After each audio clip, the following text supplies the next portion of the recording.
What's up, ladies and gentlemen? Welcome to Black Men Unfiltered Network. Get your popcorn ready. Ladies, get your glass of wine together right now. Sip it, because we're about to take you on an emotional journey that you've never been on in your life. You're going to laugh, you're going to cry, you're going to be mad, you're going to be happy, you're going to agree, you're going to disagree, and that's what Black Men Unfiltered is about. We want all of you to have a voice, and this is the place where voices are heard. So thank you guys, because we're going to have the conversations that nobody else wants to have, and we're going to come to a medium, we're going to come to solutions, or we're going to agree to disagree, but you're in the right place to do it. Hit that subscribe button, hit that like button, and I want to introduce you guys to all the shows that's on the network coming up on this next slide. Peace!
This is Security Boss. Listen, guys, I'm coming to you with something new and very exciting. It's called I Choose You. Yes, it's a new dating show, and we want all of you to get excited about it. Yes, it is a dating show. It's going to be a virtual dating show. We want all you bachelors and your bachelorettes to get excited about it. So stay tuned for I Choose You. Driving around in California, looking for something to make me stay. Round and round forever searching for something that could never get replaced. Don't need you to save me, but I just really need to be saved. I'm just so sick of waiting for any luck to come my way. Yeah.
What's up, ladies and gentlemen? Good evening. It is Friday.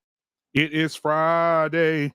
It's so good to be here. So good to be here, man, as we should be for Barbershop Friday, Unfiltered Barbershop Talk, man. Listen, I was just on a platform where, we were talking about the barbershop, and we were talking about the significance of it for men. Men need a place to be able to speak and a place to be able to vent and get those things out about themselves. And so we'll get into that a little bit more. You know what I got to do first? Go to the sanctuary. Before I even go to the sanctuary, I got to acknowledge the most beautiful group of people ever. The mods, the moderators, guys. They do an amazing job. They come in and they do an amazing job. First, I want to introduce you guys and to kick a shout out to my girl Samantha Michelle is in the building. The beautiful Samantha Michelle is here tonight. She's modding for us tonight. So thank you so much, hon, for being here. Also, I would like to thank the beautiful Jenny Morena as well for being here and moderating tonight as well. Thank you so much for being here. But again, so to the sanctuary, let's see who we got here today in attendance. We got Big Bad Bull is in the building tonight. We got Stephen Day, always a big supporter in the building tonight. Let's see who else we have. We have E-Man that's in the chat that should be sitting in the back, but we don't know what's going on with that. Bars. Let's see who else we got in here so far. So listen, if you're just coming in right now, go ahead and get in the chat. Let me know you're here. Reese from Philly, the Red Dragon. What's going on, my guy? What's going on? Welcome to Unfiltered Barbershop Talk. We're about to get it in tonight. All right. You guys see what the title is tonight. The title is interesting, and it's an interesting conversation to have.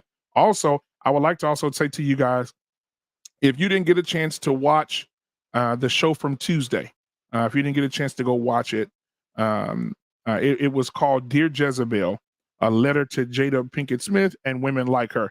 That was an amazing live. It's still doing great numbers right now. I looked at it a few minutes ago. We were at 1,000 views. Almost at 1,100 views on that one. So guys, that was thank you guys for being here for that as well.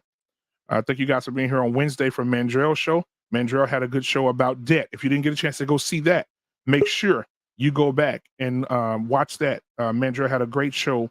He had Deuce from the Gray Pill podcast was on with him, and they talked about our people, our culture getting out of debt. So if you didn't see that, please, it was amazing. Also, we had a sports show came on before that. Guys are doing great things over here at Black Men Unfiltered Network. So go at 7 o'clock. So if you didn't go see that on Wednesdays, we have the sports show at 7 p.m. Central Standard Time. After that, we have Mandrell following that at 8:30 Central Standard Time. So come in and get what you need from what you need and who you need it from. Samantha, thank you. Again, welcome to Unfiltered Barbershop Talk. I'm going to bring the guys up. All right. I'm going to bring some of the guys up.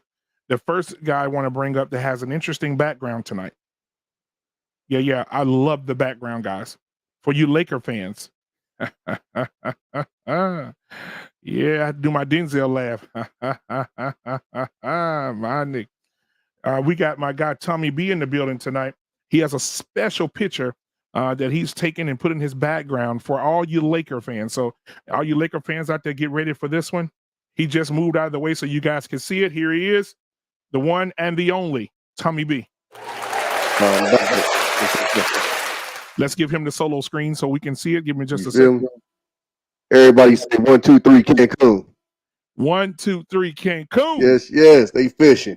Yeah. All that talent, and they were supposed to win it this year, and they got Russell Westbrook, and they got they brought Dwight Howard back. Yeah, Carmelo Anthony, man, what happened? You know, and to put the cherry on top, we just got them the fuck up out of here yesterday. Yeah, 3-1 them this year. Yeah, see, nothing big. Yep. Jamal Williams, enjoy Cancun and that couch. You dig? Hey, listen, E-Man, I hope he ain't got no Lakers on because we're finna tear him up. We ain't trying to hear nothing about the fake show. We ain't trying to hear nothing about the fake show tonight. All right, ladies and gentlemen, I got to bring up my next guest. My next guest, guys. You know him, right? You guys know him. We know him as Little Man. You guys know him as the Man. Mandrell is in the building tonight. Mandrell, let's go. What's happening, Mandrell? What's happening, folks? What's happening? And shit. Always a treat when Happy players Diwali, meet. folks. Yeah. Anyway, I see your background over there. E-Man paid y'all money. Yeah. He said, You know, we got a second bet coming, so for some reason he ain't bet me. I wanted to take that action too. oh, okay. I'm not even a basketball fan, but I knew the Lakers. hey, Think It Man podcast. I want you to come on, bro. The Lakers I'm really. gonna send the link real quick. Cancun, baby. They fishing. I wonder what kind of boat they gonna be on during the playoffs. Right. It's over. It's Yeah, over. You know what I'm saying? And I heard rumors about they might be getting Anthony Davis the fuck up out of here. Yeah, Anthony and Westbrook. Yeah. Yeah. That's why I'm sending Westbrook over to Charlotte. Yeah. Which that didn't make sense to me, but okay. Yeah, that makes sense. Well, as long as he gone. All right, Yeah. Think It Man. I'm gonna go ahead and put the link in the chat, man. I would love to have I you hope they keep him. on the platform tonight, my tell brother. me, let me ask you a quick question for you bring up the rest of the. What's up with it? All right, this Do link I- is for Think It Do I Man. scare people? Do you scare people? You're right. I can see you. Yeah, I can see What you. the fuck? Good, not you too, Tommy. Come on, bro. No, I'm saying because No, not scare people, scare women. yeah. Well, no, I wouldn't say scare, intimidate. Yeah. How am I intimidating? He said we'll be back like the Terminator. Hey, Think It Man. I just dropped the link. Think It Man. I just dropped the link, bro. All right, so listen. That was for Think It Man, y'all. So Think It Man podcast coming up here finally. Yeah. He came How up many here times before. we invited him up here? Like 8,000 Yeah, no, he been here times? before. He been up here before. No, he hadn't. Yes, he has. When? He did a whole show with us before. No, it was before I came on. Yeah, it's before you came. Yeah, Think It Man, a busy man.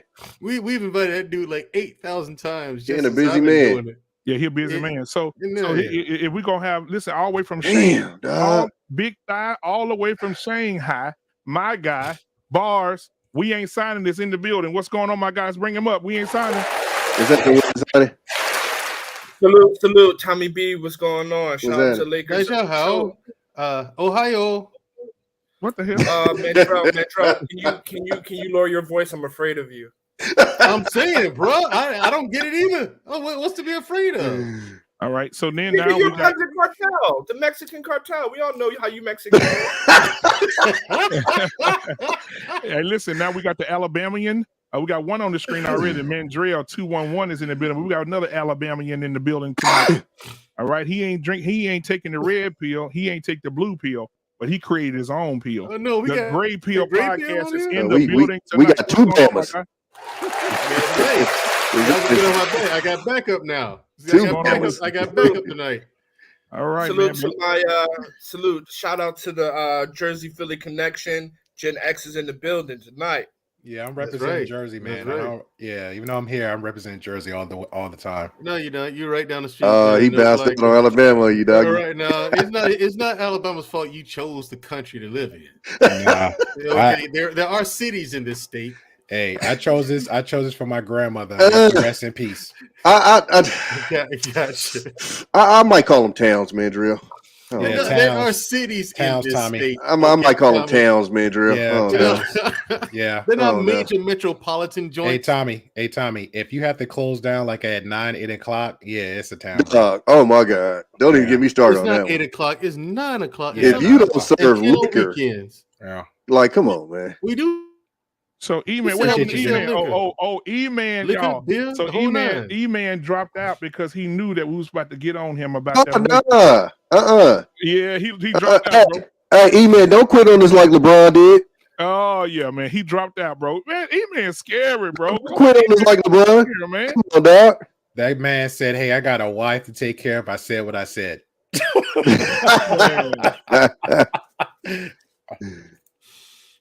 Hey, oh wow, Jamal Williams said I think Mandrell was a hit squad in the military or something. He is. Jamal Williams. Watch what you say. You had a knock on your door. It ain't my fault. I don't know you. He stay trained up. I'm saying right. I had nothing to do with it. They come asking me questions. I'm like, hey man, I don't even know that dude. What you talking about?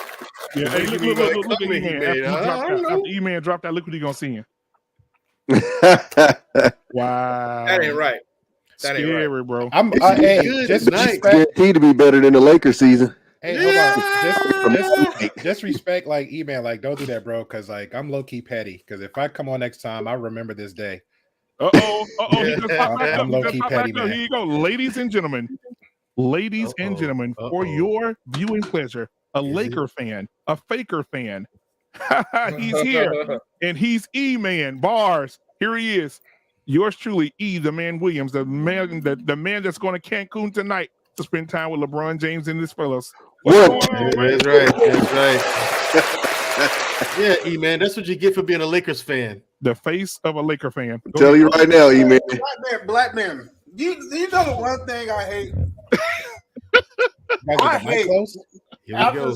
after a bet is over, when somebody be like, I tried to bet. Nigga, you ain't tried to bet. I did try to bet. You didn't want to take the action. Nigga, you ain't No, it's because you knew them Lakers were gonna lose and you didn't want to bet the farm on it. That's what it was. Man, let me get my cap back. This boy, I have half your life. So you don't want to do it. it's too damn early. We ain't even got the show started. E-Man, I got a question for you. I got a question for you, though, E-Man. Tommy B. I got a question for you, though, E-Man. Before you get Tommy B, man. Tommy B. One Did that man try to bet me, Tommy B? I took all bets. Hey, you didn't. Hey, Tommy B. I mind my business, sir. There you go. Tommy B. Man, those guys. So much cap. Look. Your broke ass was not trying to bet. Hey, I got a question. Hey, bro, first of all, I'm a lot of things. Broke ain't one of them. Second of all, how about you get a new hat instead of the one with all them burn marks in it?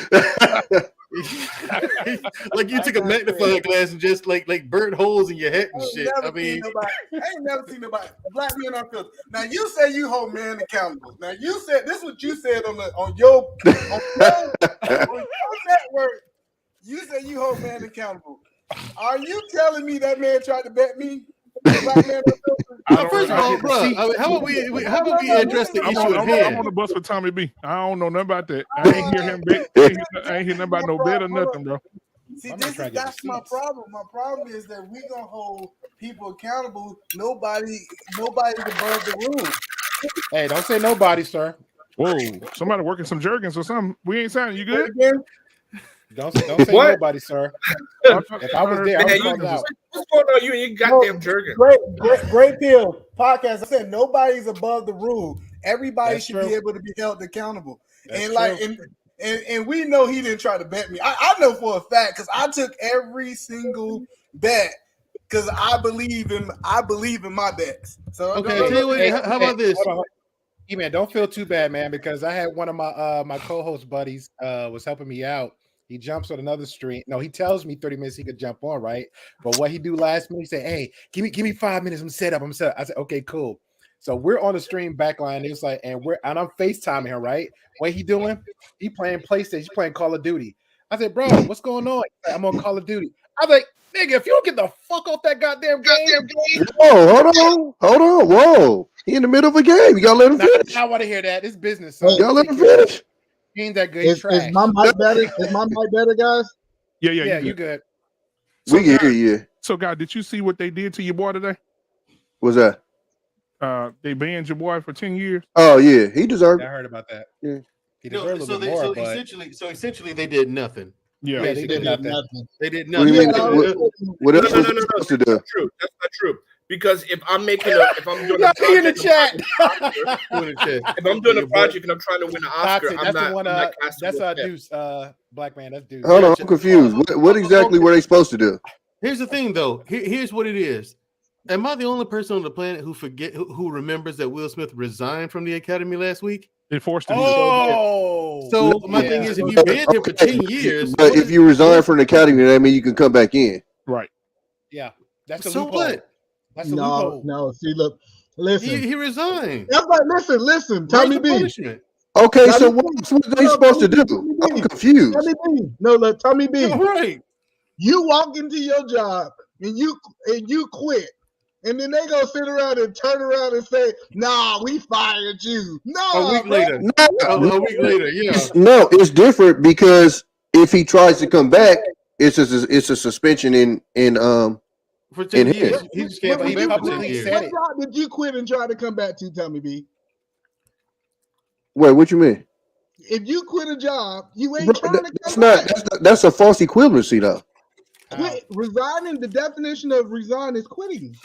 No, but it's a false equivalency because it's not a job. He doesn't work for the academy. It's kind of like a club, and he left the club. Yeah. But he can come back to that club if he wanted to. Yeah. But now they just put that in there. So even if he wanted to come back, he got 10 years till he could come back, even if he changed his mind to come back. It said he is banned attending. He can still do movies. He can still be nominated because he is resigned. He can't vote for the nominees. Appreciate you. Yeah, he just can't. He can't vote for the nominees, and he can't come to any events. But he can still be nominated.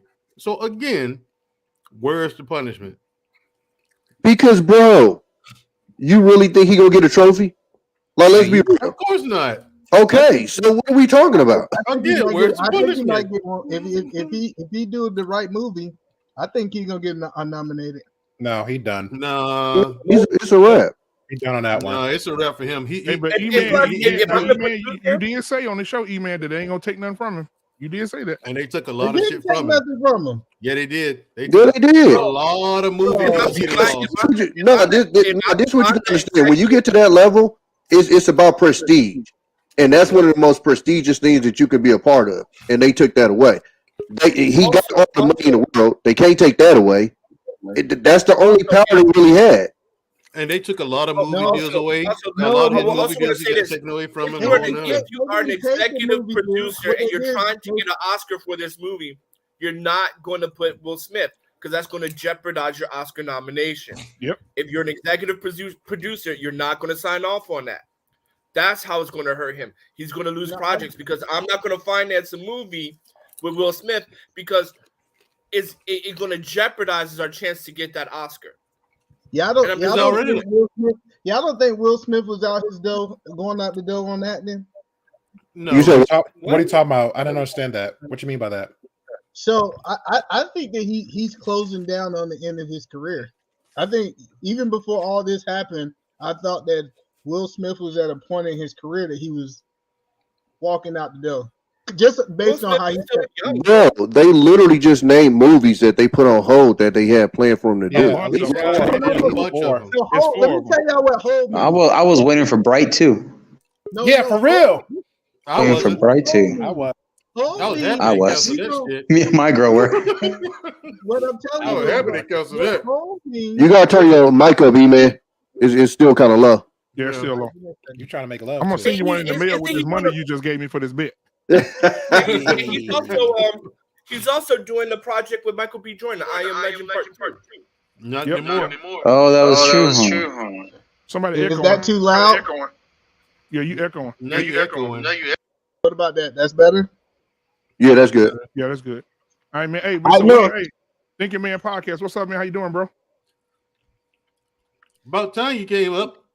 I knew Mandrell was gonna hit me before I even said something. About time you showed up. Hold on, before you say anything. Before you say anything, who's taller? Thinking Man Podcast or Mandrell? And now, well, we're gonna Canadian born here, the first Nigerian stripper. How y'all doing tonight, though, man? We doing all right, man. Hey, you a businessman, right?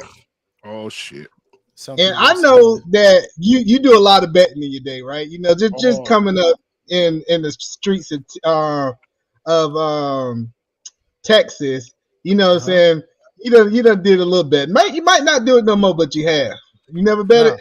No, I don't gamble, man. I've never pulled a lever on a slot machine, bro. Okay, okay. Never mind. I said that. Yeah, I don't gamble, your petty card not strong like mine, sir. Man. Like Warren Buffett say, man, I like to be the house, man. He lost the bet and he's trying to pull you in. That's why he's doing that. So guys. No, everybody know I lost the bet. No, he was trying to play that petty card. It wasn't strong. It wasn't. Thinking Man. So hold on just a second, Mandrell. So I want to say this real quick.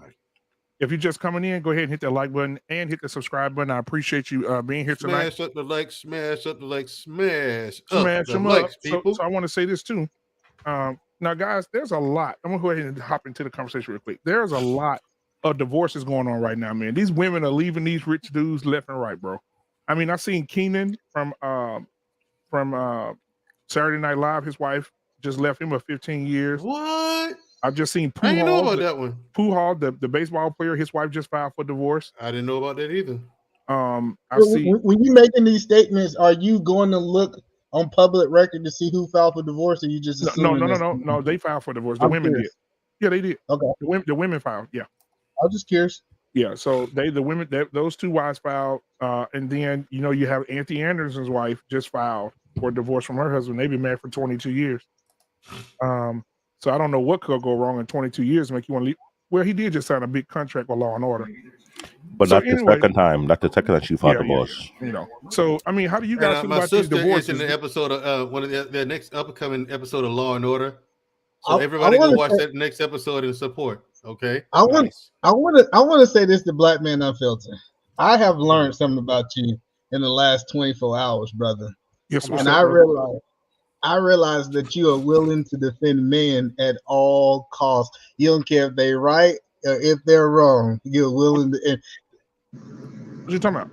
What are you talking about? Give me an example. So I was listening to the platform you just came off of, right? Yes, sir. And it was crazy how the lady over there, I can say her name over here. So it's crazy how Security Boss was sharing how she feels and how she interact with Mandrell, and you still made it about the women. You said, I'm going to defend him regardless because he's a man. When did I defend him? Oh, not remotely what he said. Hold on, let them talk. So what I'm saying, what you said was like this. You said you was making an example when they was like, if a woman says that she's scared of a man or she feels that she is intimidated by a man, and then you went down to say, what about the women that's not intimidated who can process the man right instead of being accountable? No, listen, I get what you're saying. Instead of just being accountable for that one situation, it seems like anytime someone try to hold a man accountable and you're around, it seems like you always point back to the woman, regardless of what it is. And I might be interpreting it wrong, because I'm open to the possibility of me being wrong. That's why me and him having a conversation. That's what the barbershop's about. It's about us having conversations and getting an understanding of that. So do you feel, my question to you, Black Man Unfiltered, do you feel that it's a situation that a man can be wrong, that you will not blame it on women? A man can be wrong, and I didn't blame it on a woman. I just gave a different way of seeing it as well, just like the women do. They give a different way of seeing it. So there are women out there that may look at Mandrell and say, I'm afraid of that little midget. And then there's women out there that will say, you know what? I'll say it like this from experience. There have been women in the chat that says Mandrell is a good man. Y'all just don't understand Mandrell. These are women in the chat saying this. Y'all just don't understand Mandrell. Y'all don't know how to handle Mandrell. And the Mandrell needs a woman like me that can get under what he's doing right now. Mandrell's that's a facade. All that anger is a facade. He needs someone to love him. Right?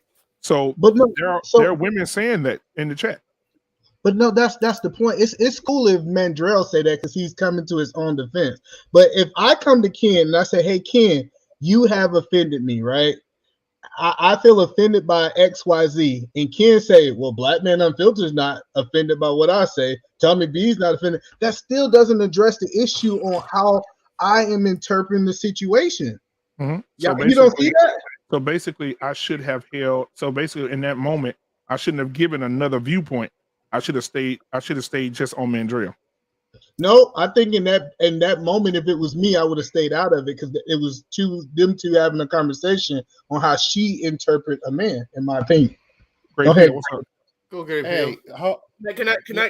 Whoa! I got you. I'm gonna say it because I know this is what I was saying. I'm gonna let you cook because I know you're gonna say something extra, not extra, but another positive level. But I'll say this just to pause on that moment, E-Man.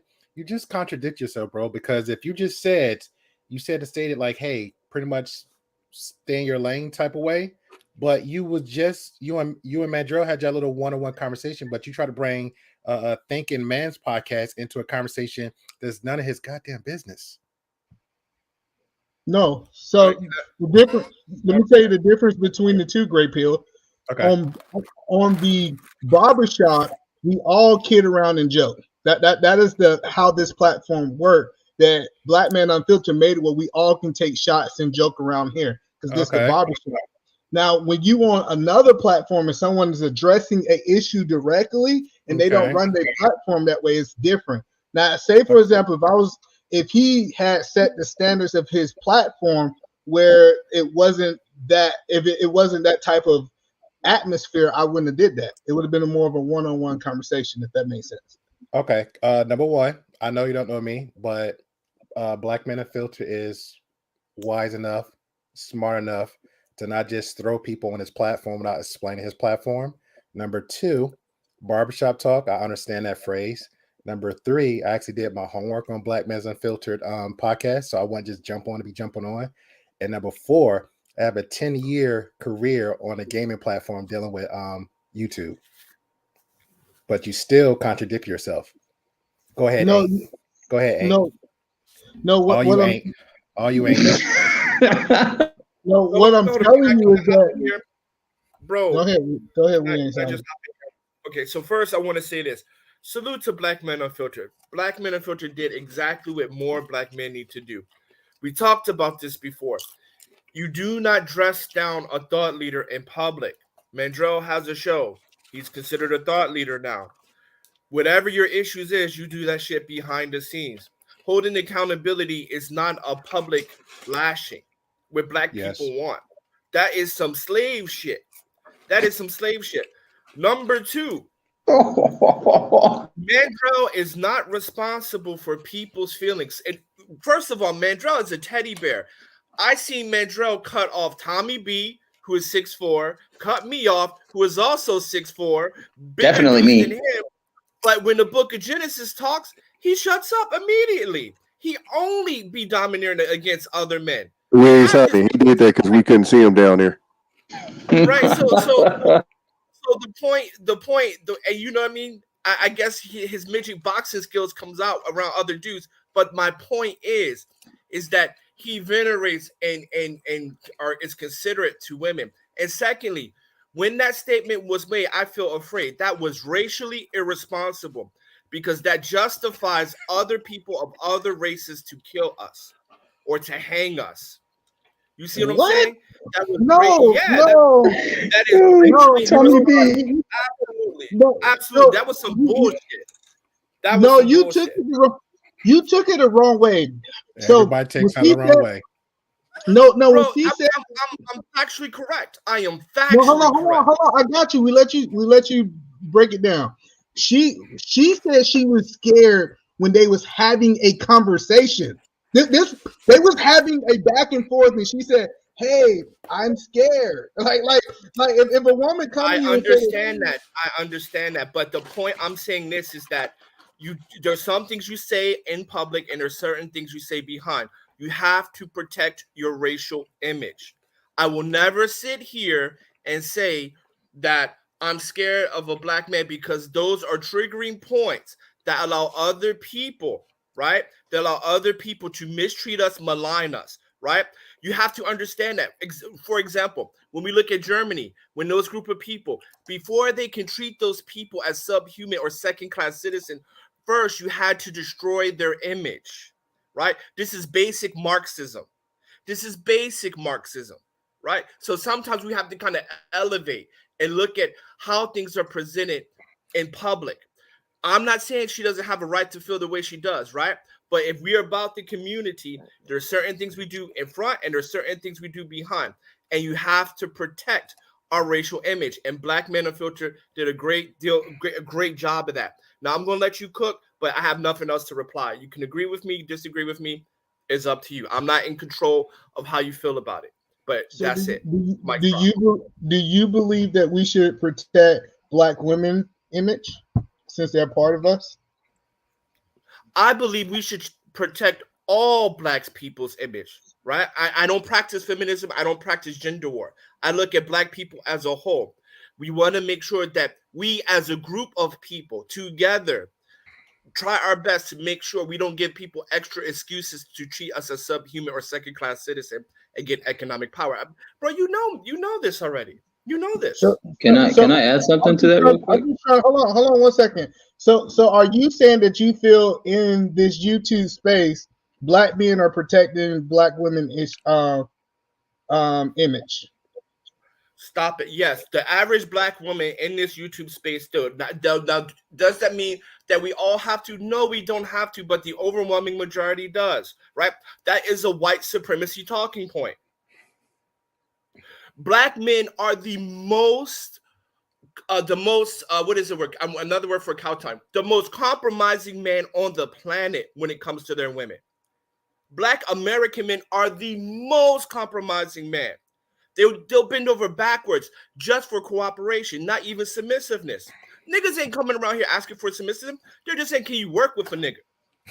Well, I'm not saying individually. I'm talking about through the YouTube space. I'm saying 100 people, 100 YouTubers, 65 protect black women. The majority. Now, if 100% of people have to be right, then you're practicing white supremacy, because black men don't need to be supermen to be treated decent. Okay. Can I say something to that? Go ahead. Yeah, go ahead. Being that I'm a distant cousin of black man, I'm tan man unfiltered. I need to make sure I look up and I understand, because I've been on this platform before. Even though I'm not black, he has made me feel welcome. I have not seen him or heard him scrutinize against people depending on their gender or favors a certain gender. He reports it. You can't blame a person for reporting what's out there. All right. Now I get you, E-Man. Out of all the people that have been on this platform, I have been one of the guys that's been like the most coolest with you. But now I understand why people pull their fucking hair out when they speak with you. No, so you think Black Man Unfiltered doesn't favor? You think Black Man Unfiltered doesn't favor men? Okay, go ahead. Cut me off. Okay, go ahead. Go ahead. Go ahead. No, you cut me off. So go ahead. He paused. So I was trying to finish his thoughts. Go ahead. Well, and so my issue is when I hear people say, "Oh, like, no offense, what you're saying right now," certain people that have this train of thought, when all of a sudden they throw this out, they say, "Oh, we shouldn't be looking out for black women." I always look at it as a standpoint as human being. If a human being's in trouble, I always try to look out for that person. Whether Tommy B is 6'4", I know he can handle himself. If he's in trouble, I'll look out for him. I'll pull my car over if he needs help with the tire or some shit. You know, if a little child is hurting, or if a woman, regardless if she's white, black, tan, yellow, purple, whatever it is, I don't care. All about the person. So, you know, I'm gonna just cut it short, but I don't want to, like, you know, cut me off, you know, so go for it. I'm not gonna cut you off though. You're muted. Man. So you believe that because what I'm trying to understand is you feel that men are not being favored. You feel like they're equal to women on these platforms. I never said that. Not equal, but go ahead. I know what I'm saying is that because he said that what Ted Man just stated, he said Black Man Unfiltered does not hold one. Like I believe that he favored men more than he favored women on these panels. Now I might be wrong. If I'm wrong, let me know that I'm wrong. But you're wrong. So E-Man, I'll put it like this. I think it's the space, and the space generally that this community is the manosphere, and it's talking points from the man's point of view. So naturally, most stuff is going to favor the men in this community, or whatever you want to call this section of YouTube. So I think it's always going to come off that way when you're in this section, because it's the manosphere. It's literally the man's point of view on stuff. And I'm okay with people doing it however they want, because it's you got the right to do whatever you want. But what I'm saying is when we know that a man is doing wrong, to me it's interesting that we still blame it on women. Like it don't matter what it is, we say we're gonna make it the women's fault.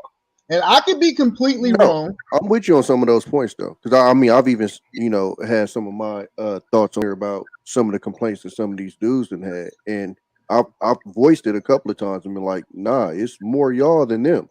You know, whether it's And I know with you, Tommy, because I'm now. It's like I'm trying to understand his back to even point saying y'all, these y'alls and we's and they's. Right. I don't hear that. I hear me and Mandrell had a disagreement before. Man, Tommy. I mean, I haven't not yet, Tommy. So man, you cool. There you go. You know, I just met Thick Man and Sir Hill. I watched a lot of Sir Hill's content. So I don't think I really will have any disagreement. I think that we might have a positive discourse, which we did before on the panel. Or I think more so he probably like tested my thoughts a little bit on the subject matter, if that's fair to say. I've cut off well, I really cut off, but I kind of checked Black Man a little bit, but not on his talking points. But overall, here in this panel, as far as the space goes, yeah, nobody's not on that one-sided playing like you're trying to make it now. But I will say this, that just to go all the way back when it started, because we're still skipping that major point. If certain things should be said behind the scenes, in front of scenes, and I haven't even heard you even address that part, because I do this I literally check people on my end, on my platform. Again, everybody's different. I can't tell Black men what they're doing, but since it's the barbershop and ain't brought it up. So on my end, if it's something that should be behind the scenes, let's address it behind the scenes. I actually showed an example of that on my end, because I have called people out and I bring in third party just in case, because again, we're men. Even me. Yeah, we talk too, and this is my boy. You know what I'm saying? So, well, no, I think if you call into someone's platform, they can address the issue on their platform. We're fine with that. We're fine with that. I'm just saying what ain't just addressed to you, like something you just called. No. Okay, go ahead. I'm sorry. I get what he's saying. He's saying, hey, there's certain things, like say for example, there's certain things that need to be addressed in the background. But for example, if a woman calls into Kevin Samuel's show, he can address them because that is how his platform works. Now you're tapping the goalpost just a little bit. You openly brought up a conversation to Black Man, right? So right there, that point that Ain't is saying, you should be like, look, let me talk to him behind the scenes, call him, and just that third. But it's like, I'm not saying you're doing it intentionally, but now openly with the viewers, after it's over, it's gonna look like, you know what, E-Man was just trying to attack him. And now gonna look like a Black man coming out. That's what I'm saying. Like real talk, you know how that's gonna look. That's the problem that I have. The reason I have a problem with that is because I openly let people attack me on the platform, right? Like if I openly do it and I let it happen, and then when I try to address an issue that I see, now I'm supposed to handle it on the backside of it, and I feel like that's BS. No, we created the platform where if we see an issue, and tell me if I'm wrong, if this is not how this platform is designed, if we see an issue, we can bring it up because it's the barbershop talk. No, you got me wrong. I'm not talking about you. I'm not talking about you. You bring it up, it's fine. I'm not talking about you. I'm talking about, since you brought up the other show, I'm talking about that. What the host of that show said with Mandrell, that should have been behind closed doors, where she said, I'm scared to come on your show. That shit should have been behind closed doors. You're fine. You can address your grievances in public if you want to. I'm not talking about you. I'm just saying that my disagreement with you was that when Black Man stuck up for Mandrell, Black Man was on code. That was he was supposed to do. And that's what more Black men need to do. Yeah, and at the end of the day, you know, it goes back to the whole thing of what I said. All right. So thinking, man, I'm gonna get you in here on this one. So on the I was on Security Boss. Y'all go subscribe to Security Boss, Unsolicited Security Boss. And so she was talking about women that may be scared of Mandrell. And that was a topic? No, it wasn't a topic. Oh, I'm about to say. No. And so she said that so most women would say they're scared of him, or how, you know, he may be aggressive or whatever. And then my return was, I said, well, it may be some women out there that may look at Mandrell and see Mandrell in a different light. And I've seen it in the chats. I've seen women say, oh, that's a facade Mandrell putting on. You know, Mandrell and Teddy Bear. Man, if Mandrell's with me. Oh, so Security Boss, hold on. Security Boss is right here, right now. Hold on, just a second. Hold on. She said she want to come up. All right, here we go, Security Boss. All right, I just dropped it.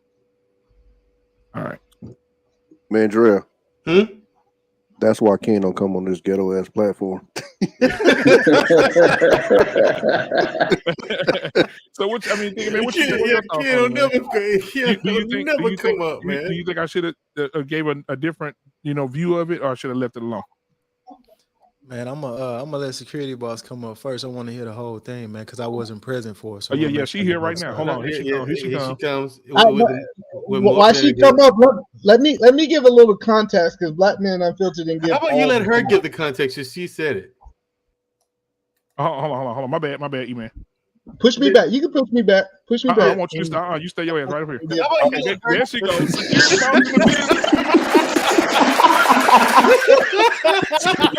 I know you heard your name on this screen. No. You stay right where you are. I know you heard your name on this screen. Somebody echoing. Right where you are. I know you heard your name on this screen. Somebody echoing. Somebody got another YouTube on. There you go. I think everybody was muted up. Sheesh, that was weird. It wasn't me. Okay, security boss, what you got for us? You muted. Woo. Bro, it's the aliens, bro. It's the damn aliens, bro. I just wanted to wake y'all up. Forgive me. I just took a nap. Okay. So anyway, first I want to say I appreciate you all because y'all know that's what I do for Black men. But I don't know what I did hear some things, and we ain't signing. You were the first one I heard from. And what I said to Mandrell, I have said that for Mandrell since the first or second time that I met him. And he can tell you that. The fact that Mandrell has a show really means nothing. I support him in his show. I'm always there for him. But I have told Mandrell from the day or the second time that I've ever met him that I was kind of fearful of him because sometimes he just acts a little erratic. And I've told him that. I've also told him, listen, and I've joked with him and I said, we love you over here, but we need to work on your soft skills. I've been telling him this since the day that I've met him. You need to get a job at Chick-fil-A. But not only that, when I seen him on other shows, I was like, did you get you a drink? Because I can't talk to you till after 11 o'clock at night. Did I not? Mandrell can attest. This is nothing new between Mandrell and I. And if I'm telling Mandrell he's coming off very strong and women would be fearful to him, he should accept that for me because he knows where it's coming from. I don't cut him off. Mandrell has been on my show many times, and the show has been about Mandrell. Whole shows. Yes, Mandrell. Yeah, whole shows. You've talked for 40 minutes, and it's all been about you. We've done that. So wait, no, because you seem to only have this may have been your first or maybe second interaction between that you've seen of me and Mandrell. And it's you don't have it right. You're not correct in your thought process. The reason why I said that is because Mandrell will not, on occasion, he takes over the situation and he overspeaks people and he gets real out of control. And I'm not going to expose myself to that, but I've said these things to him along the way because I've interacted with him this way. So you could go ahead and give your opinion. Okay, so first, like I said before, in public and out of public, I don't have an issue with what you said. I just said that there are certain things that you can say behind, right? So no, you said right there though. Why would you say that? Well, I'm getting there. So, for example, you said that Mandrell behaves and do this on your show, right? And it goes against your standard of how you had the show. No, I didn't say that. I didn't say that. Well, you say he cut you off and things like that, right? Well, whatever. I mean, I don't want to get into the minutia. I think the core of my message is this, right? If you felt that way, that could have been just something you told him off camera between you and him because he said that you're his mentor. So that should have been a mentor-mentee discussion behind the scenes. That's all I'm saying. That's literally, I'm not saying you don't have a right to say that. I'm not saying you don't have the right to feel that way, right? But you guys are mentor and mentee. So that should have been a mentee-mentor conversation only. That's it. And what exactly are you speaking of? what should I have told him off camera is what I'm asking. Right. Like for example, like, that's why I don't come on your show. I'm afraid of you. Yes, you did. You actually did say that. Yes, you did say that. Okay. You did say that. Mandrell show. Okay, fine. Because I don't want to get to that, because that's not the point. The point is that sometimes when you're dressing down people or you have a discrepancy, especially as a mentor, sometimes it's just better to say it between mentor and mentee. That's all I'm saying. That is the core message, right? Okay, It's not about what you said or what you didn't say, right? But the things that were said on the platform, right? Now, as a manager of 30 people, right? As a manager of 30 people, 15 in Kenya, and about 31, 16 people in China, right? I've managed people. There are certain things you say in front of the team, certain things you say at back of the team. So that's all I'm saying. That's all I'm saying. I'm not saying that you don't have a right to say what you wanted to say, whatever, right? But as a mentee-mentor situation, right? As him also having a show growing up, hey, maybe it would have been better if you just had that stuff afterwards, right? Because I heard, now if I'm wrong, I'm happy to be wrong. But if I'm wrong, I heard that you said that's why I don't come on your show, because I'm afraid of you. I come to his show all the time. He's asked me to be a guest on his show. And that is the reason why I won't be a guest on his show, because he does get explosive. And I'm a woman. Okay. But that's not, let's go back a little bit. I appreciate Mandrell saying that I'm his mentor, but I've never signed up for that. Okay. And we've never had that discussion at all. Then I got that wrong. And maybe he is, I appreciate that he says that, but he don't listen to me, but still, he don't, but I appreciate that. That's a sign of respect, but that's not something I signed up for, far as being his mentor. But Mandrell, I do appreciate you say that, but that wasn't our agreement. No, the thing is, then I got it wrong. But hold on, let me just say this part, and I'm going to land. I got that wrong. But the last thing I want to say also is that we know the tropes about Black men, right? We know about big, afraid, scary, things like that. And sometimes I think we need to be a little bit more careful when we're using these kind of superlatives and adjectives when we're talking to each other in public, right? Because just like for women, right? Aggressive, man-eating, belligerent, things like that, right? I would never use those words in public when I'm addressing another Black woman, right? Because we do have to protect our ethnic image, right? I would use those things behind words. So that's all. I mean, that's my opinion. If you disagree, I can accept that. But when we're talking to one another, like, scary is a trigger word, because those are the words that were justified in the past and in the current to mistreat Black men, just like belligerent, strong, headstrong, chicken, whatever, right? There are words to use to mistreat Black women. So I take it as a personal philosophy. And that's where I also took exception, where, I wouldn't have used those words addressing a fellow Black woman or a fellow Black man in public. If that's just me. Well, the words disagree, I expect that. The words were real for me. Because when I met Mandrell, he was very strong and a little aggressive, but I've never used the word aggressive towards him. I said a little scary. And I've also said, Mandrell, I need you to calm down. So those were real words, whether he's Black man or whatever, it didn't really matter. I'm a Black woman. He was speaking to me. Gotcha. So, when it comes I think the point, hold on, my point is, it's not to say you don't have a right to feel that way, and it's not true, right? Because I do appreciate and value your feelings. I'm just saying, we need to do it in better spaces, right? Like, for example, whatever I have opinion about you, I would communicate that behind the scene, just because, for the respect of you're a Black woman, right? And protecting the Black woman's image and the Black woman's man. Regardless of how these feelings feel for me and how real they are, I would have just been like, okay, it's not the time and place for me to do it right now. That's all I'm saying. I'm not saying you don't have the right to feel that way. You don't have the right to tell them that, because of course you do. I'm just saying there are certain things that we can say in public and out of public. That's all. That's the core of what my disagreement was. Okay, so I hope I communicate that clearly enough. Yeah, and when it comes to the mentor-mentee thing, security boss, the thing is, most of the time, I say 9 times out of 10, no one signs up to be a mentor. People choose their mentors. I chose you as one, and I do value your input, and I do put it into practice. That's why I said, you must not be watching my content, because I put honest, earnest effort into controlling the temperament and the whole nine, and not That's my blowing word. up. Yeah, I've had help from Gray Pill as well. And me. You're welcome. You know, and so that's what, and so it shows in the work. Like last week's, this week's episode, no blow-ups at all. The week before that, I had Nathan Daly on. No blow-ups at all or anything like that. Well, none of the shenanigans, none of the craziness. And I was like, she's a security. You're not watching my content. But here's the thing, like I said, and I have seen you come. I have seen you.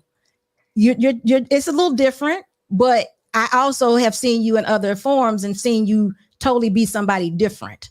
Totally be somebody. And I've said all these things to you. All of them. Have you been on Jay Takashi's stream? I have not been on Jay's, but I've been. Why would you bring that up? Why would you bring that to her attention? Because the first description she gave of you was literally what the same impression I got of you in the beginning. But I do agree to what Ain't said. I didn't come out my pocket and say that. I use temperament. I use pump your brakes, slow your roll, stuff like that. And the behind the scenes, you already know we had a conversation about that, and I left it from there. You know what I'm saying? Just like the people's on my end. I said my piece, I left alone. I did as much as I can with them. And I just realized I got a text from you like, hey, are they on their way? This and third. Like, no, at that point, they're grown, they're adults. I did my mentoring as what it is. And two, I think people, these somebody mentioned something about sensitivity and all that stuff. Yeah, it might be a little sensitive and anything else, but this is a conversation. It's still got these. I'm still seeing these conversations still got to be had. It's crazy. But people, I'm not hearing people saying taking accountability for their actions too. I'm hearing a dance around a little bit, because if you come at me, if Ain't come at me like, look, this is how he says you shouldn't have said it. Boom. You know what, Ain't, you got a point. I'll work on that. But here's my excuse after the fact. I'm not hearing that part. I'm hearing the excuse after and the unvalidation of it ain't my circus, it ain't my monkey, it ain't my circus type deal. And Mandrell kind of put it very very well, like, hey, yeah, you didn't actually write a contract, you didn't sign a check, say, yeah, you my mentor and all that stuff, but people get mentors whether they want them or not. I had a mentor coming up when me and my ex-wife were acting like a ASS, and he just happened to be there, and he was saying some stuff, and I started gravitating toward him because, hey, grown man has some wisdom, has some experience, and I roll with it. And he wasn't right every time. Same thing with Marcus or somebody else. We talk. Marcus might have something throw in my face. Okay, cool. Because I'm older than you, and this, yeah, it's a lot. But yeah, go ahead. Well, I really want to say this. I really want to say this. She showed respect because she didn't address him on somebody else's platform. She waited till she was on her platform when she addressed him. I think we gotta be mindful. Hold on, let me finish. I think we gotta be mindful of us telling people how to run their platform. No, nobody's not telling her anything. She's a grown. She do what you want. That's what Ain't just said. So you're not listening. He didn't tell her anything to do whatever you want on the platform. You didn't even let me finish. You didn't let me finish. So what I am saying is this right here is if you look at the whole situation, based off what I saw, because I watched the whole thing, security, and correct me if I'm wrong, security boss, she felt that he was coming out negative to the women that was currently on the platform. It wasn't that she just all of a sudden just said, I'm about to check this man for no reason. She felt that he was coming off negative, and she addressed him on her platform, and then she came kindly. She came kind-hearted. She wasn't like aggressive like a man. She was like, hey, and then they start having a back and forth. And then I heard Mandrell say that this is a mentor-mentee relationship. So that's why I said, okay, I'm gonna let them two talk it through because it's her platform and she have the right to run it the way that she want to run it. So that's the point that I was trying to make, is that she didn't address him on Black Man Unfiltered. This was she felt that he was wrong in how he was addressing the women on her platform when she made this statement. That's fair. That's fair. And I'm going to say this real quick to interject. So, security boss, let me ask you a question. Yes. When I came on, E-Man said that that I basically stand up for men more than I do women. And because when we were talking on your platform a few minutes ago, when we were talking about oh yeah, Mandrell situation. And then I said, what about women that will not be scared of Mandrell, but will say, you know what, I'd like, okay, let me give you a prime example. No, I remember what you said. I remember. Yeah. I remember. So I said, a lot of women say, hey, you know, I can see past that facade. He a teddy bear behind all that mean stuff, blah, blah, blah. E-Man's words are that I should have left it alone and not said that part and just addressed the part that was talked about. So do you think that's not what you said, E-Man? That is, I did not say that. You goddamn lie. I did not say that. So listen, let me put it into it. Let me put it into it. I did not say that how he said it. Man, hold on. Let me put it into this. Black man, you can say whatever it is you want because you had the floor at the time. It was nothing negative. If you felt like you wanted to make a comment, that really didn't matter. Mandrell, I'm going to apologize to you if I in some way, if I hurt you, because I didn't think I was. I thought we was having a conversation. But when you came in, you were hot and you were going after the women, and you did not hear a word I said about how the show was going to be. And you took it upon yourself to go at, you were hot. You was getting ready to say how these women, they say no, you were on an 8, making your way up to a 10. And I stopped you right before you did it because I said, I need for you to think of a woman that was positive in your life. And those were my exact words to you. I said, I don't want to hear about the negative women, only the positive, because you were getting ready to take the show and go negative. And that's exactly what you were getting ready to do. Well, to be fair, yeah. The thing is, my blood wasn't boiling. I got to work on it because my blood wasn't boiling at all. Like I was on a 2 when I said that. I was answering the question is what I was trying to do. A question that was, I think it was a question you presented. Like, but I was adding on to something Black Man said. That's what I was trying to do. I didn't come in with the intent of being negative. But that's if you took it that way, if you taking it that way, I do apologize for that. No, you didn't need to apologize. I just didn't want you to do it. I wanted you to think. I had no intent at all of doing that.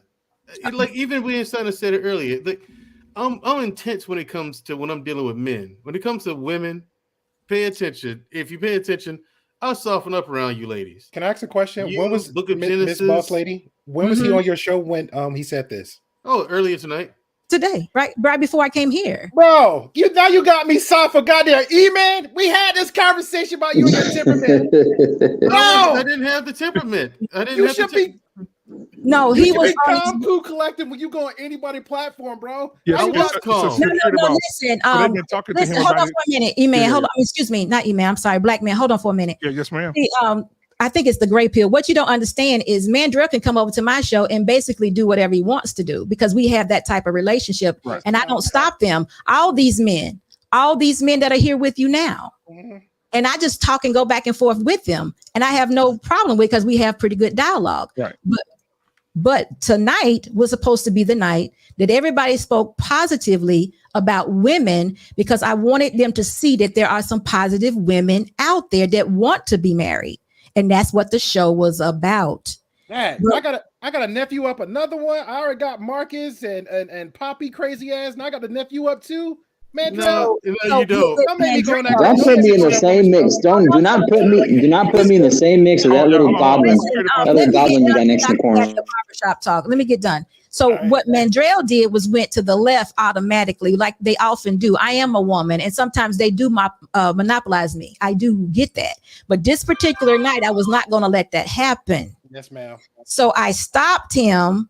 I showed him love, and I told him, and I've been telling him from the beginning, I don't say nothing negative like, Mandrell, calm down. I won't say that. Mm-hmm. I'll give him examples of Chick-fil-A, soft skills, have a drink, take a moment. Did you have a good day today? What did you do today? Yeah, you're already waving in the red flags for him. I've been doing it since the day that I met him. I've been doing this. Yes, ma'am. So then he throws up in my face about his show. I throw it in your face. Let her finish. You done now. Yeah. You throw it up in my face. I'm saying you asked me another day and I never addressed it. I said, I'll talk to you about it some other. You recall this, right? Yeah. Come on, Mandrell, give us your point. Okay. So I don't try to talk to him, but I said, this is why right here. This is what I'm saying to you. I need for you just to follow calm down. I don't say calm down though. I always give you other things to say, this is what I'm talking about, but I never said that to you. I've always just tried to point out different things. One day Mandrell came on, and he was like, this woman better be controlling me. She better do this. She better do this. She better do this. And I said, Mandrell, you're not talking to a child. I need you to hear what I'm saying. And he always says, I'm hearing. But then every time he comes back, it's always the same thing. Bam, bam, bam. So tonight, I just said, I need you to stop. All right, so we good with Mandrell. Look at now, Mandrell. so- Look at Mandrell. Angela's, which is why I was letting Security Boss speak, because Angela's the reason why I told you, hey, you ever heard of Mandrell? Oh, you should have him on your Great Pill podcast. And Black Man, Security Boss, and Sarah Hale, they dealt with Mandrell before we did on our platform. And so I know what she's speaking, because he does tend to long stroke and cannot control the conversation at times. To be fair, because this is us being honest amongst men and the lovely lady on the left. But, you know, in you, Mandrell, we have talked, me and Angela have talked to you behind the scenes. Now, just because we do it, that doesn't mean somebody else on their platform won't do it or will do it, you know? And I think that we all understand that here. And it's not like we're trying to throw stones at you, Mandrell. But again, you know, the things that, you know, we all got some stuff to work on, but you, Mandrell, you know what you got to work on. And you're a grown man. Hey, speak for yourself. I am throwing stones. Let me just say this one thing. So, Security Boss, I hope that you can walk away from this understanding that I do understand your point. I get it. Mandrell's an asshole, but he's a lovable asshole. That's true. Like a little Yorkie Terrier. He's an asshole. I want Mandrell to have a successful marriage and wife and all of that. I see him being so close to it, but he's missing this very all the brothers agree important. we ain't signing. I'm disagreeing. I don't think he's an asshole. I don't. And I tell him this all the time. But I mean, I know you want the best for him. That's what I'm saying. I was just being joke. I was kidding. Sorry. But you can say things a million times, and Mandrell will never hear you. I say these things all the time. I do hear. I'm on him, Security Boss. The thing is, Security Boss, I do hear you. But the reason why I brought up what I brought up tonight, you know, with my former employment, is that when you're in that environment for the vast majority of your adult life, it is going to take a lot to just change. You know, I'm not going to be able to change everything on a dime. But that's why I had you watch my content, because, like, I happen to think that I'm incredibly nice to my guests. I do what I can to make them look good. All right, we're good, bro. We ain't gonna that's fair. That's fair. That's fair on Mandrell. And the thing is, with Security Boss, if you were to come on my show, you know full well you are in good hands with me. You're in good hands. You of all people. Are you in good hands? Yes, you of all people would be in fantastic hands. Say it, Black me. Man. Say it. With who? With who? No, you got Mr. Boss there. You got Mr. Boss there to keep me in check. I mean, but Mandrell, when you have your opinion, you take it off. Just the other day, we were on Sir Hale's channel, and he was talking about ARALS. I can't remember his name. I always get it wrong. Forgive me. And then you said, as soon as it went off, Sir Hale asked a question about it. You said, "Where the hell you get this guy?" Come on, Security Boss. Those were your exact words. You looked I know, but listen, those words sounds like Mandrell. That does sound like Mandrell. Those words were warranted. No, they were not, because by the end of the conversation, you were saying the same thing as that same man said on that video. You were agreeing with everything he said. But your first comment was, "Where the hell you get this guy?" I was like, damn. Mandrell. I would let me just say this. Did you see the short where he said, "Nigga, pick a goalpost, pick one"? Oh, you're talking about email? You're talking about email? What, you gonna be this? I was like, Mandrell, I can't call you down. I'm not trying to call you down. I'm just saying, are you hearing what you're saying? You looked up and you said, "Sir Hill, where the hell you get this guy? Where is he?" That's why I love when Sir Hill drops the person with him and talks with them behind the scenes and then pops back up that's what I love about Sir Hill.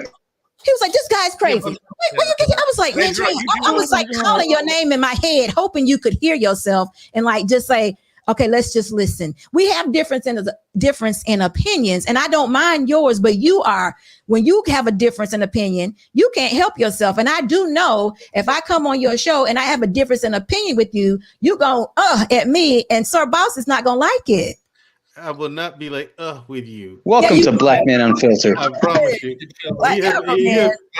You do need to chill a little bit, though. Because, I mean, at the end of the day, I really do believe Security Boss do have your best interests at heart. I think so too. Like even though you have like 3 people defending you, myself included, and I can't believe I'm defending a Mexican, you should take stock in what people are saying also.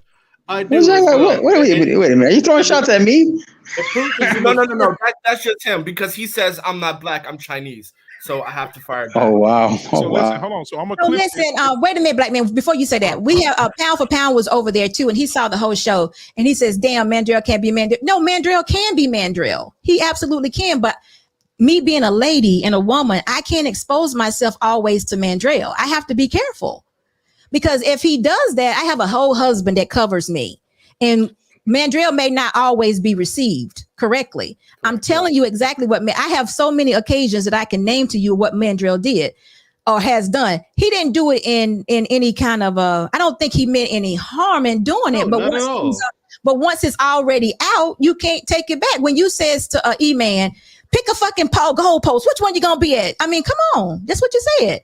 When you look up and you say, where the hell you get this man from? You need to send him back. I mean, you said that. All right, we're good now. But to be fair, they had it coming. Because I don't want to beat. And I get it. I get what you're saying. I'm saying these things to be funny, but I get your point. Mandrell got his points. Everybody spoke. So I wasn't 100%, ma'am. I wasn't 100% aware of the situation on that context. So shout out to E-Man for that one because that was some context to it. So we're good. So man, the fact that that's why I asked, well, how long ago was it? It was 2 days ago. So the fact that it was 2 days ago, I'm looking at him kind of sideways. But he know better on my channel. I'd never seen him anywhere else except for. Oh yeah. This is the first, the main description you gave of him. That's the first impression I got of him, and ever since then, the fact that I knew that he was hungry and he wanted to actually do this as a real thing for YouTube, I was even more on him. So because hey, let me give you some advice. Let me get some encouragement. Hey, have you watched yourself? Have you critiqued yourself? All those things like that. So that's why I'm a fan of just this show, period. And I'm a fan of Mandrell. And guess what? You know what? I will say this too, Security Boss. You may not know this, guys. A lot of times, a lot of these things happen behind the scenes. And watch this. One night, Security Boss, they stayed up to about 3:30, 4 o'clock in the morning. When the stream was over, they stayed back and they were having a conversation on how to get better, what he need to do to get better. He got to calm his temperament down. So it was like a full-blown. I fell asleep. I woke up by 4:30. They still were talking. I said, "Lord," I basically adopted Mandrell. I'm teaching. I'm sonning him. Yeah. Oh my goodness. And Security Boss, you sparked this light, and I mess around with you, but to be honest, I do heed your information. I do take it. That's why I keep asking you questions. Mm-hmm. You tend to take them the wrong way, and I get why your guard is up. Man, Black David trying to get up. Yeah, the reason why you respond the way you do is because your guard's up. And I get it. That's my fault. But if you were to come on my show, I would handle you with grace. Number one. Hold on, Margaret. Hold on. I do understand you have a husband. And number one, you're a lady, so I wouldn't disrespect you anyway. Number two, you're a married woman. We're still beating this on the head, bro. We're good. Everybody good. Disrespect you. Everybody good. I'm going to say this, and then I'm going to get off and let y'all have your barbershop talk. But Mandrell, what if the questions are hard? What if I take you to a place that you're not ready to go? It's just something to consider. That's all. That's no such thing. Sometimes you want to go. So, Black Man, did you yes, sir? Yes, sir. Thinking man, go ahead. Every time we run into each other, you off. 5-10 minutes, you gone. How you doing? Well, I don't want to take y'all space. I just heard we ain't saying bad things about me, and I didn't. It wasn't a bad thing. It wasn't a bad thing. I'll take it back. I'll take it back. It wasn't bad things, but the tone of the voice wasn't correct. And I like everybody to have a correct tone when they talk about me. If not, I want to give my point of view. That's all. Samuels in me. Okay, I respect that. The Kevin Samuels in you. Okay. Hey, watch this, Security Boss. This is for you. Okay. What is that? We ain't signing. Okay. The name of her show is The unsolicited what's security boss. I need you to do an opening in Chinese. Oh, when is your show? When is your you show? have to come over. You got to come over and do that because I need a tape. I need a tape of it though. Clip it, yeah. I need a clip of it. Don't do it right now. The next time you over, we'll stop it and you'll do it. If you do that for me, I'll appreciate that so much. I would. No problem. No problem. That's I'm always happy to help. Okay, but thinking man, this is the man's spot, and black man and I almost got beat up for having it today already one time. Wait, real quick, security boss, before you leave, can I do it? Wait a minute, security boss. Before you dip out, can I do a little like Spanish interpretation for your intro for all the Spanish Mexican fans that you have over there in Mexico? So so she's gonna have Spanish, Chinese. I'm gonna have. Let me hear a little bit. I've heard We Ain't Signing. I love his. Let me hear what you got. Hola, buenos días, mucho gusto, galanes y las damas y caballeros. Aquí estamos en el show de la mañana y la tarde de Unsolicited Security Boss, la jefa de seguridad. Mucho gusto. I like that.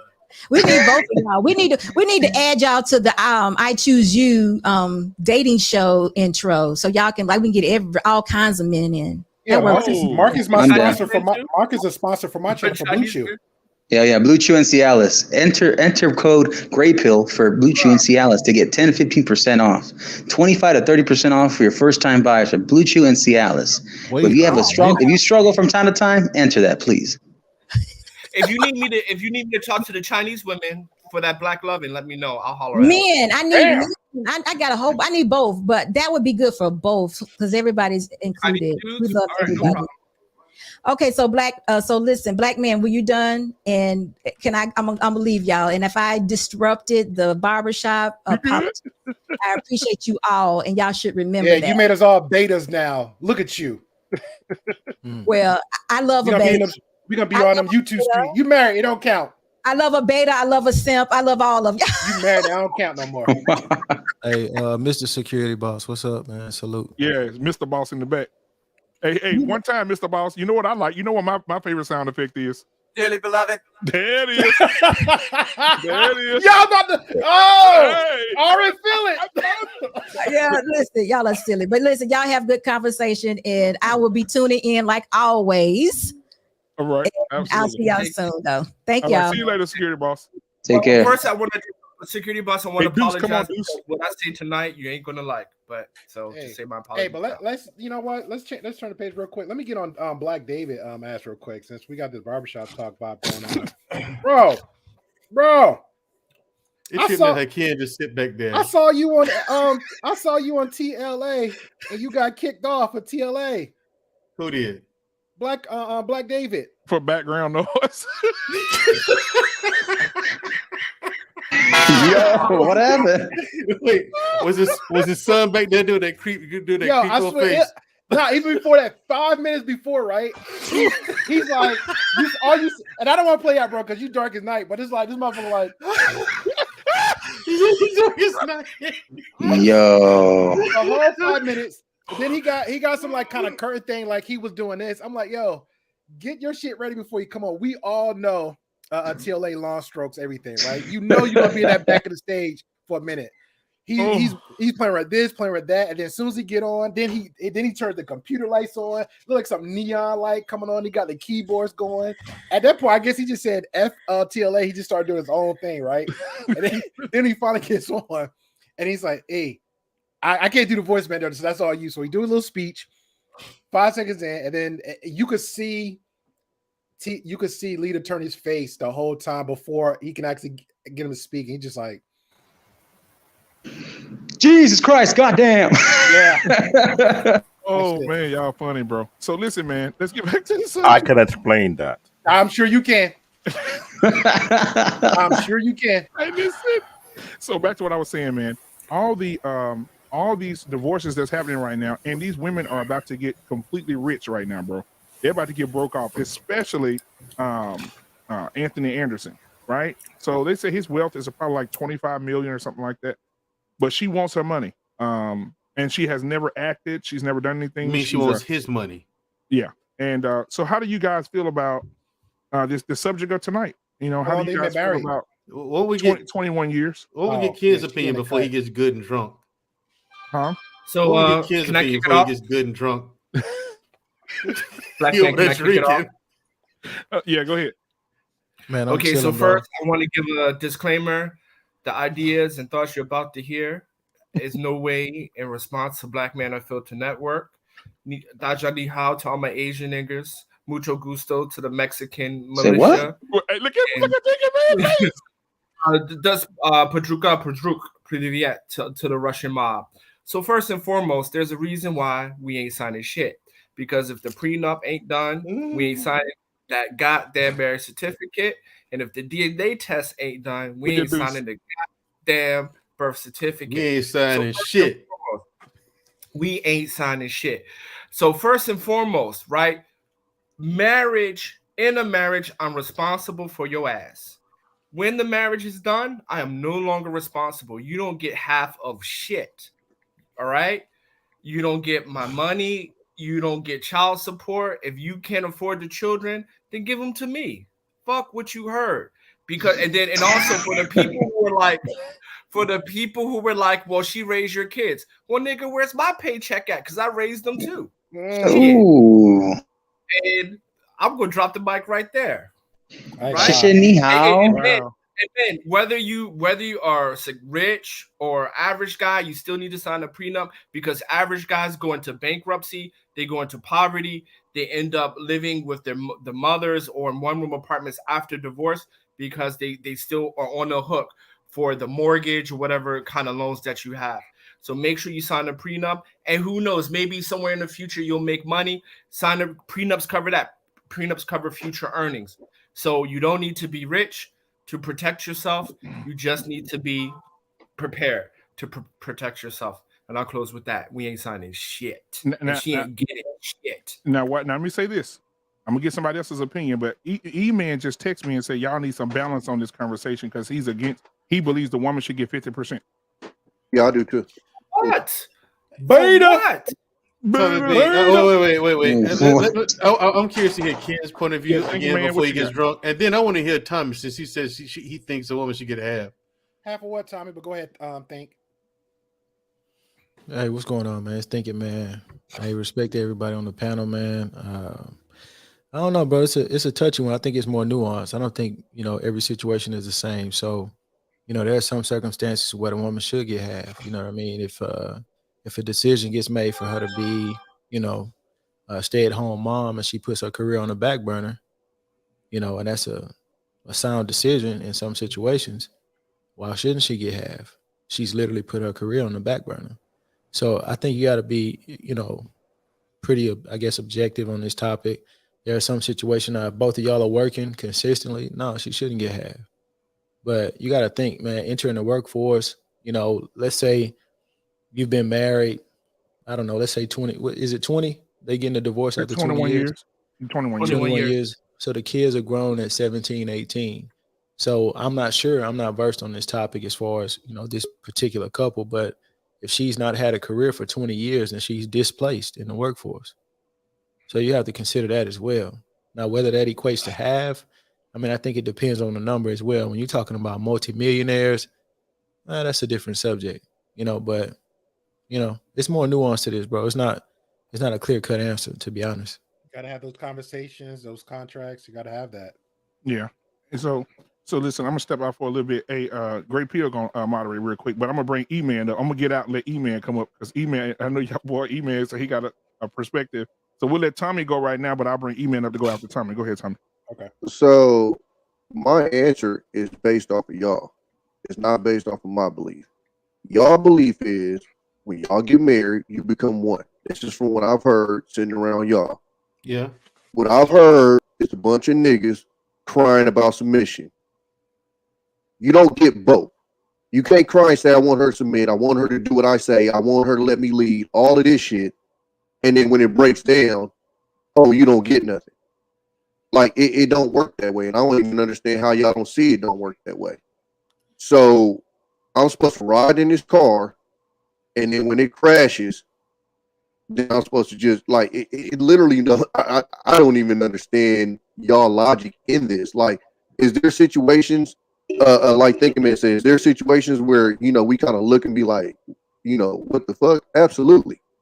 But for the most part, like a perfect example, because we all know him, Anton.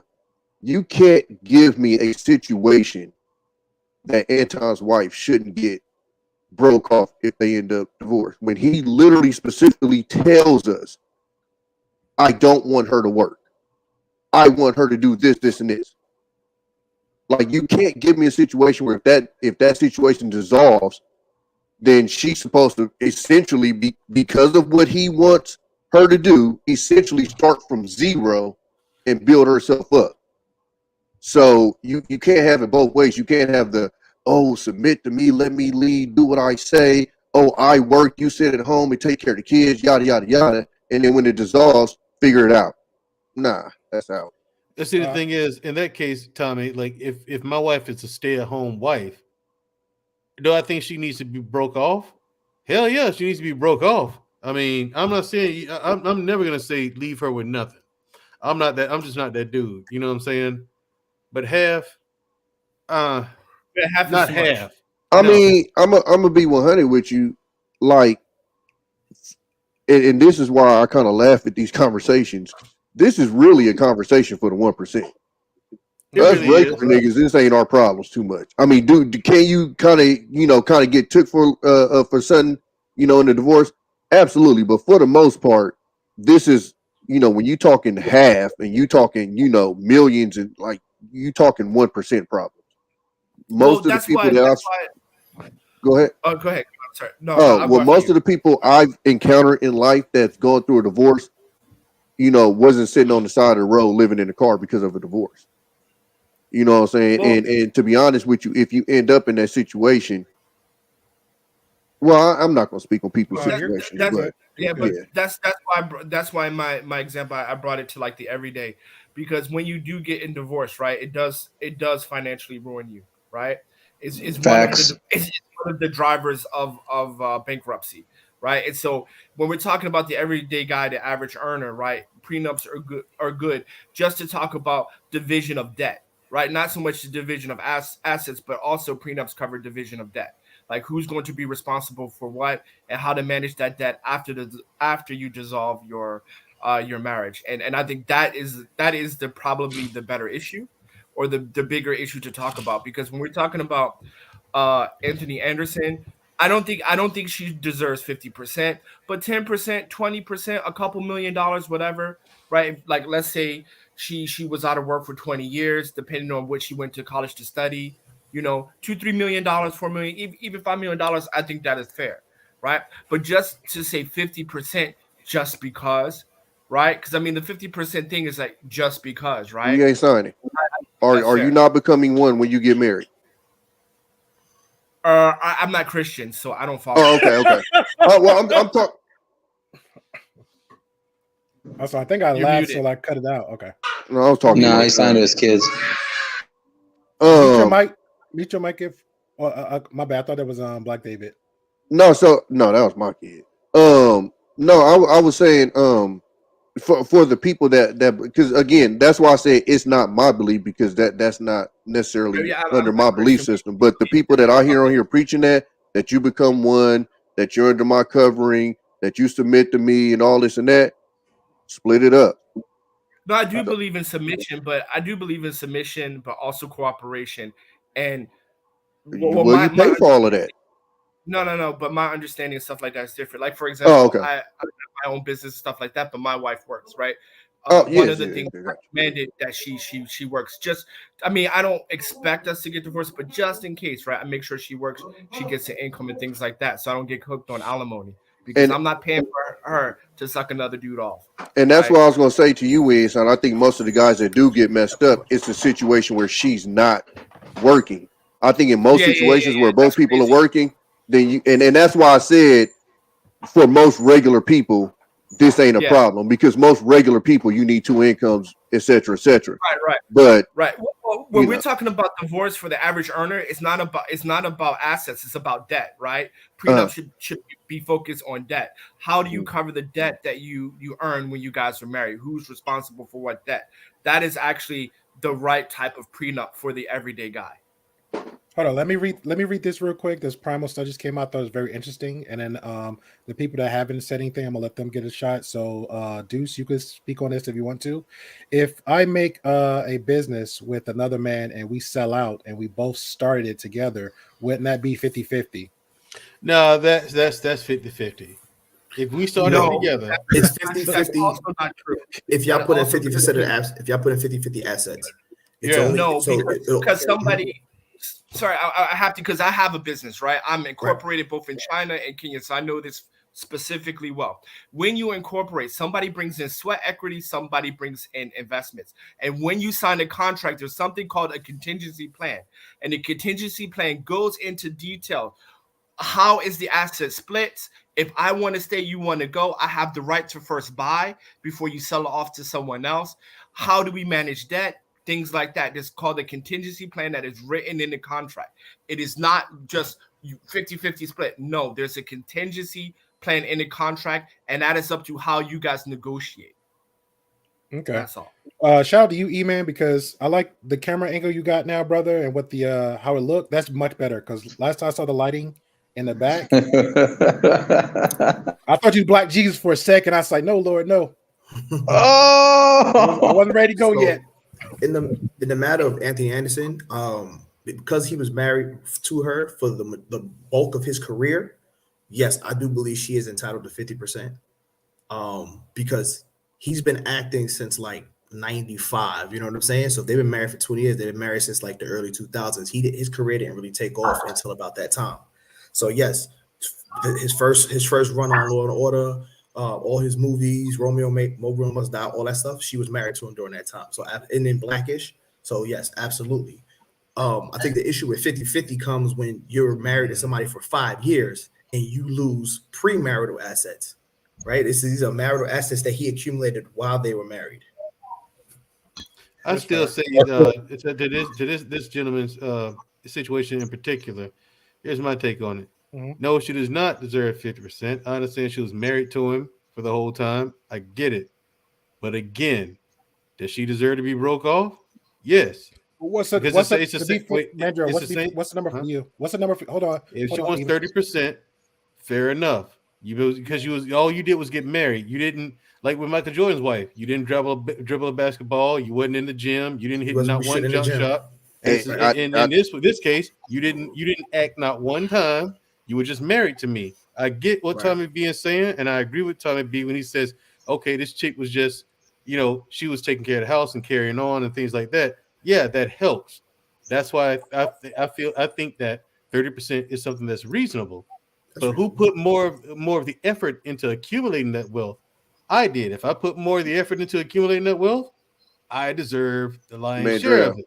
There's also another part where they're playing that, where they're holding you down, where they're holding down the household, where they're holding down the kids, all of that stuff. See, what you got to understand is the reason why you got to focus on that like that is because she held down the other stuff. Mm-hmm. And that's why they have it set up that way. He can pay for it. Real quick, guys. That's nothing that money can't solve. Yeah, real quick, guys. So with the Michael Jordan situation, I was on another platform, and on that platform, one of the guys came up and said, and we need to look at, so I said, I have to research, so just see what people are talking, if they really talking what they're talking. So, and he was right. So he said that Juanita got $130 million in the divorce, one of the richest divorces ever at that time.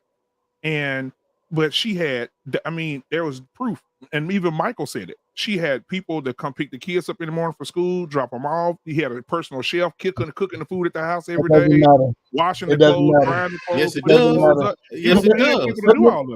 Let me tell you why. Here's why it matters. Here's why it matters, man. If we had all that, if we had all that going on, that means I paid for the person to pick them up from school. I had to pay for the personal chef.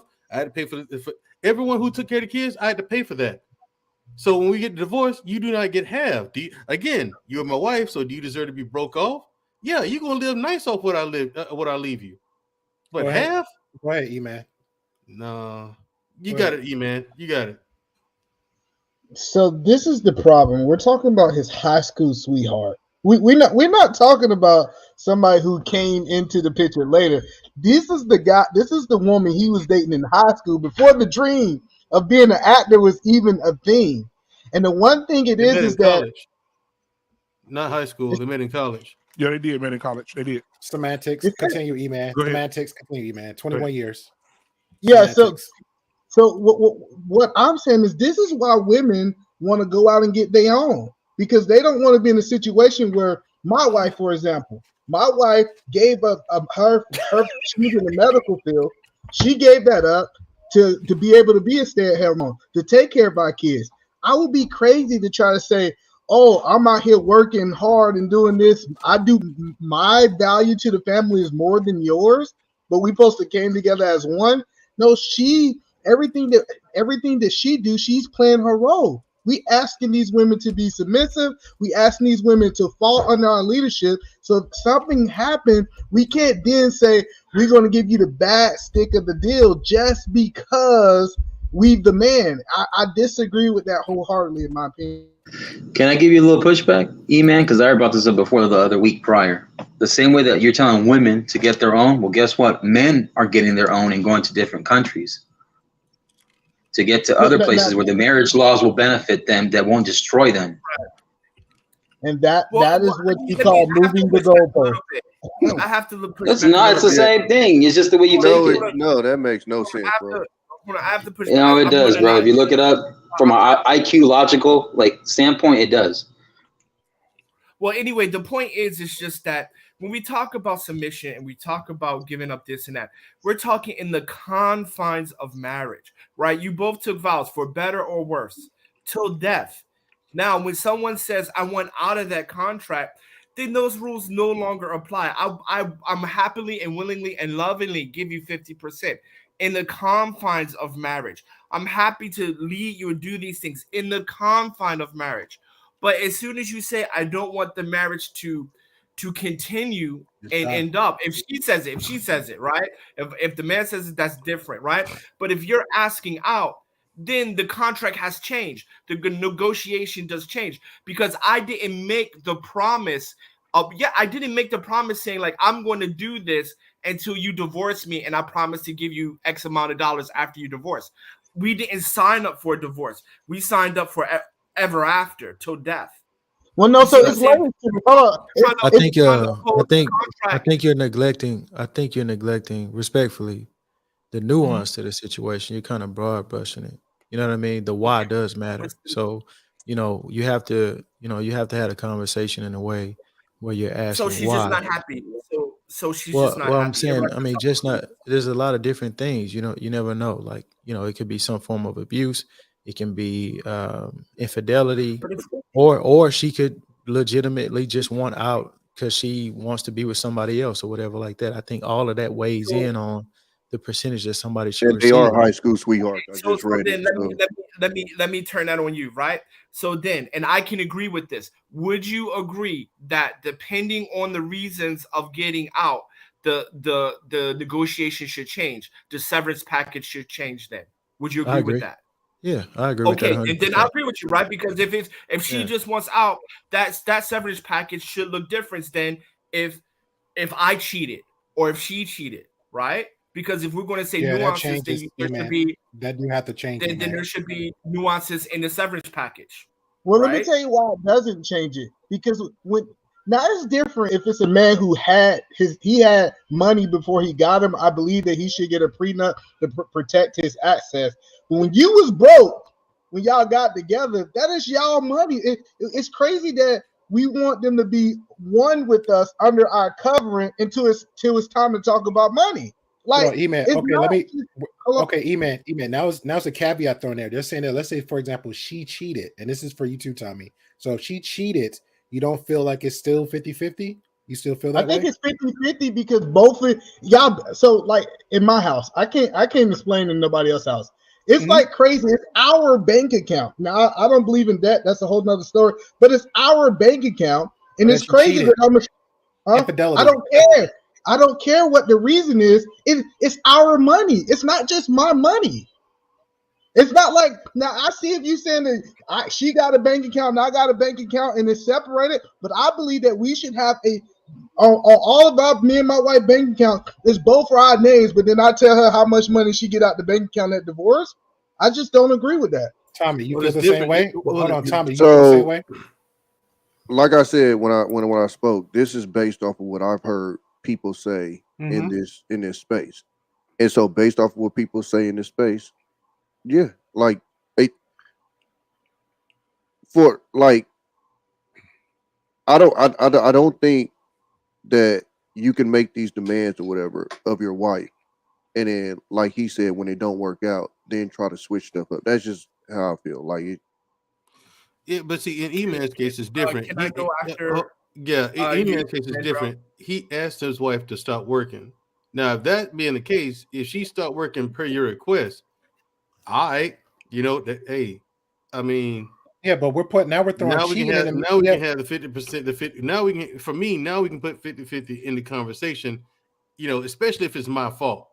Yeah, we're great, especially if it's my fault. Yeah, we're agreeing to that. Now we're throwing the caveat in there, like say cheating is a factor. So if you asked her and she did something to the marriage to dissolve that, no, you ain't getting 50%. Okay. Look, I'll put you in a position where you can stay at home and take care of the house and the kids and whatnot. Not saying that that's an easy job or anything, but E-Man puts blood, sweat, and tears into his business. He's built it up to where it is today. I'm sure his wife helps him and whatnot, so she contributes.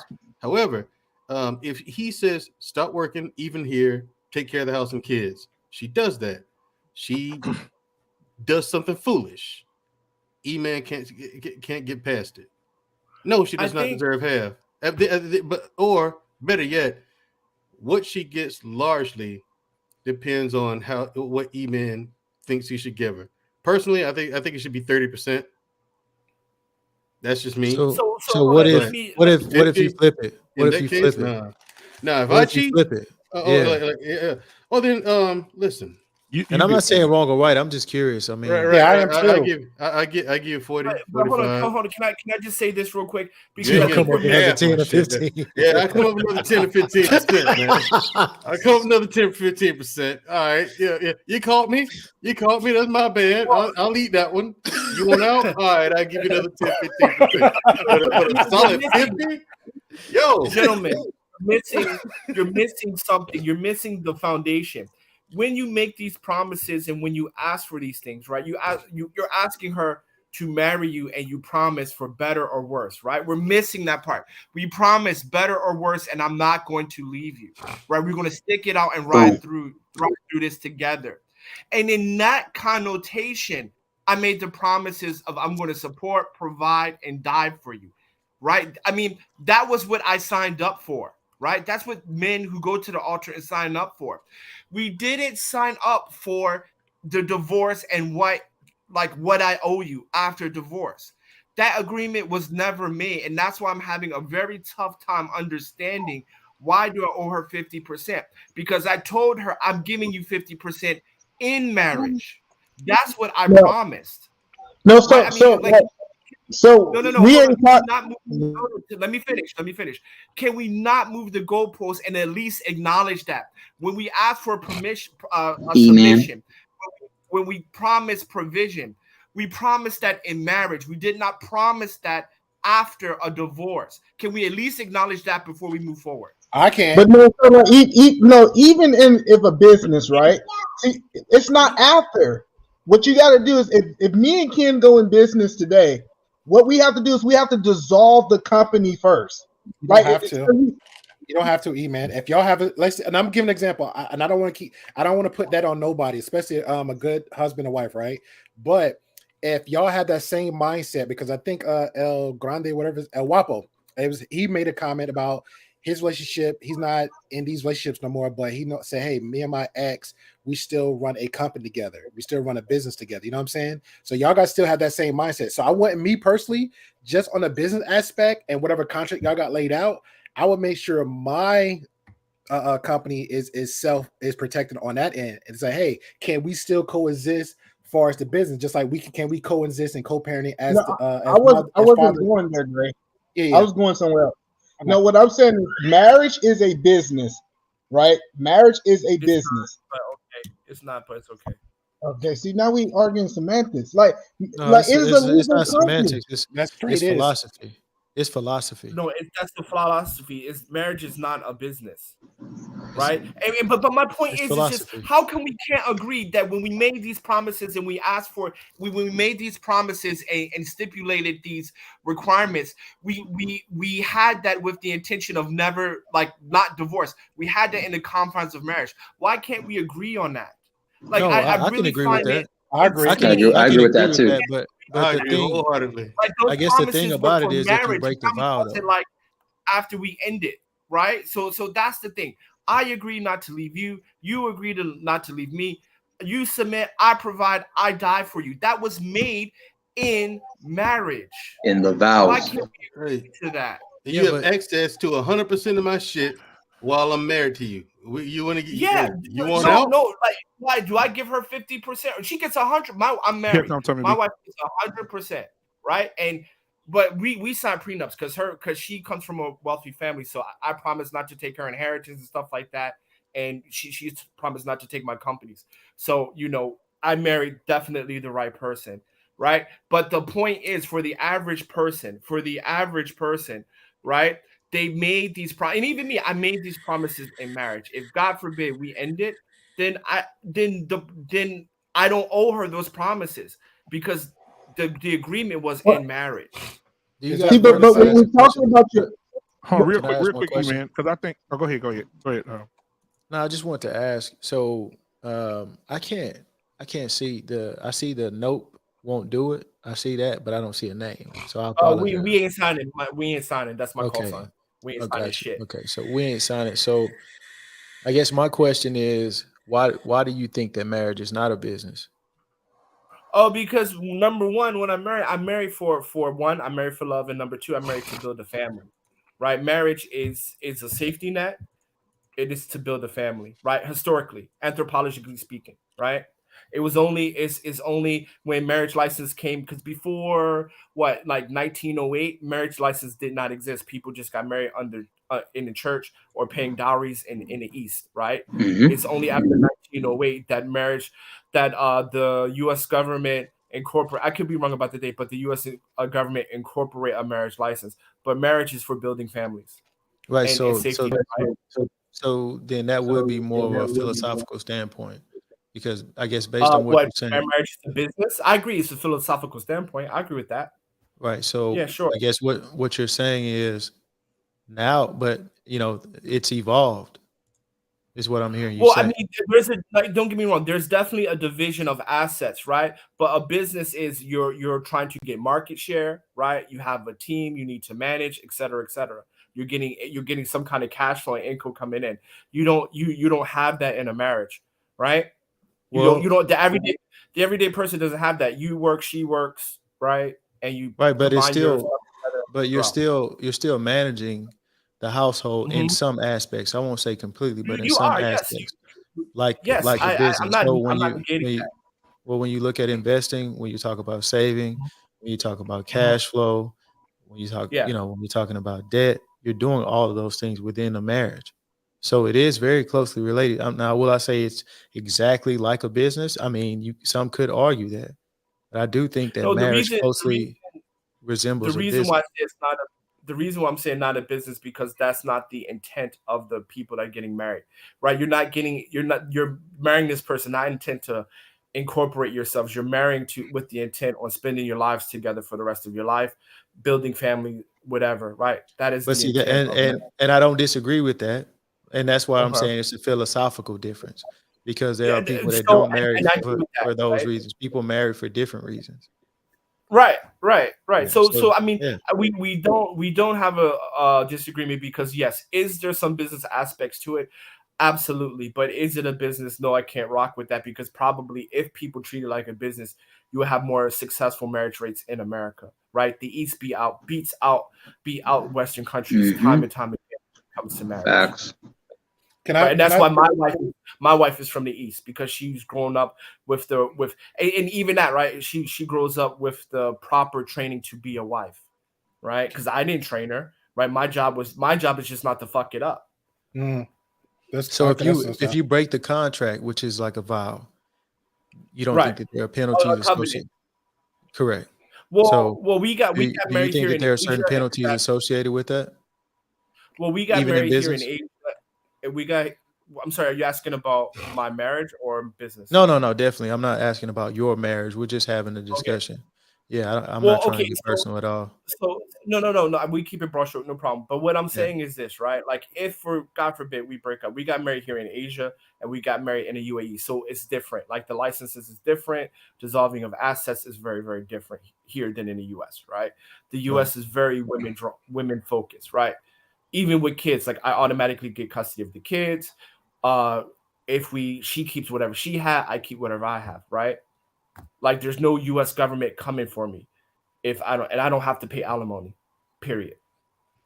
Well, so what about the assets that you acquired during the marriage? See, the point that I'm trying to make is, I hear dudes say, I'm gonna ask the direct question. Okay. I said, so I see dudes say, I want you to pay half of it for the house. I want you to pay half of the rent, and I'm gonna pay the other half. But then when we separate, your money didn't count like my money counts, so I get to tell you how much of the house you get. Now I get it. So my question is, man. If that's the case, I agree. If that's the case, if me and the woman both paying half of the rent, half of the mortgage, then I agree with you. She deserves half. She's putting in half. Yeah, we agree. That's called the gray. That's called the gray area, E-man. Absolutely. Yeah, I agree with you. No question there. Yeah, I agree with you on that. Let me get Sir Hale in here. Sir Hale, what do you think about the whole situation? Because I saw you in the comments. What you think about it? So I think it's a couple things. I won't lie. I haven't fully developed my thought about this because I think there's a lot of factors, and it's hard to reconcile one person doing most of the actual work, and then when a marriage dissolves, two people get credit for it. It's just hard to reconcile that. The difference in this is if you both have started out, and I don't like the idea that somebody is not working a job like for someone else, because I think work is based off of what you guys agree to and the value you bring to somebody's life. So if the wife did not choose a career so that she can work for you to help what you do to push you guys off the ground, then I think that's a different conversation. Right. So that's what I'm saying. So like with this particular deal, because I don't know all the variables, it's hard for me to say, but it's really hard for me to wrap my brain around, one person having to get up early in the morning, get themselves dressed, learn stuff, get certified, go to school for a particular deal, perfect their craft. And when that relationship is over with, the work that person actually did, not from a theoretical perspective, but with their own time and energy, they have to split that in half. It really is just hard to reconcile that. And it will be vice versa as well. If the woman did that, it would be very hard for me to say that the guy who didn't put in the equivalent work in the household, because he was married to this person, gets to benefit. He gets half the check and he didn't do half the work. It's just hard for me to reconcile that. But how do you quantify that though? I think it's a couple things. Is what you agree to. Like, I'll give you one. Like, so my wife and I married her when I was 19 and she was 21. She works for me. So if something were to ever to happen, I wouldn't want to give 50, but she's put work in. You see what I'm saying? Like, I don't want to, because I know what work that I did, but I have to give respect to the role that she played. It may not be directly in the business. She may have taken care of something in life for me so that I could focus on the business. And for that, you have to quantify that. And that situation is different.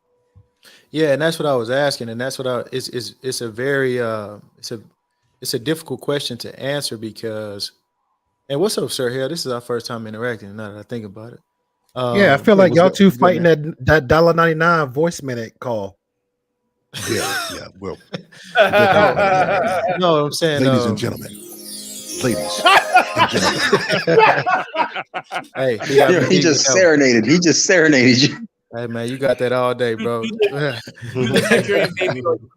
No, but that's a legitimate, question. Is something that that I think should be discussed before marriage, and that's just my opinion. Because how do you when you talk about value, it depends on in your mind, which makes it unique to every man that's getting married.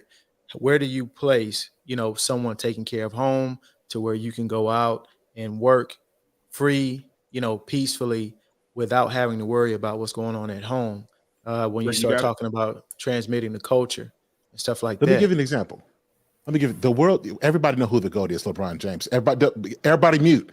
Everybody mute. Man, boo, hey, don't we start know, there, we know, man. we know the greatest. Where you at now? Where you at now? And anyway, don't worry about that. It's a different conversation about At home. in the barbershop. Okay, I'm sorry. Now what we're talking about. So, like Savannah James, she to me is a model of what a wife should be. Right? He gets a chance to do his work. Right? She, she's never in the spotlight. Doesn't bring his name down. Who she is just as a woman adds so much value. I respect LeBron James by himself. She takes it way over the top because of the way she conducts herself. If something were to ever happen to them, bro, she get half. Will and Jada. 500 mil. Hold on, wait. Whoa. Yeah, but I just want to make sure I fully understand. Why do you say that? Why do you think that? Because of the value. And when you see her, look at first of all, look at what he says about his wife, how she takes care of home, she takes care of the kids. With the career, how she helps him with his career. And you guys know when you're in the spotlight, your wife influences how successful you are, whether we like it or not. And she has put herself in a position to where she is an asset to him. So when you think about her, you think about him in a positive way, right? So for that reputation building, she has been great for him and helped him to build how he's perceived in terms of being a stellar father, a stellar husband, scandals in the public. Right. And then him building the schools and taking it's like icing on the cake. But his foundation is so solid because of his home life that we can poke fun at what he does professionally. But as a person, he's a stellar individual. And a lot of that is attributed to the type of wife he has. I don't disagree with that. I don't disagree with that. Did you mention Jada? Or no? Yeah, unlikely. Okay. Yeah. He's about to make his next point. Yeah. No, but I mean, that was the point. Like one builds their reputation, one tears it down. And in the grand scheme of life, a man's reputation is part of his currency in this world. And that's what I'm saying. When you have a wife who adds value to your name, that's a bonus and a benefit that you can't really put a dollar amount on. Yeah, it's priceless. I agree. But I think both is entitled to have if a prenup doesn't stand. Like if it's nothing in writing that says that if it's nothing in writing that states that, hey, this is how we're going to divide the assets, I feel like from a government point of view, we have to say, hey, it's going to be half, because we're trying to say, because if you understand how the law works, it got to be kind of same for everyone. It can't be like pick and choose based on how we feel. I think, man, I think you believe that. I think you believe that in particular because you're not going through it. I think, and God forbid anything happens to you to your marriage. I mean, because I would not wish that on you for anything. You know what I'm saying? So, speaking about divorces, I think your point of view would change because what you're asking to do, what you're putting yourself in a position to do, what you're doing is you're sacrificing a lot. And when it's going through it, a lot of things are going to run through your head during the process of that separation and divorce. Like, okay, wait a minute. I've been doing this, that, and the other, and she's been doing that, and this, and I put this much into it, and that much into that, and this much into this over here. I've invested so much of this, that, and the other into this thing, these things over here. A lot of things are going to run through your head and process it because it does for everyone. Everyone men who believe the same thing you do. A lot of stuff going to run through your head then, man. Let E-Man go. Okay. All right. So what I'm saying is that when you choose your wife and y'all two come together as one, I can't look at what your effort versus her efforts is y'all efforts. I see you as one person. But it's so separation. Things going to change then. So what I'm saying is, for us to be able to, I must first draw a line and go half. Like, I don't believe in alimony. I feel like if a woman get half, she shouldn't even be asked for alimony. Like, that shouldn't even be like, you take your half, you go on by your business. I don't owe you nothing else, point blank and period. But I'm saying once you divide once you got to divide one into two, I don't mean to interrupt you. Hold on. I want to add something to what you're saying. I mean to cut you off. So in the divorce, I'm reading it right now, just getting this info in the background here, y'all, while y'all chopping it up. So in the divorce, it states that she does want 50% of what of his assets, and she does want a monthly income. She does want that. So she does want alimony every month. In the amount of she wants $75,000 a month. I'm That's what TMZ is saying. I know that's what TMZ is saying. See, we're having two different conversations. We was just talking about half. Now, if we start talking about alimony, that's something totally different.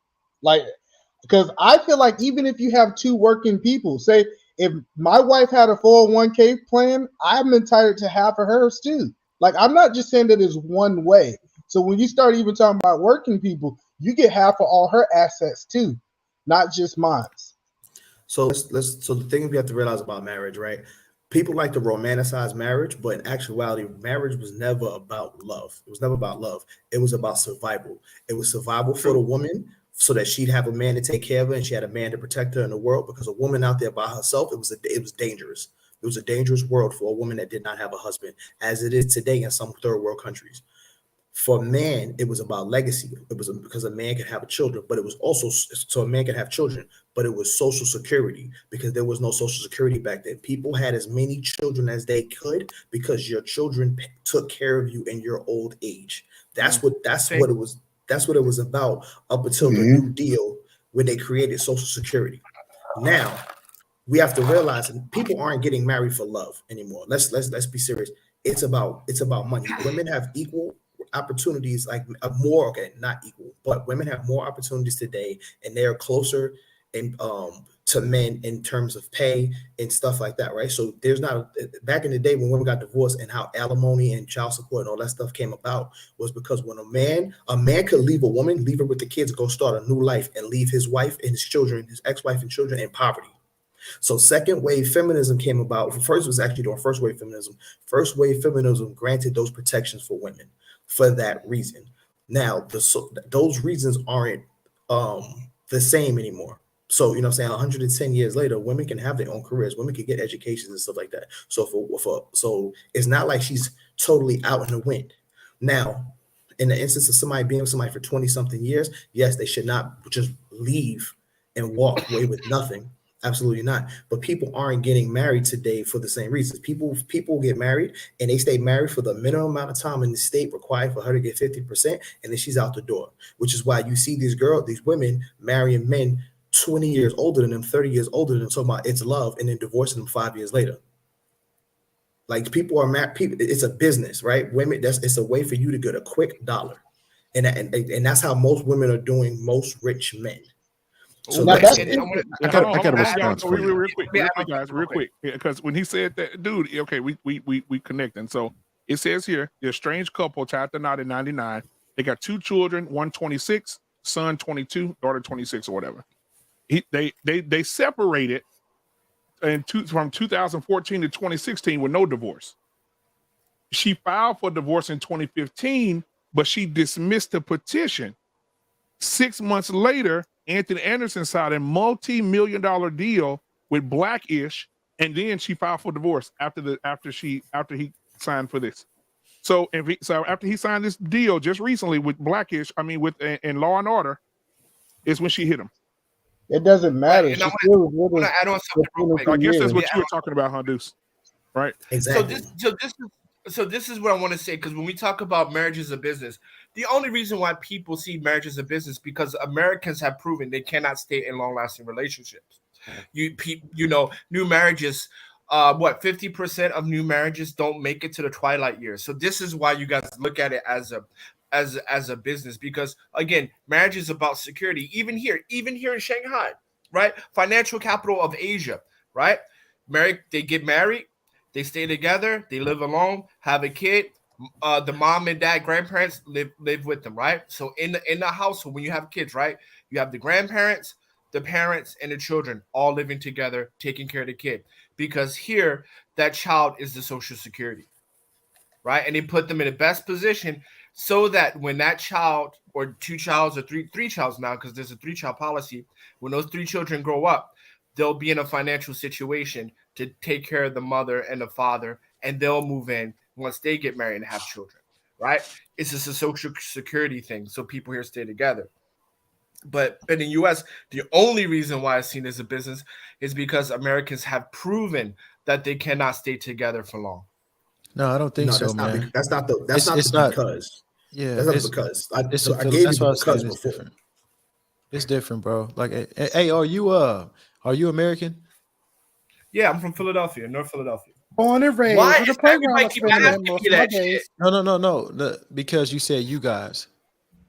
Oh, because I've been abroad for 16 years. Right, I've been living abroad for 16 years. So Okay, so that's why I asked that question. But what I'm saying is, it's not just that, you're thinking of a business because you're going into it, and again, this is just my opinion. This isn't, I don't think anybody goes into it. Now, there are some malicious people that go into marriage who want to, take advantage of certain situations. Can I just say one thing? I'm sorry to cut you off. I really apologize.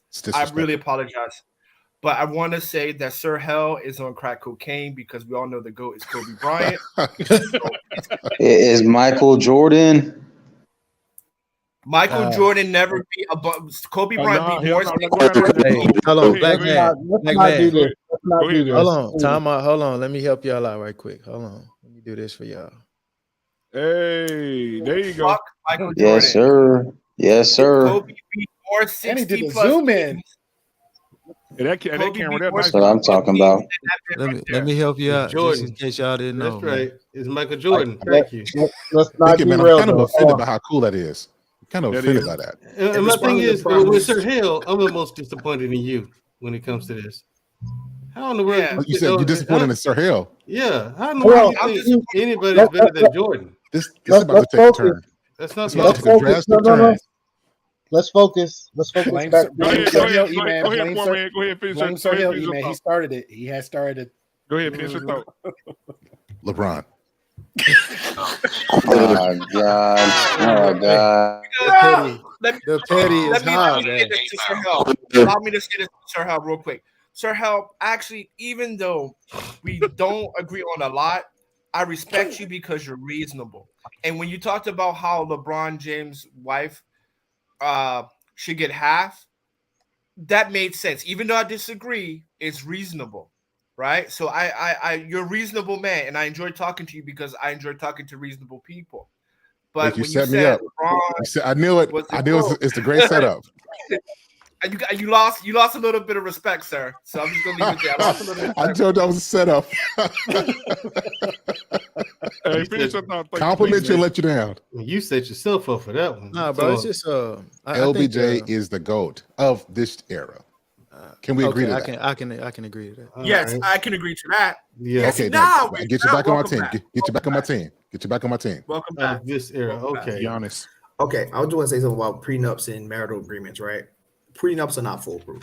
A prenup can be invalidated for like 6 different reasons. If the judge feels for any of those reasons, that it falls under that. So if it's even the perception that it was signed under duress, or it really is a he said she said thing, it can be thrown out. If the judge sees it as unfair, it can be thrown out. If anything, like for any reason, so it's not foolproof. It can literally get thrown out in court the first day of divorce court. Marital agreements now.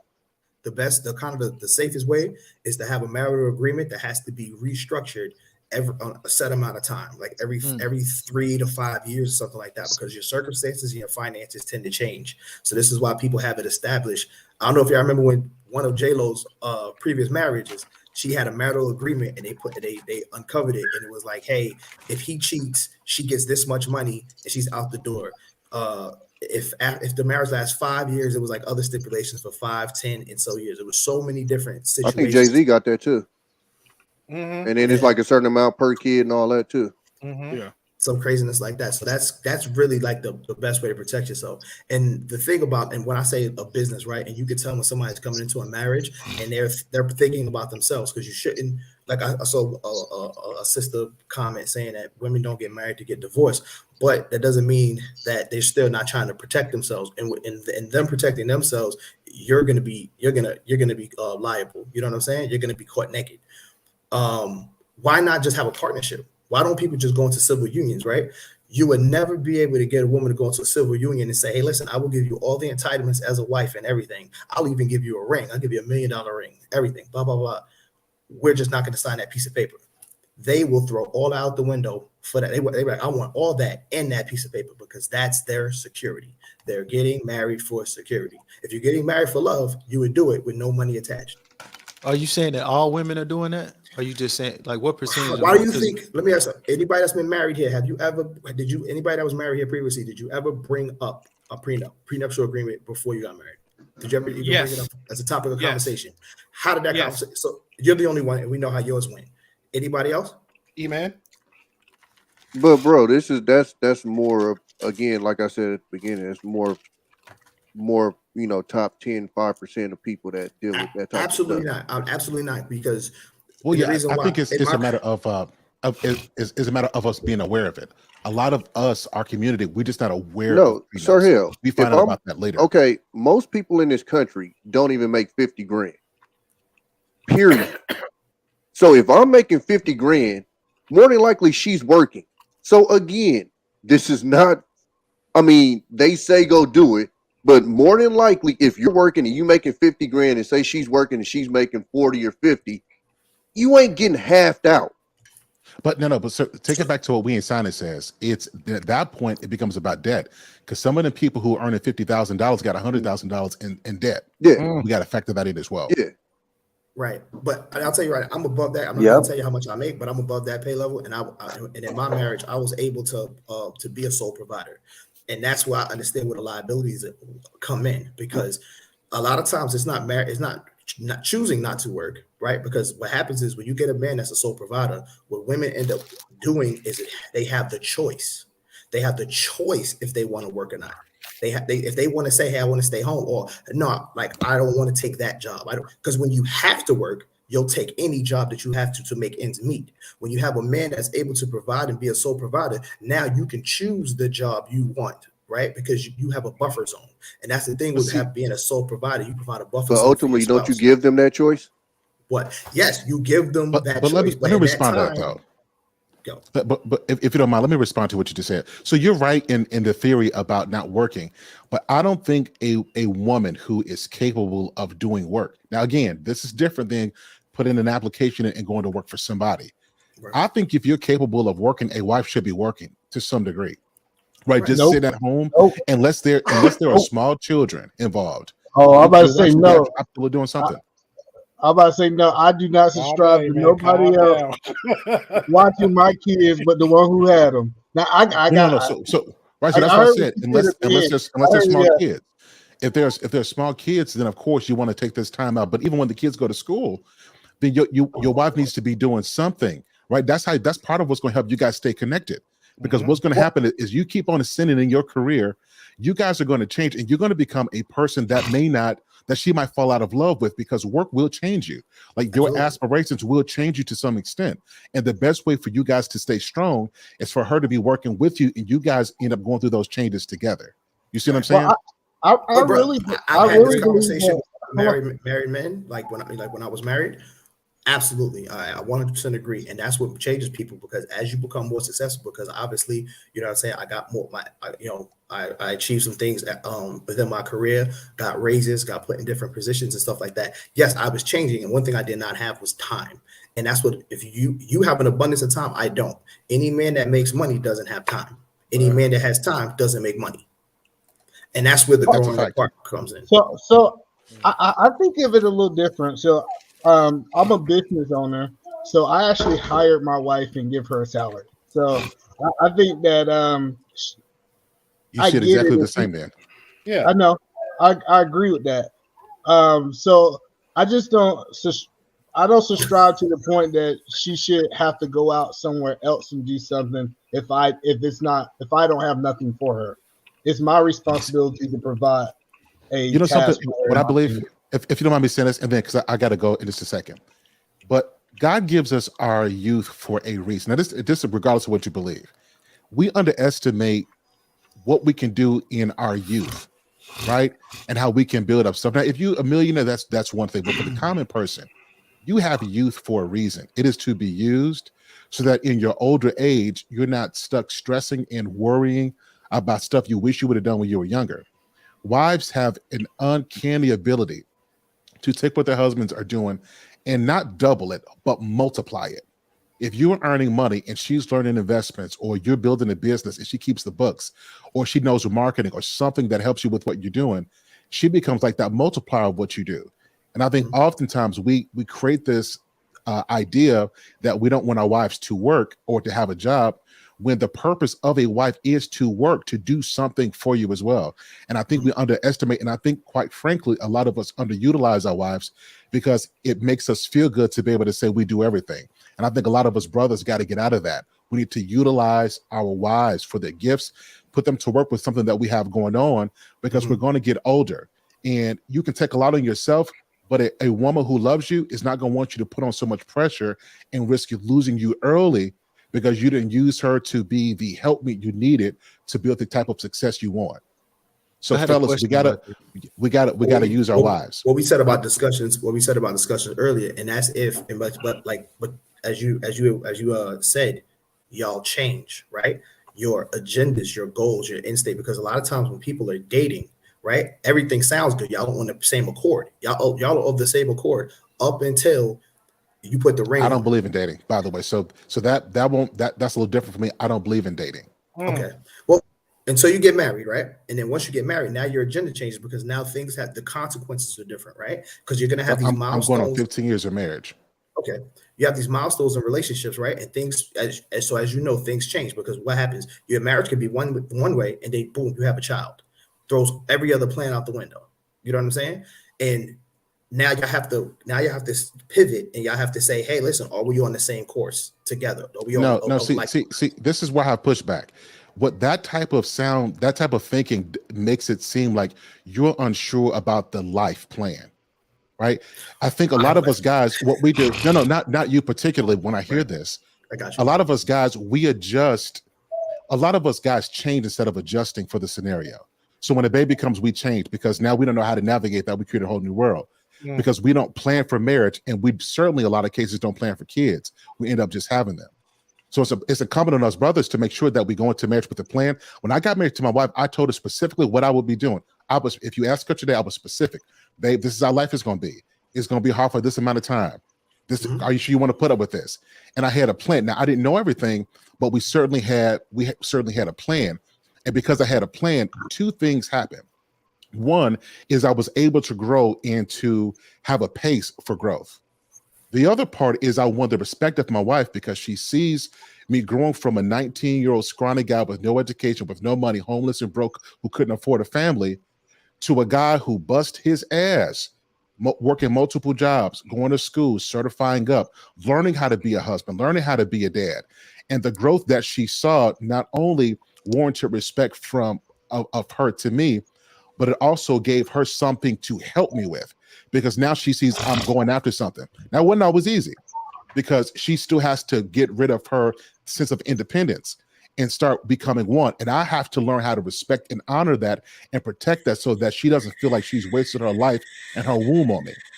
So this is what I'm saying. We got to have a plan that's solid, and we have to stick to that, make adjustments where necessary, but we can't get in the mindset that once stuff happened, we change for it, because that's how you lose respect, and then that's how you lose trust. Right. And on top of that is that, I just want to say a quick comment. And on top of that, everything should be part of the plan. When we had a baby, it wasn't a surprise. Like we said, hey, we're going to be married for this amount of time. This is when we're going to start having a baby. This is when the first baby gonna have. This is what it's gonna cost. Like, it shouldn't. I think what we do is we surprise women, and then they react for something they didn't know. But if she's already in the mindset that this is supposed to happen at this time, she typically fall in line with the plan, and it's not a big change because she know it's coming because I prepared her for it.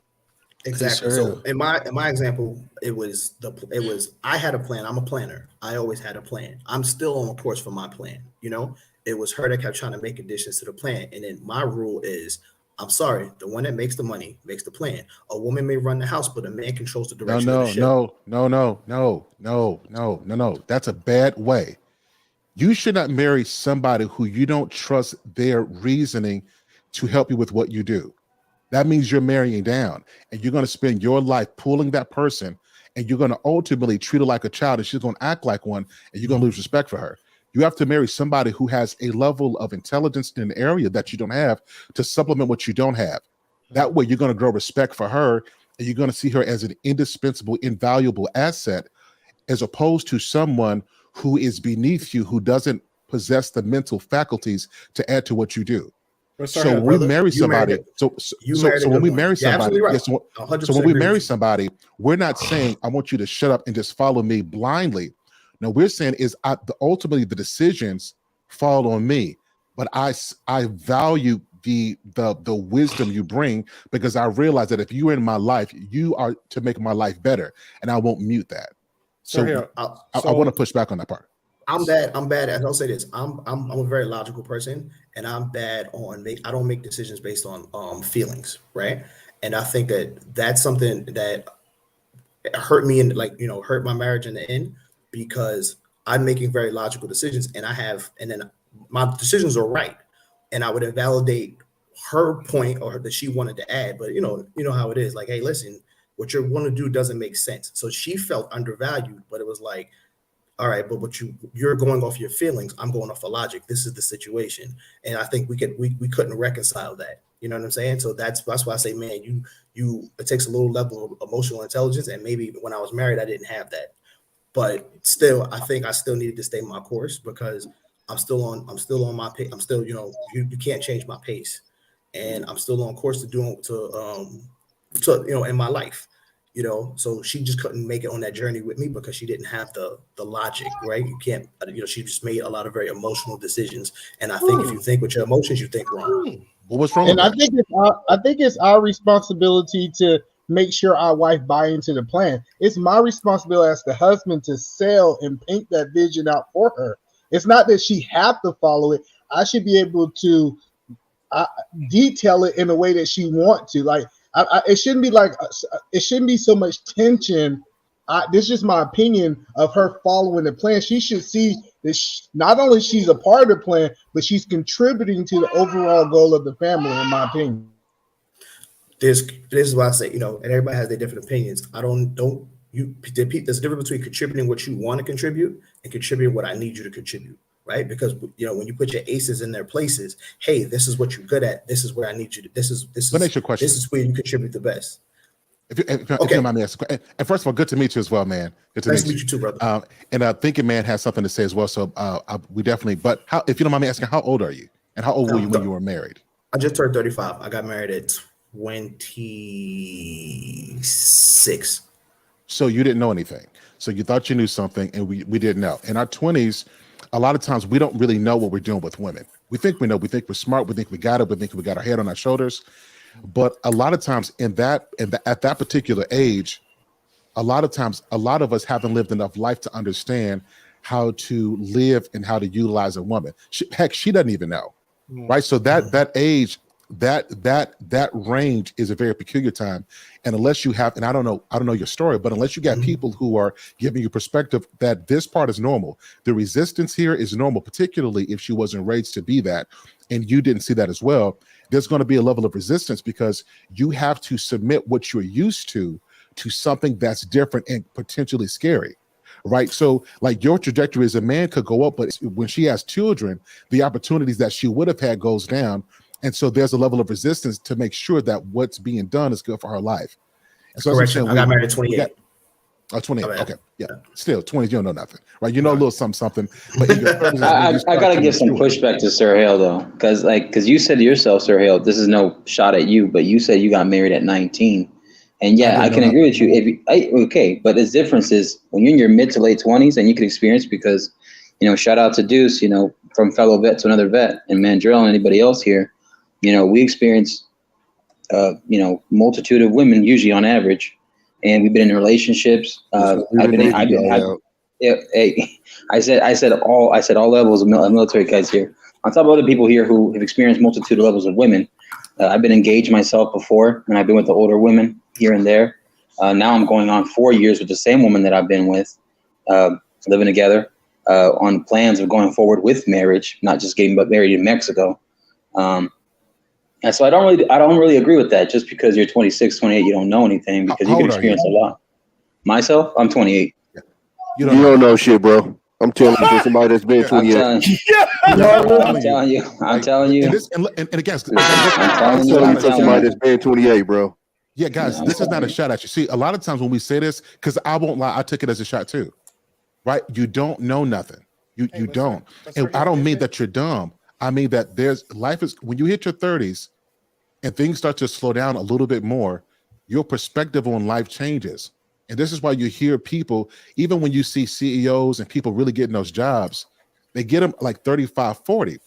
It's not because you don't have the talent, is that life experience gives you a perspective in a level of solidarity that you don't have in your 20s. Right now you have energy, and that energy is supposed to get you that experience, but you are still being baked. You're not all the way done yet. This is not a shot to say that you're not cooking, because you're cooking. It just means that in your 20s, you're not done yet, not done enough to truly understand life. And this is why a lot of women date older men. It's not because they don't have the energy, it's because they have a level of solidarity with them, a level of strength, and a level of self-respect and experience that they can pull off of. So this is not a shot at being 28. I've been there. It's a 34-year-old going on 35. I think I'm 67 in my spirit, right? I'm telling you, in your 20s, you don't know a lot. In hairline. It changes when you get in your 30s. Are you 34? 4 kids, 34. 4 kids going on 15 years of marriage. Trust me when I tell you. So let me say, I want to say 2 things, and I'm gonna be quiet. Let everybody continue when I watch. Okay. I say the same thing, right? Because I always look at myself and my personal experience. No matter how successful I've been and how many things I did right, I could always look at myself honestly and say, hey, at 18, I thought I knew everything. And then I turned 21 and I'm like, man, I didn't know crap. And then I turned 25. I look back at myself at 21 and say, man, I didn't know crap. I turned 30. I look back at myself at 25 and be like, damn, I didn't know crap. 35. I look at now at 35. I look at myself at 30 and I'm like, all right, I know a little something. You know what I'm saying? It's going according to plan. And what the 40-year-olds tell you, you still don't know shit. Go look at 35-year-old people. Because I tell people that all the time. My dad in his 60s, and he still get OGs to tell him he don't know shit. I'm telling you. That's the the second thing I'm going to say, right? As the resident 40-year-old, right? Y'all don't know shit. Y'all don't. Y'all don't know shit. I'm in my 42. And I'm gonna say this too, because at 20, I got married in my 20s, and I thought I was the perfect husband, but I didn't know what the perfect. Well, I'm still not the perfect husband, but I didn't know how much better. I said I didn't know how much better I could get. And you still don't know how much. You still don't know how much better you can get until like you get early 30s now. Well, like when you get my age, early 40s, you can look back at this time right now. You're like, damn.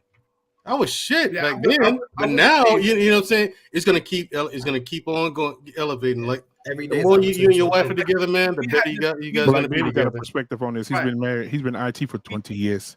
I forgot how long he been married though. My wife is I know you're wearing that baby for 20 years. Michael Jordan. If you look at his team, Michael Jordan wasn't the greatest.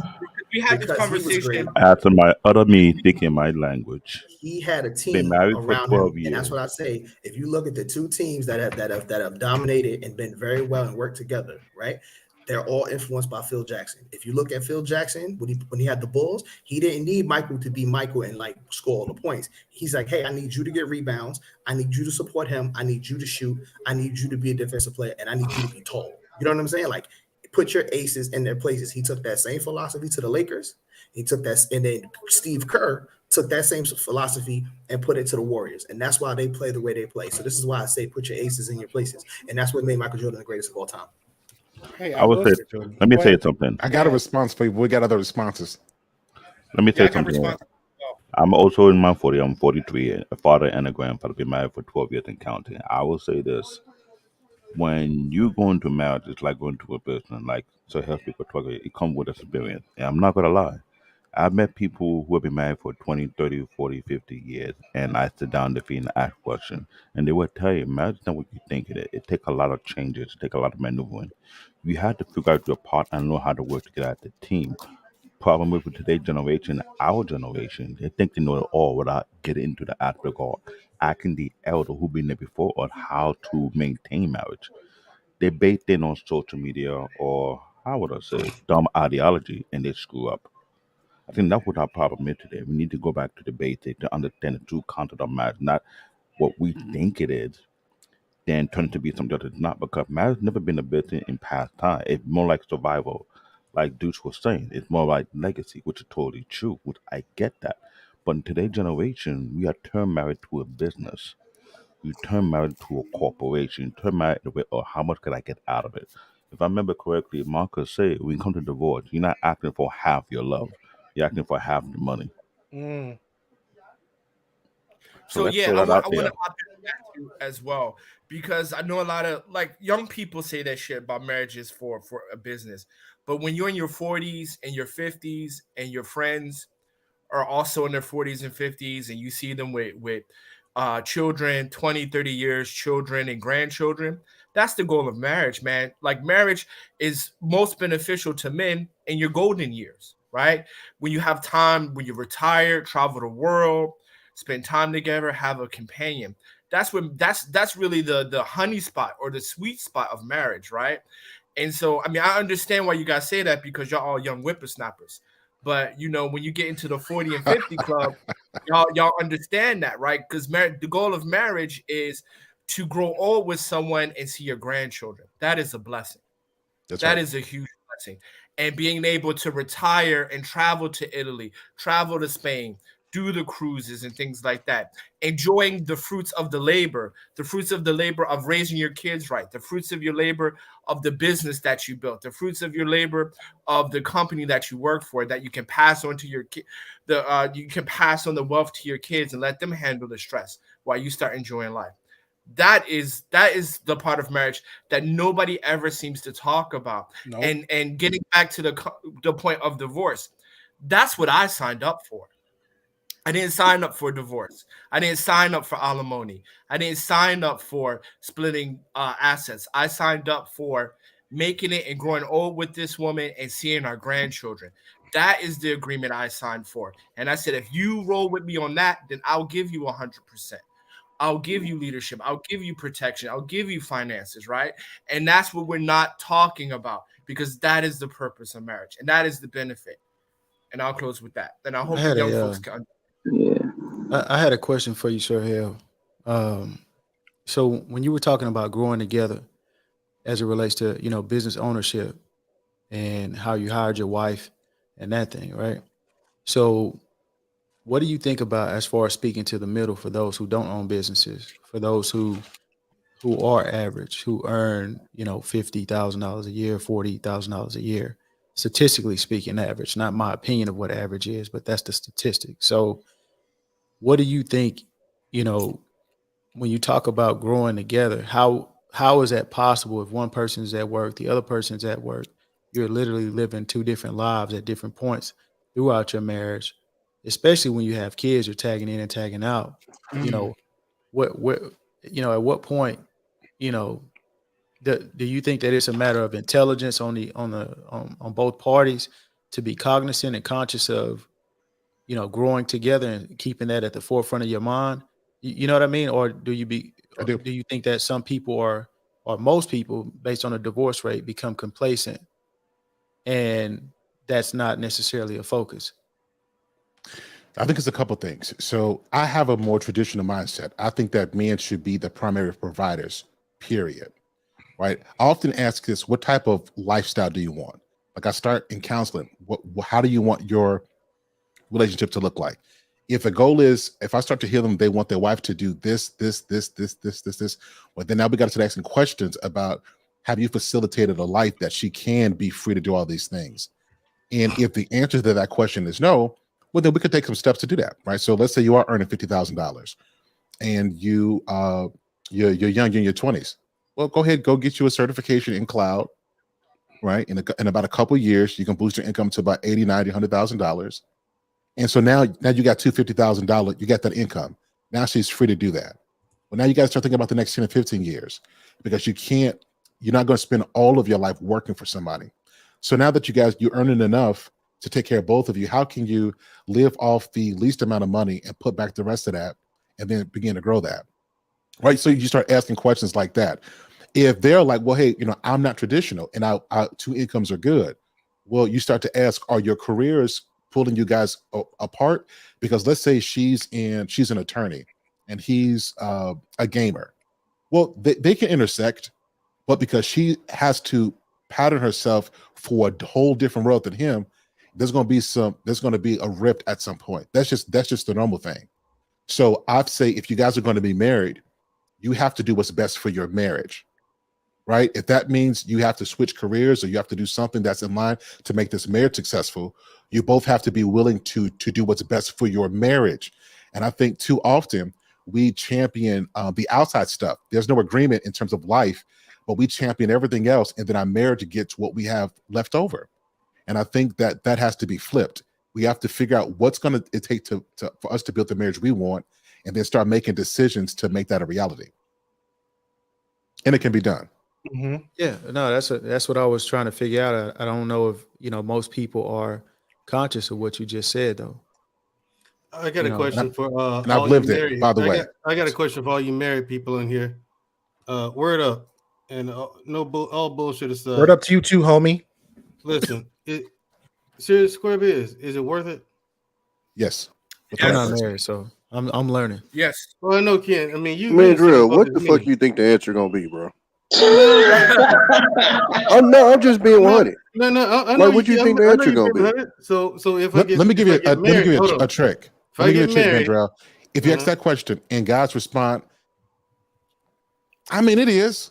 That's a no, right? Yeah. If guys right off the bat like yes, you can trust those answers. I'll ask you a better question, Mandrell. Name one motherfucker that never got up here and said it ain't, or that they shit bad.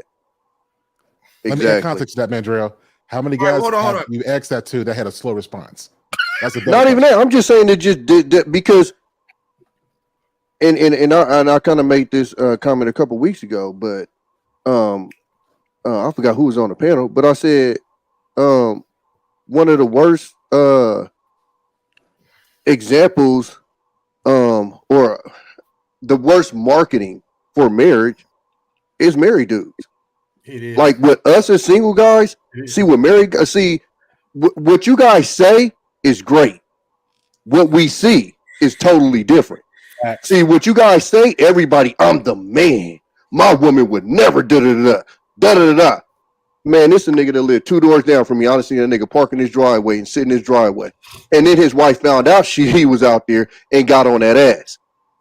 And then we not gonna sit here and act like that shit ain't no normal occurrence. What's wrong with that? What's wrong with that? Okay, let me tell you what's wrong with that, sir. You know what happened when I come home? Peace. No.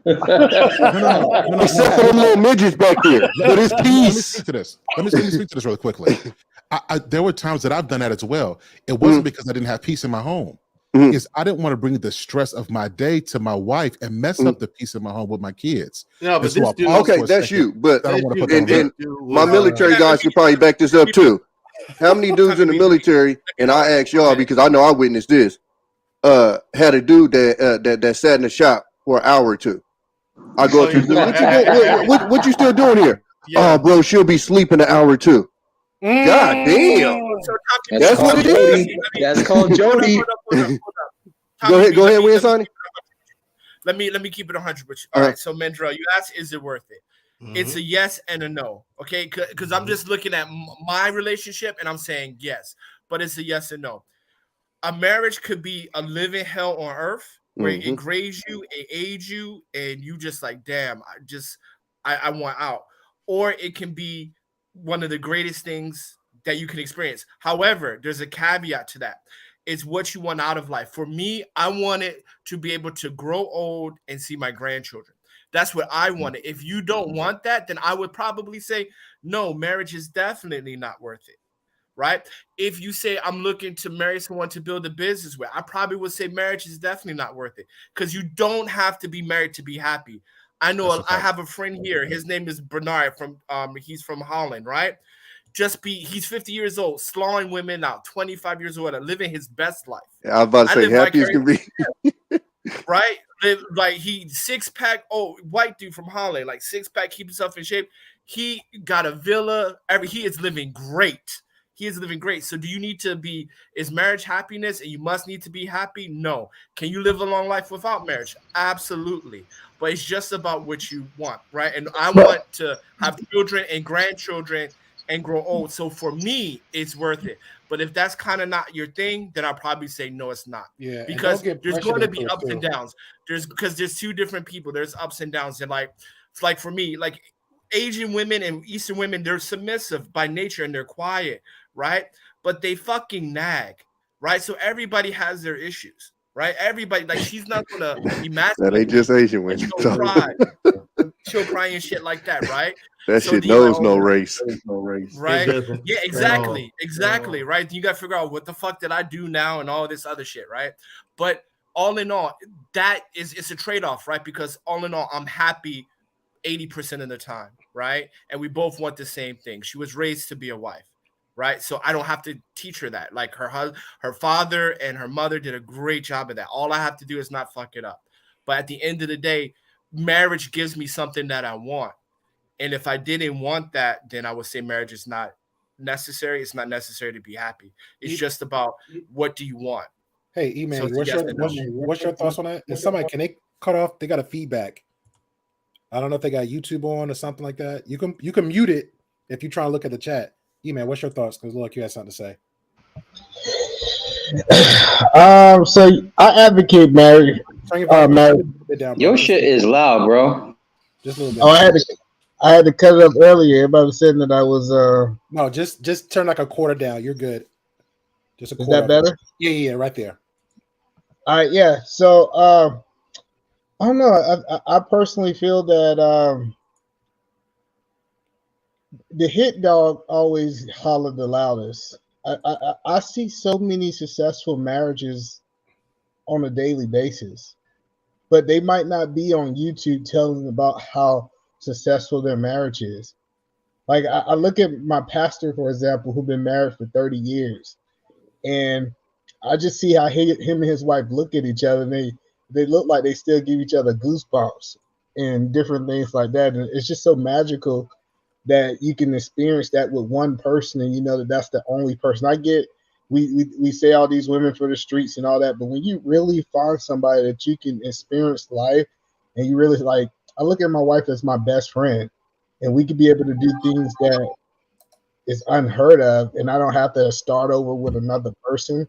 And I think that is something magical, and it's hard to put in words unless you experience it, in my opinion.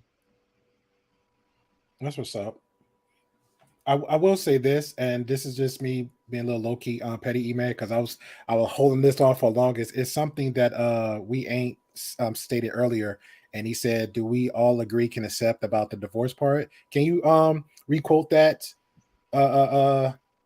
We ain't signing. You Sure, said something. sure. Yeah.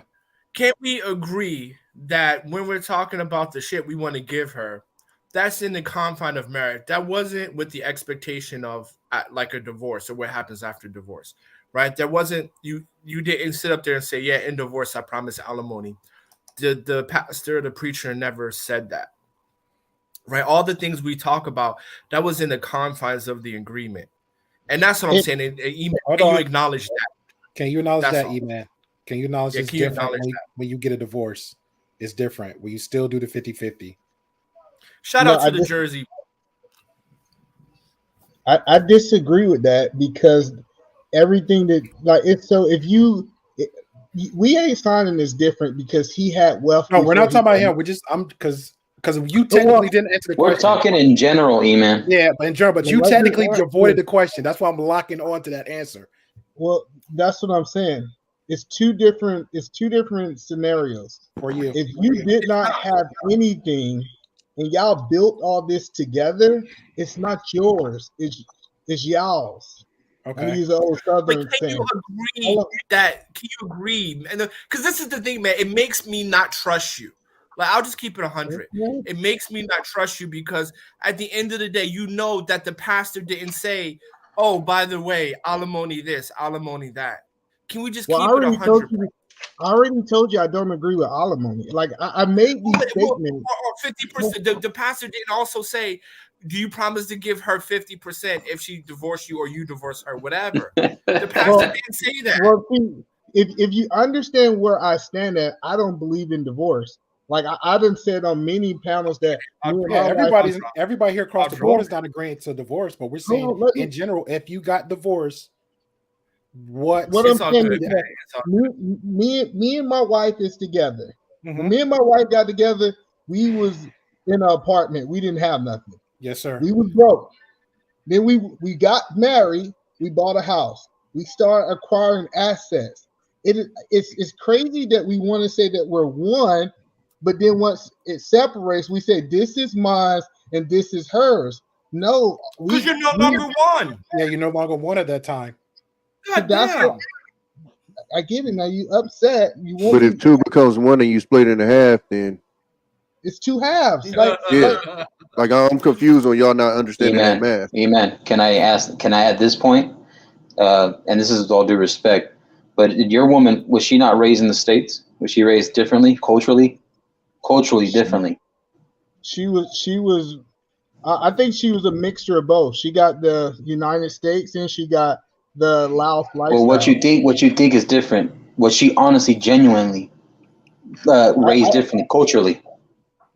I think that she have the value of both the modern woman and her people. The one thing that I'm saying is this right here is that we say on these panels that we vet the women, we choosing these women, and how do we choose so wrong that we have these problems? That's the point that I'm saying is if I was to choose the wrong woman and I had to deal with the consequences of my choices.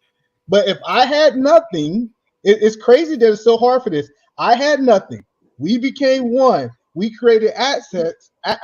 If we start creating houses and different assets, then that means that if we was to separate it, she's entitled to these things just like I am. It's not mine versus hers.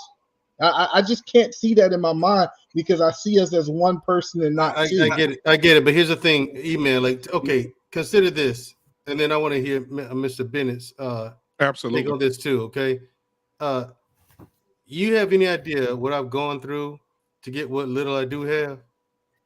Email. And then if I get married, you expect me to somebody have?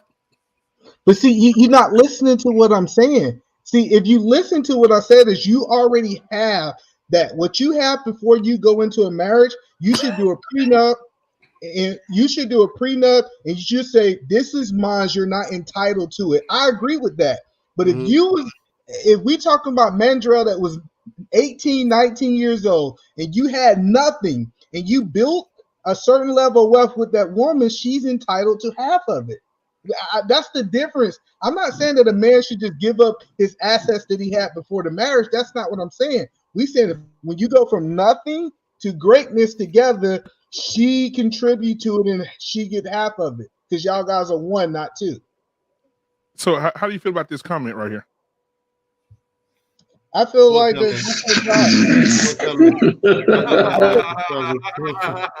10 feet from he's a hostage. He can't say the wrong thing. That's ignorant. She's watching you, man.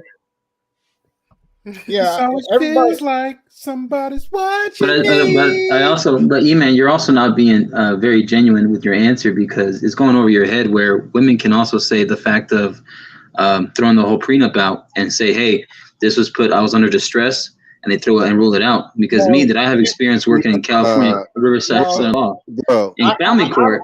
Come on, they throw that shit out too. Before y'all cook real quick, hey, admin, leave that up right there. You see Luke Casey right here? I don't know if y'all saw her on TLA the other day. I did. Did y'all hear what she said about this? She said anything that her husband worked for in the marriage, if they decide to divorce, she's not the kind of woman that would take anything he worked hard for if she decided to leave him. Wasn't she on there with a conversation about divorce? All his stuff with him. Yeah. Wasn't she was the one that had a conversation with TLA about I remember her. Marcus. But she sounded two-faced too because she contradicted herself. I remember that conversation. She didn't contradiction. She said something different live on face-to-face. When she got off, she said something different and she brought him on and he questioned moving the shit out of the goalpost. Hold on. So Marcus, I want to answer. Luke Let me Hazley. answer I want Luke again. Hazley. If you want to cam up, you can. I got you. Yeah, because y'all finna get off Luke Hazley, man. So Marcus, what you said is a super, and I say that because let's just use common sense. We got billionaires that got the best lawyers on earth. And if it was that easy to do what you're saying, then that should be a regular occurrence with these people. You can afford it. See, hold on. See, because people If you can afford it. If you can afford it. That's why I just mentioned you don't see this happening on a regular with people that can afford it. Yeah, guess who gets screwed? The little guy. The little guy gets screwed. No, listen. So if you understand how prenups work, right? You should get her to hire her own. You should pay for her own lawyer, somebody who can review the documents with her, right? So she should have her own lawyer, and you should have your own lawyer. It should not be the same lawyer. Your lawyer should prepare the documents. You should give it to her and her lawyer so she can review it. So if I stood in front of a judge, I'm gonna go back to that judge. I'm saying she had a legal counsel on what she was signing. They went line for line. She edited. She said she didn't like this. We negotiated back and forth. She can't say she's distressed because I'm gonna get the lawyer to sign the paperwork too that says that he legally represented her. Like I'm saying, there's certain things that you could do that you don't have to worry about that. Yeah. If it was just what I said that earlier, easy to remember just what I said say, earlier. "Oh, I was distressed," that should be happening all over the place. Like that's something that people throwing out just to throw a scenario out there. That is one reason. That is only one reason in which a prenup can be thrown out. It could be thrown out for a plethora of reasons, and that's just one. Her not having equal legal representation. She can have legal representation and then say, "I was still under distress because I wanted to marry him, and he said he was going to leave me." And you know what I'm saying, like, or I wasn't getting married. If she's distressed for any reason, it could get thrown out. This is why. Hold on, Mr. Bennett in here right quick. Yeah, I know, but this is how you get around that. You circumvent that by getting her to sign the prenup 6 months before the marriage. She signs a prenup 6 months before the marriage. The distress argument is out the window. Doesn't work. Well, there you go, Mr. Bennett. Hey, Dr. Bennett, what's going on? Good evening, gentlemen. How are you? Can you hear me? Good, man. Tell everybody how long you've been married, man. Hello, Mr. Bennett. Just went over 25 on March 29th. There you go. That's what I'm talking about. Congratulations. So do you? Thank you very much. Thank you very much. Would you do a prenuptial agreement or no? I honestly call us young and dumb. Well, we weren't that young, but when we got married, it wasn't even a conversation. It wasn't a thought with us. Our premarital counseling, because I know a lot of people go through that. Our premarital counseling was in my pastor's office for 15 minutes. He asked us about 2 or 3 questions, and that was it. So we just kind of figured this thing out as we've gone along. But I appreciate a lot of the perspectives tonight. Tommy's, I don't know what it is, Tommy. We're probably as different as individuals could be, but your perspectives that you bring every week, I really appreciate it. And I agree with a lot of what you're saying. In regards to, we are a team. We're not in that 1% club. I think a lot of, for the most part, and I appreciate what we ain't signing was saying about, debt management and things of that nature. But when I made the decision to take all of her, and we were gonna deal with one another. So it's so for us, one thing that we've always applied to our marriage is the marriage is never 50-50. I mean, I think a lot of people have this 50-50 concept when it comes to marriage. You do your 50 and you do mine. Sometimes you're going to have a partner doing 90% of the work. And that came from me.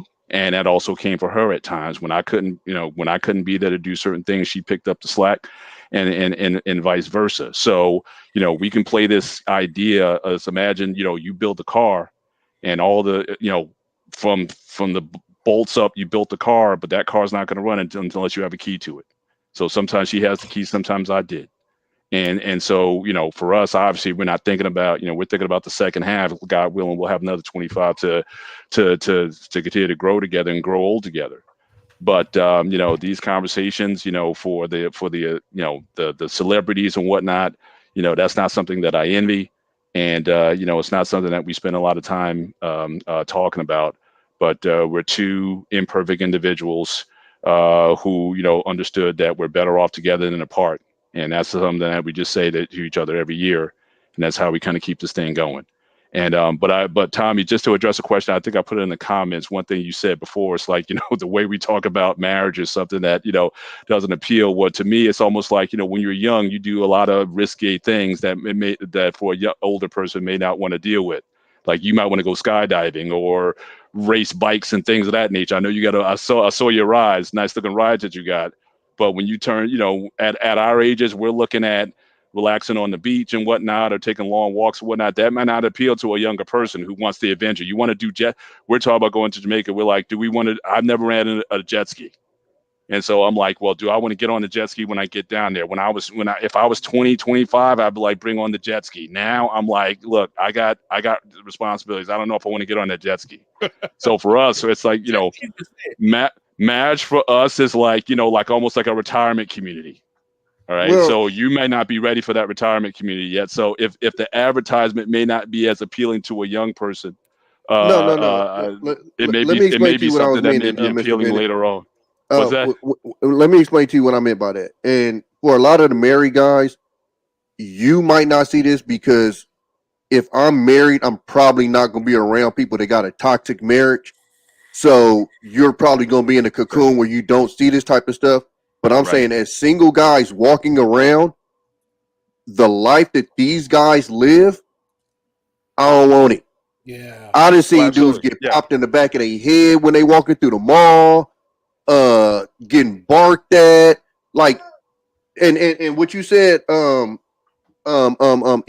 is the opposite. Everybody comes on YouTube and they got a perfect marriage, or that's why I asked Mandrell how many guys that come on here and said my shit is messed up.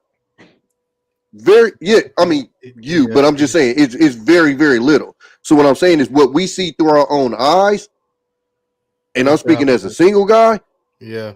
I'm like, shit, I don't know about that. Because I ain't gonna lie. When I'm out and about, Tommy, how old are you, Tommy? How old are you? You're 38, right? Yeah, I'm 39. 39. Okay, so we're more or less the same age. So in the 90s, you saw in the 90s, right? There was still like the old married couples. I mean, in the hood, you saw them. You see the dudes sitting in the car when you coming back from school, or they cussing each other out in the front yard. No, whatever. Hold on. We ain't gonna put this on the hood because I've lived in the suburbs before too. Wherever. We saw it in the neighborhood. Everybody saw it in the neighborhood. Whatever neighborhood you're from. Everybody saw that in the neighborhood. Everybody saw that toxic ass couple. I disagree. Regardless, suburbs, city. Yeah. It's not in what? Whoa, E-Man, what you say? I said it's not in certain neighborhoods. You don't see. No, it's in all neighborhoods, bro. Yeah, I said we all saw it in the neighborhoods we came from. Hold on, because wait, we ain't saying. When I say this, I ain't talking about the ghetto folks. That's different. I ain't talking about the ones the police getting called. I'm talking about the man pulling in the driveway and sitting there because he don't want to go in. I'm talking about the man that looks miserable because she won't stop barking. I mean, he even lightweight joked about it with Married with Children. Of course, it was satire and it was over exaggerated. But I'm gonna be honest with you. I think the shit closer to that than the fairy tales that you hear other people talk. No doubt. That's what I'm saying. We all seen it growing up. That's wherever. Okay, wherever you grew up, we have all seen that couple in the neighborhood, whether it's the hood or the suburban neighborhood, whatever. We have all seen it, and we can't sit here and glaze over and say all marriages are wonderful because some people are not designed to be married, right? For me, and for what Mr. Bennett said, right? Like for me, I know that I want to find somebody I want to grow old with and see my grandchildren. Right? Sitting at the dock of the bay, taking long walks, right? That is highly appealing to me. So I got married and I found the woman who had the same viewpoint. So we got married, right? However, that's not for everybody. Some people are going to be happy single and be cool with that. It's when Mandrell asked, is it worth it? It was worth it to me because that was who I am. And it might not be worth it to other people because they're different. That's all I'm saying. So, like to ask that question, it's a yes and no response because some people are designed to be married and want that. Some people don't. Some people want, like, I just want to be in a relationship, long committed relationship, not trying to marry you because at the end of the day, I want to be able to walk away for my peace sake, right? And obviously, that's going to be better for them to get married, right? No doubt about that. That's well, Tommy B, this is just what I saw. I saw this right here. people who are miserable single, typically the same people when they get married still miserable. The people who happy single, when they get married, they stay happy. I can rock with you on that one because I'm gonna tell you from my personal experience. One of my biggest things is like I'm cool by myself. Like I'm happy. I'm chill. Yada yada yada. So if somebody comes in my space, I don't even ask you to boost that up. Just don't make that shit go down. Because I could be sad by my fucking self. So my thing is, don't come in my space and bring the level of happiness I got by myself down. And in my experience, that's probably what's preventing me from even getting married. But remember, Tommy B, you are the one choosing. See, the biggest thing that I absolutely. I was the one choosing, and I'm not going to bring a woman into my space that can bring me down. And that was part of the vetting process. Emotional damage. So the biggest thing I tell people is that the biggest thing I said is when you vetting these women, I know a lot of people don't believe. Well, I ain't gonna go there. But when you vetting these women, go there. When you vetting these women, go there. I dare you. It's really good to understand how she make you feel through the vetting process, because 9 times out of 10, how you're feeling in that vetting process, it's going to get worse. So like if she's already putting you down, she's slapping you across the head while y'all walking, it's going to get worse. All right, E-Man, I need you to relax. Ain't about to happen over here. I'm just saying. Don't say the color purple, man.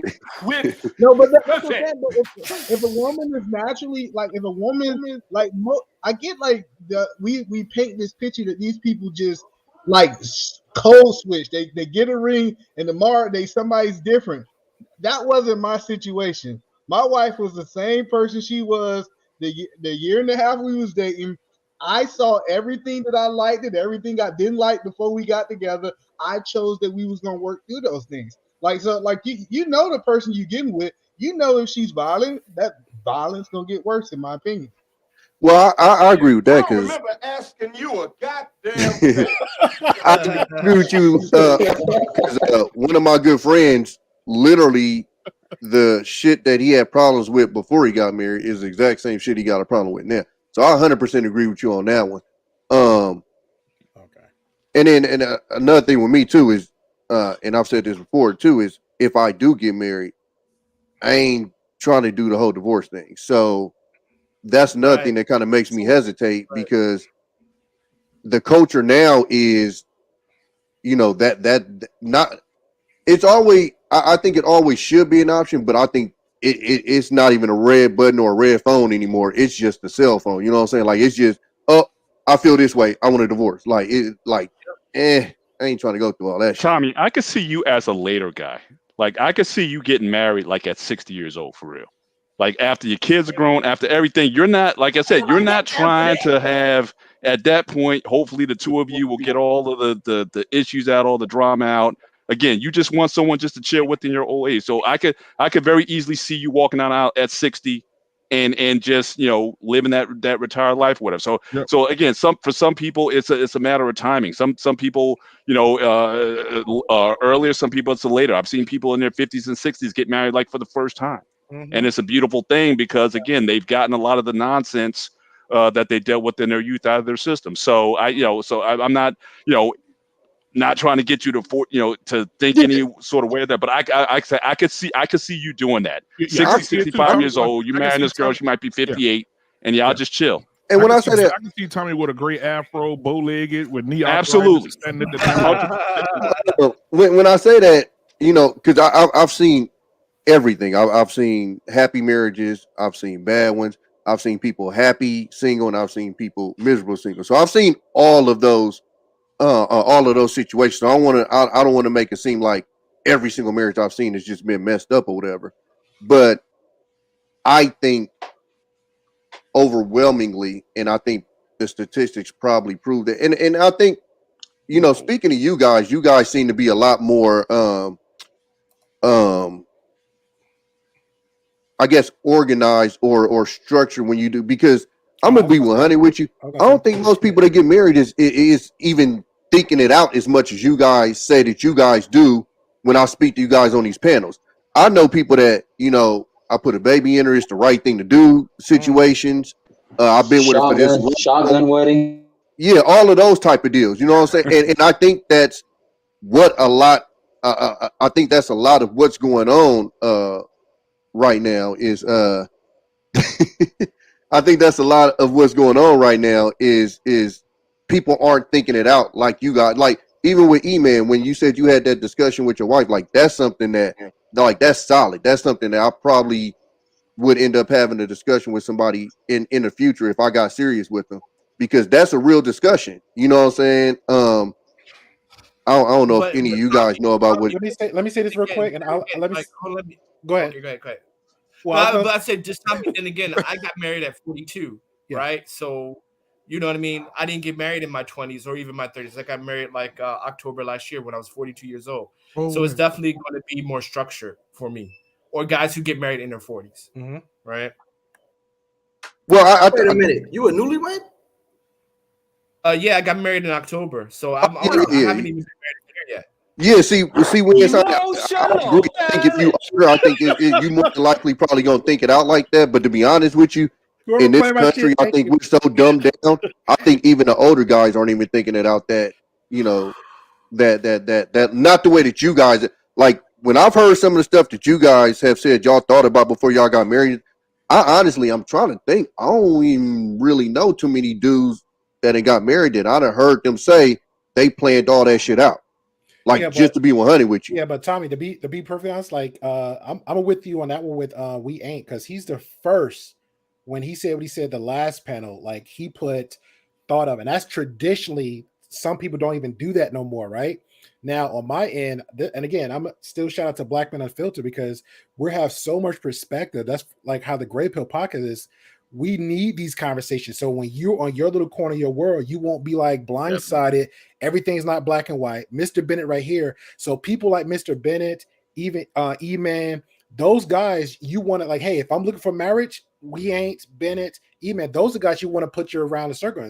I got friends like those. Deuce is my boy. This is my brother from another mother. My other homeboy, he's the Army. He's 10 years married in. So those guys with those seniorities, I want to be hanging around them. Single guys can't tell you shit, bro, except for like, let's get out in them streets. Like this, I'm gonna keep it 100. As soon as they get an attitude and tripping or whatever, let me F this bitch and just keep going. So I'd rather stick with those. But if you wanted that single life, stay in a single lane. But if you actually have the awareness, let me start focusing on people to teach me or give me that wisdom or some extra tools toward marriages. Mr. Bennett said, hey, be more patient. E-Man might say, hey, be more financial. We Ain't might say, hey, be more plan stuff out a little bit more forthcoming. You know what I'm saying? So well, I mean, when I come on these panels, I listen to everybody talk and I take pieces from what everybody. So I'm definitely listening to people and seeing where they coming from and then kind of piecing it together to see how it might work for myself. I definitely at 27 would have been thinking nowhere near like y'all was like I was. Oh, I had elders, bro. Like, I was an old soul coming up, so I had people like Mr. Bennett, or let's say, you know, even though I probably butt heads with E-Man, but if he say something that actually making sense, I'm not gonna clown him on it. I'm gonna take that nugget and keep it moving. Yeah. But people like Mr. Bennett, I was raised more for the women around me. You know what I'm saying? But if I hear Mr. Bennett, my elder cousins, because I'm predominantly my family's up in the South. But when them old heads start talking, I'm like that all day. Yeah, see, and then. Also, is me, like, I'm from Oakland, man. I ain't gonna lie to you. I was raised predominantly around like players. Like that's predominantly most of my life, you know, what I grew up on. Even though, you know, my parents was married, you know, growing up, but like the environment that I hung around, like we was players. Like that's, you know what I'm saying? Like you kept it moving. So it's kind of like, I'm not going to say because I don't like my brain ain't there no more, but it's like I guess that's why I'm like a late bloomer to this stuff because another part too is because I'm happy by myself as far as like, you know, it's not like I'm single and I'm like, oh my God, I need somebody. Like I'll be chilling, take myself out, shit, let's go to dinner. Let's go to the movies. So That's me. But I get laughed at. So I enjoy me. So Yeah. I think because I enjoy me so much, it's almost like a roadblock for me because it's like it in my brain it doesn't register as a need. You know what I'm saying? For somebody and I don't think for you it has to be at this point. Like I said, someone made a comment earlier about what marriage is. I think even for those who are married, marriage for us, I think it changes over years. Like I said, I'm at the point now. Like I said, my youngest is 18, so I got college age daughters now.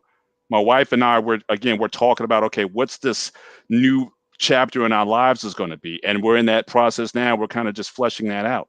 So it's going to be a lot more about just us enjoying the fruits of our labors and just spending more time. And we sacrificed so much over this last 25 years, making sure our kids had what we never had. I mean, just think about our backgrounds, where we came from. We come from marriages that didn't last, both of us. And so, so for us just to set this to set this precedent in our, just in our family's history and whatnot, we've sacrificed so much. Now we're talking about what's going to be the next chapter of our lives. So even your reasons for marrying changes. It's not just about necessarily having kids. Again, I've seen people 70, 80 years old get married in my church, just to live out their last days together, just so that person, when that person dies, there was somebody by your side when you died. And it was beautiful. You know what I mean? So it doesn't have to be necessarily about, okay, it's about, populating the earth and having children and whatnot. It's, companionship it could be an ideal reason, but as long as the two of you can agree on, you guys want to go on that journey together.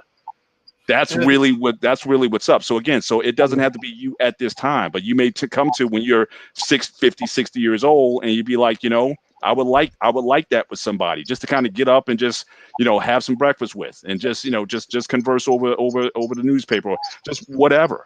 I mean, I think it's about two people of the same mind, wanting to come together and work together in that fashion. So again, it doesn't have to be, at certain ages or whatnot. It's about you looking at, where your life is, and can something like that fit in at whatever age that is. I think we need to open up this dialogue a little bit more, because everyone's saying what marriage is supposed to be about.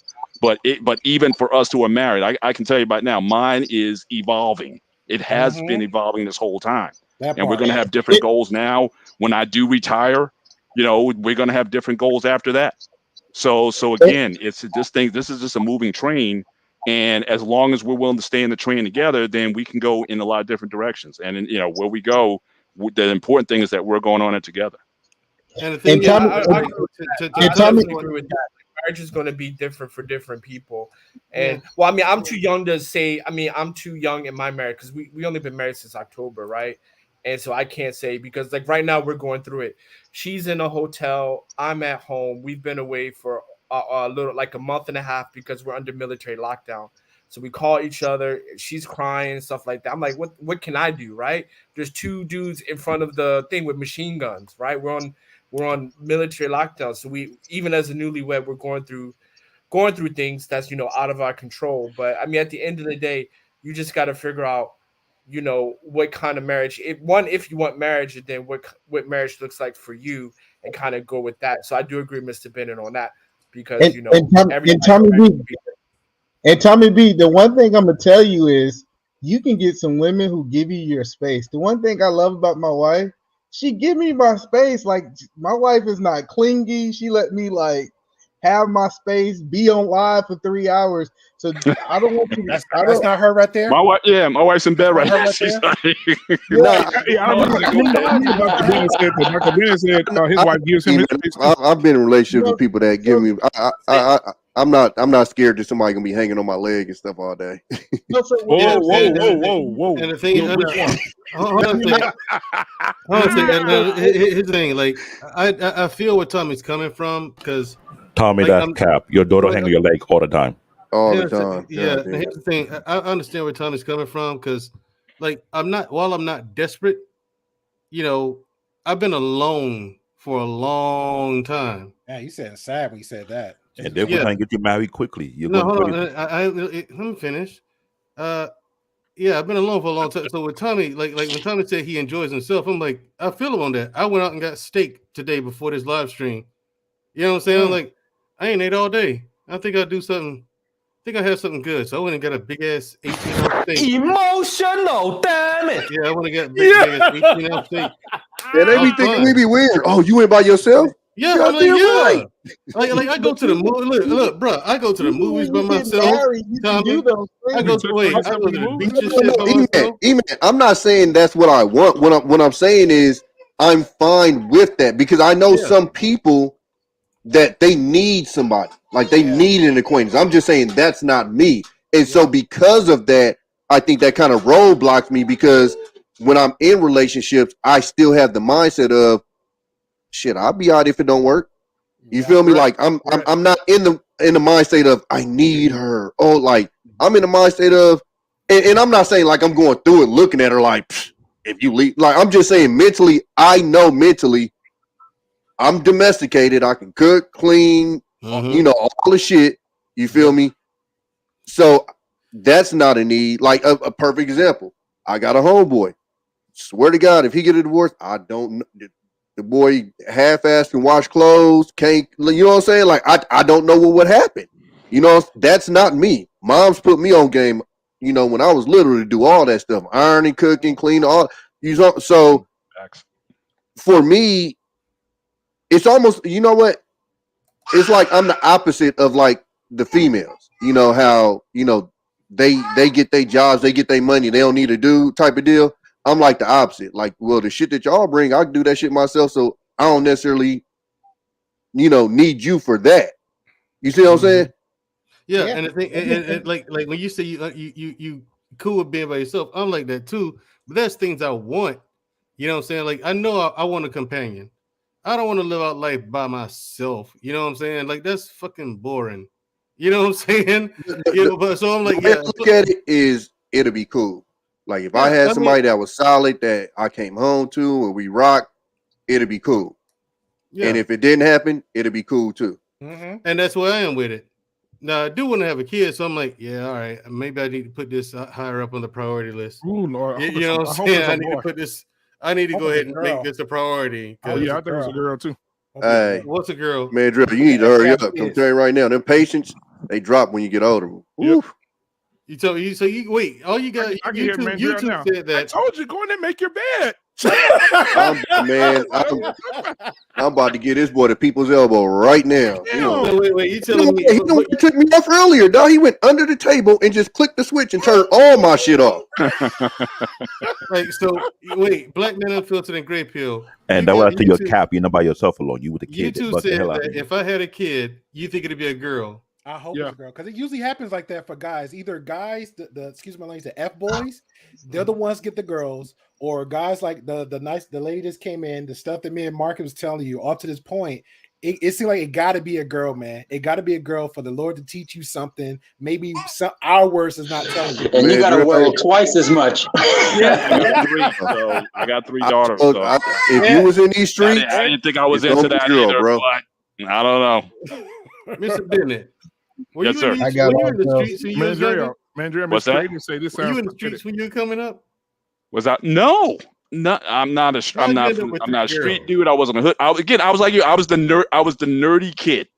All right. Gotcha. I was the Oreo kid. I was too white for the black guys and too black for the white guys. Oh, yeah. You know, I didn't get my blackness in until I got to college. That's when I got my education. All right. The miseducation of the Negro. That's when I got it in college. All right. So I was like, I used to say, Bennett's being humble. Dude, was like that part of my vocabulary. Hey, what's going on, dude? I mean, I was totally, you know, in another direction. So I wasn't the player guy. I wasn't anything, but I got three. And then my best friend, he's got all boys. So it's like everyone around me got boys, but I got the girls. So you got somebody else karma, Mr. Bennett. That's all. That's what it happened. Yeah. And I hope it's twins, black man. I hope it's twin girl. Twin girl. I can hear him. I can see Mandrell walking around the bed, looking at the vagina, arguing with the vagina. Why did you give me twins? This is bro. I'm like, I think it'll change. I really believe that what because I feel like I used to say I didn't change, but once I had my daughter, I think I changed. I think I changed big time. I think the aggression is not going to be as much as it is today once you have children. It's going to. You can't avoid that, bro. Like that's real talk. You can't be the same person anymore. Mr. Bennett said it best. You're going to evolve when you and your wifey, man, get to that level. Bennett, not saying you are not. You can be like, okay, all my kids is grown. This, that. Now, what's next? Me, I'm on Mr. Bennett part. Like, yo, let's get the hell out of here. Maybe out the country. Maybe let's vacation more. Maybe let's do our own little expat lifestyle on our own and have a whole nother adventure. You know what I'm saying? So that's what I'm looking forward to. If I get married and we build up and we move on, because I'm building up to I want to build up to retire. Mm-hmm. Let me say something here. Let me be something real quick. I think the problem with Tommy pointing out, I know what he's been saying for the past few months. Cut it out. Let me speak. I get what Tommy said when we say the guys out here who are married, they project a different after what marriage is. Marriage is nothing but a journey that takes two to tango. It's not some one fix for everything. It's not some the fix for society, because if you think about it, it's not like the wedding. When you're taking a marriage, it's the everyday thing when you each morning time think what going to be the next thing, what will be your priority going to be like. Just like you're running a business. Whoever who have their own business have been successful can honestly said when they first started that business, it wasn't as easy as they thought it would be. There was some rough patch they had to go through. There was some bumps they had to go through. There was some curve you had to go through. The same thing applied to marriage. When I spoke to these guys who have been married for 20, 30, 40, 50 years, I asked the specific question. How did they make the marriage last? The common thing I heard is mostly communication, it's mostly patience, it's mostly endurance, because marriage is not what people think it is. It's not so simple. Yes, people can spend 10, 20, 30, 100 grand on a wedding. That's just for the show thing. It did not dictate what the marriage is going to be like. I used to say this, and Black man understand when I say this. There's some people who spend so much money on the wedding, so much effort on the wedding, they don't put enough effort on the marriage, and the marriage ends short. The reason why it's all for the show and tell, but the after the marriage will speak to how much effort to put in the marriage. Because you don't have to marry now, but if I were you, I would look for the people like Mr. Bennett, like Sohail Speak, like Anton. Let's give Anton credit, because Anton, even though his view can be a little bit somewhat contradicting, he and his wife got to a mutual understanding what they got themselves into, and the way he vouched for his wife. You don't hear a lot of guys say the same thing, that his wife was the deal breaker, whereby she get more deal for him that she ever could get. You know, he can get the deal for himself.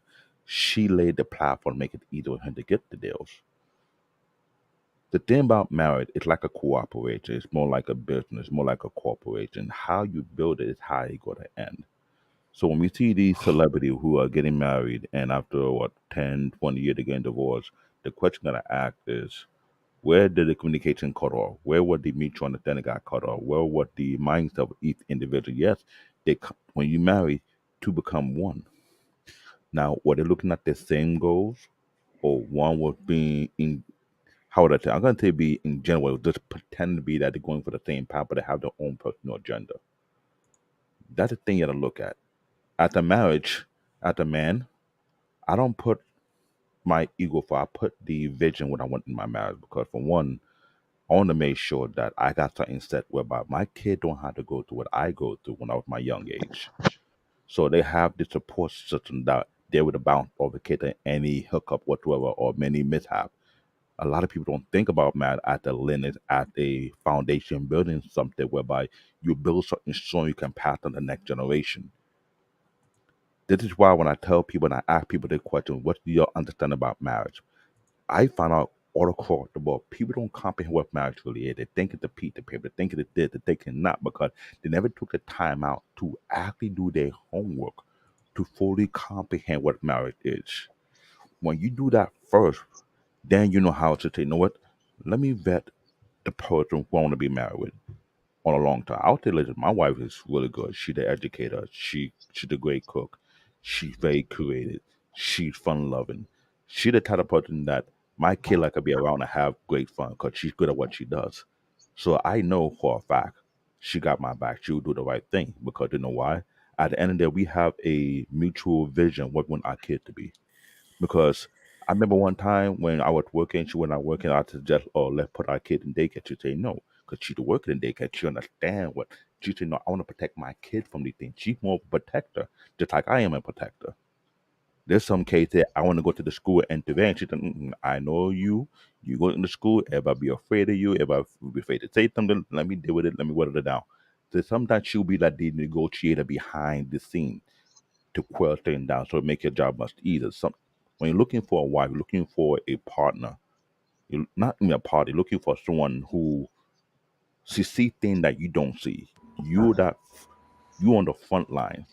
Yes, you are the general, but you need that tactician who sees something, then do a call you on the side there. Watch out for that roadblock. Or that It's thing like a sniper.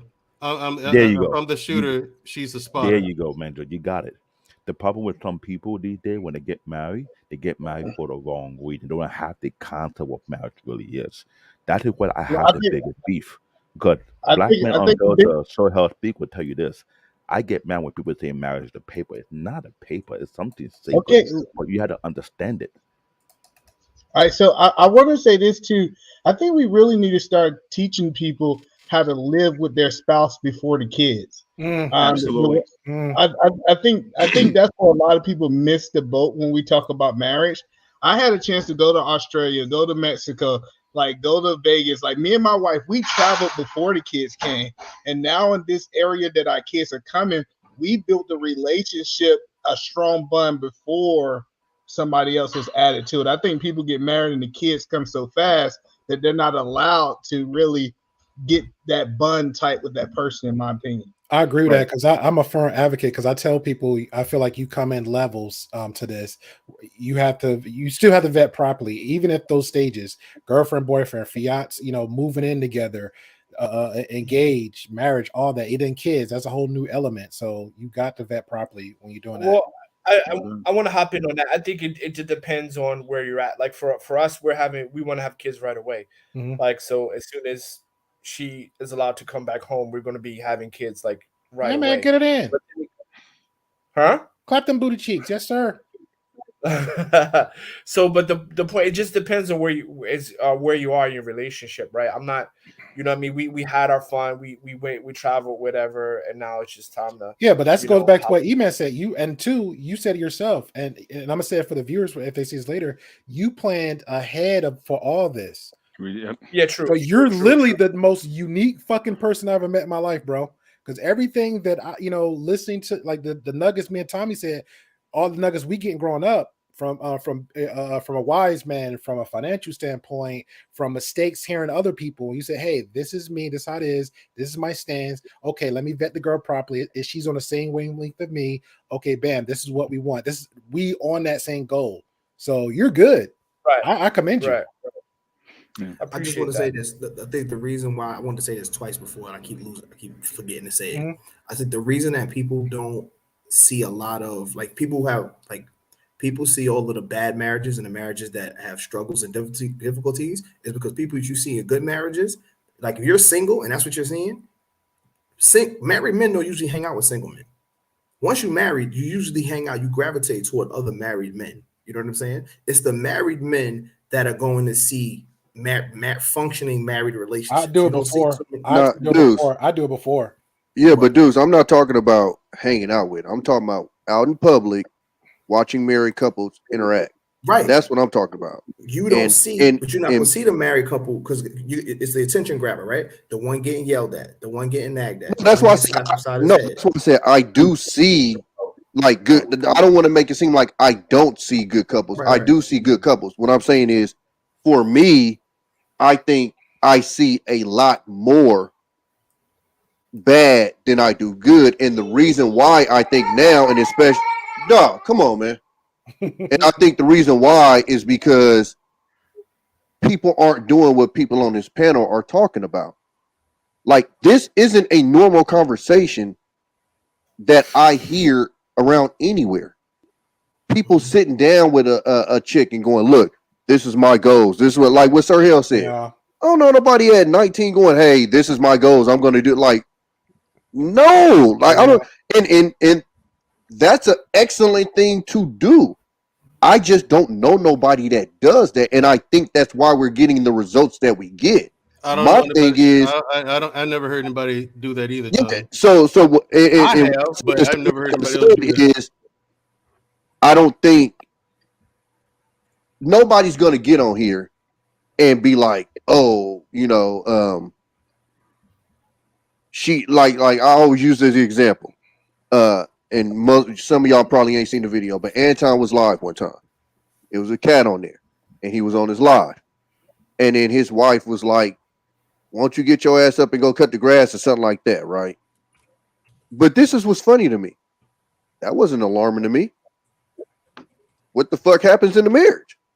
Like the term happy wife, happy life, that shit ain't come from nowhere. You understand what I'm saying? Like that ain't come from nowhere. And so what I'm saying is, like, when we're on these platforms or whatever, it sounds great. It sounds excellent.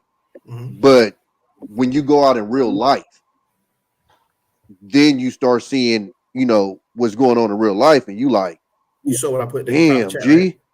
Right? And when I say this stuff, I'm not talking about like this ghetto, like screaming, ah. I'm talking subtle stuff, bro. Mm-hmm. Right. Yeah. I'm not talking about like, something that everybody's going, oh my God, look at them. I'm talking subtle stuff. Like I said, and somebody in the comments was like, we need to get off of this. Bro, I've had dudes tell me straight the fuck up they sit in the driveway.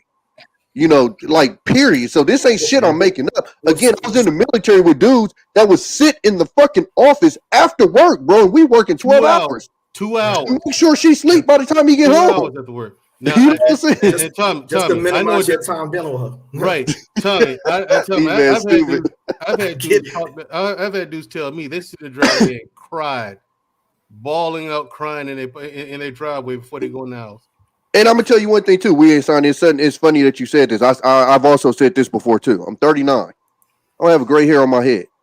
Every fucking, I won't say every because I'm probably gonna miss somebody, but a large, heavily large majority of the guys that I know that's married, they don't look like this. They grade the fuck out.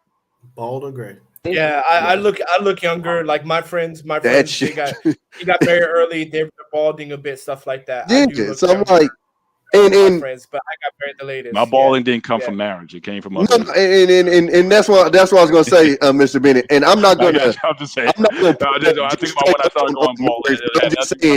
It was other family. Coincidence when I lined that up, I'm going.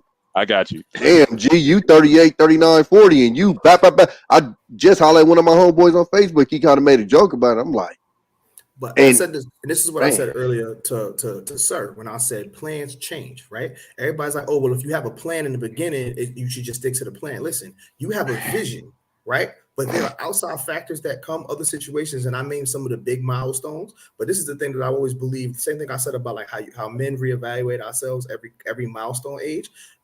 I, in my experience, anecdotally, I feel like women analyze themselves continuously, right? And at a more like frequent rate than men, right? We're talking 18 to 20 to women 21, are ruled by their 20, emotions. 23, 25, 27 to 30. Oh, I'm about to turn 30, right? That's when women start doing drastic stuff. They start cutting their hair. They start going to the gym, right? They have, like, if you look at them, they're constantly changing as they get older, right? And even in dating and in marriage, you might not survive the transition because she might have became a different person. Because the person you knew, the person you were 15 years ago is a little different, right? Men don't really change drastically, but women do, right? But their priorities become different. That is fucking facts right there. Their priorities become different. And dudes, you know what I'm saying? and that right there, guess what? They're reevaluating their relationships, right? You are a relationship. They're reevaluating whether you are dating or y'all married. She's reevaluating you, and that's when you get hit with the, oh well, what are we doing? Or, well, what's going on? I'm about to turn 30. I'm about to turn 35. I don't have time to waste. I think we're wasting time. You know what I'm saying? Like, and now she had this whole scenario in her head before she even spoke to you about how this conversation was supposed to go. So we could talk about this. Like, if we're gonna get into the nitty gritty and be honest, we're gonna be honest. You know what I'm saying? And then, now with the, with everybody now, subscribing to some type of mental health illness and stuff like that nowadays, you know what I'm saying? Like, people aren't happy. And this is one thing I say in marriage, and I saw this in this bad example, but this is a Will and Jada meme. And it was like, listen, I'm not in charge of your happiness. If you're, because this is the whole thing about happy wife, happy life. I can do everything in my power to make you happy. But if I give you everything and you're still not happy, there's something inside of you that's not happy. And there's nothing that I can give you. There's no amount of time I can spend with you. There's not a bigger house that I can buy. There's not another car that I can buy or anything that's going to make you happy if you're not happy within yourself. And it's the thing. I'm a pretty self-actualizing human being. I know what I need. I'm an ambitious person. I need the room to grow, to evolve, and to elevate myself in life. Gray Pill has known me for almost 15 years. He can tell you where I started and then where I'm at now. And it's drastic. You know what I'm saying? It's drastic, and I need the room to do that. I'm still relatively young. I have more to go. What I need somebody that is conducive to that. And if you're not being conducive to that, that's when I'm unhappy. Because I'm okay with failure if I failed on my accord. Mm-hmm. I'm not okay if somebody sabotages me. Mm. And that's you're in Germany, right? Yes. Yes. I mean, what are the girls out there like? I mean, do they come from the culture of marriage and things like that? Yes. Now, I will say this. Yes, they do. But you have to be careful with Germans because a lot of German people, I think you have to be careful with anybody that marries outside their culture, right? Because you don't really know somebody until you take them outside of their comfort zone. You see a lot of people that are madly in love and life is great when they're dating and they might be married in Germany, right? But as soon as they go back, and Mandrell, Tommy, y'all probably met plenty of people that was married to Germans or married to Koreans and stuff like that. And what happens is their wives have made them very, very, very uncomfortable because they're uncomfortable. They don't like this. They thought like the States is okay to live in, right? It sounds good. Then when they come over here and they can't transition properly, they don't like it. Yeah, they don't like it. They want to go back home. Oh, the cheating end up happening. Mm-hmm. The thing about it is sometimes it's not necessarily cheating. Let me hop in here for a second, right? So, because when you marry someone from another culture, they keep saying like they'll change, and two reasons why that doesn't happen. Like number one, their English is not fluent enough to really understand what people are the fuck saying. Like my wife, her English is okay, but I have to speak a little Chinese with her because her English is not that great. If I take her back to the States, it's going to be hard for her to get that because, her English is not that great. It's functional, but it's not that great. So when she's talking to people, whatever, they're going to be like, well, I don't know what the fuck they're talking about. Functional. Number two, she comes from a culture, like she's 28. 28 years of raising in a specific way is not going to change, right? Mm-hmm. Like I've been abroad 16 years. I'm still American. I like some stuff they do here. It's fucking dumb. And I don't do it, right? I have not changed. Being here full time for 16 years. People don't really like after 25, 26, you're not going to change so much. So if you cheated, you would have cheated wherever you were. America didn't really make that difference. Right. But where the problem is where he's right. Like, finding a place that both of you are comfortable, because a lot of times they like to come visit America, but it's hard living abroad. Right. It's hard living abroad. So I get that. And kind of wrap it up to like, I agree with what he said, because before I got married, I had a friend. His wife friend is Filipino and she married a Filipino man. Right. They're both Filipino. The husband went to work in Canada or somewhere like that, I believe. He got another woman pregnant. Now, everybody's Filipino. Then he comes back and says, I have a side family. And then she's crying to my best friend's wife, saying, like, how to handle this. And then my friend said, American guy, black guy, he was like, get a divorce. And she was like, I can't do that. That'll be shame in my family. And at that moment, I understood something. It's not about the dude. It's how she was raised, what values she have. It's not about your alpha or this or that, and she'll change. It's about how she comes packaged. It's about where her father and mother did. And that's when I made sure when I married my wife, I asked her questions about that. How does your family deal with divorce? Anyone in your family is divorced and things like that. And my wife said the same thing. She's like, no, that's shameful. I cannot come home like that. That shit is shameful. That's the one I need. Right? Because I understand you can't change your person when you're meeting them at 28, 27, 30 years old. All right. So and that's all that. Since we got that long pause, and I don't know if anybody's seen a private chat, we're gonna do final thoughts with a Black Man's Blessing. Yes, sir. Final thoughts. We're not doing final thoughts yet. We got a whole another 2 hours ago. Shit. Black David, you got your hand up, sir. Go ahead. This is final thoughts, not long stroke game.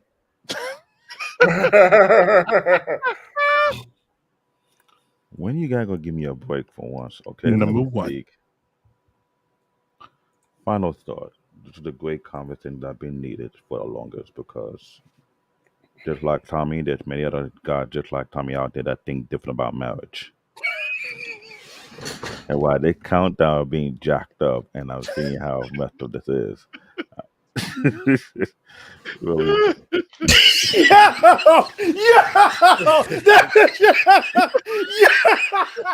I want that. Did you see it, Tommy? Really? Yeah, pop it back up there. Pop it back up. Pop it back up there, Black man. That shit was wild. Here it is, Tommy. Pop it back up there. Black David started talking, man, and Black man popped this up on the screen. You guys are a mess. You know that. Yeah, I want that. I can't. I'm sorry. Can I speak without you? Fast. Okay. He put, yeah, he moving fast. ain't it? That motherfucker moving fast, boy. Y'all are ruthless. He was moving so fast, Tommy. He had 5 minutes up there, as you saw, and then it started going. I was like, yo, wait. Oh my God. I love you, Black David. Hey, Black David's about to cast some black voodoo on you. If you end up, I swear, I can't tell them. I'll be your best friend, man. If you do that for me, man, I just need that. I will give you a picture and everything. Okay, I got you. Yeah, I don't believe it. I'll just say this once again. This is a great content that is fully needed because we need to have clarity about when we talk about marriage, the concept of marriage, the foundation of marriage, what it takes to make a marriage work and last long. The problem is, like Mandrell, Tommy, and others, we have our elders who dropped the ball. They didn't teach the young generation what a marriage was all about. They get them false information, false narrative, which made it kind of complicated. We have some brothers decide to go outside the country to find a wife, while others decide not to get married at all.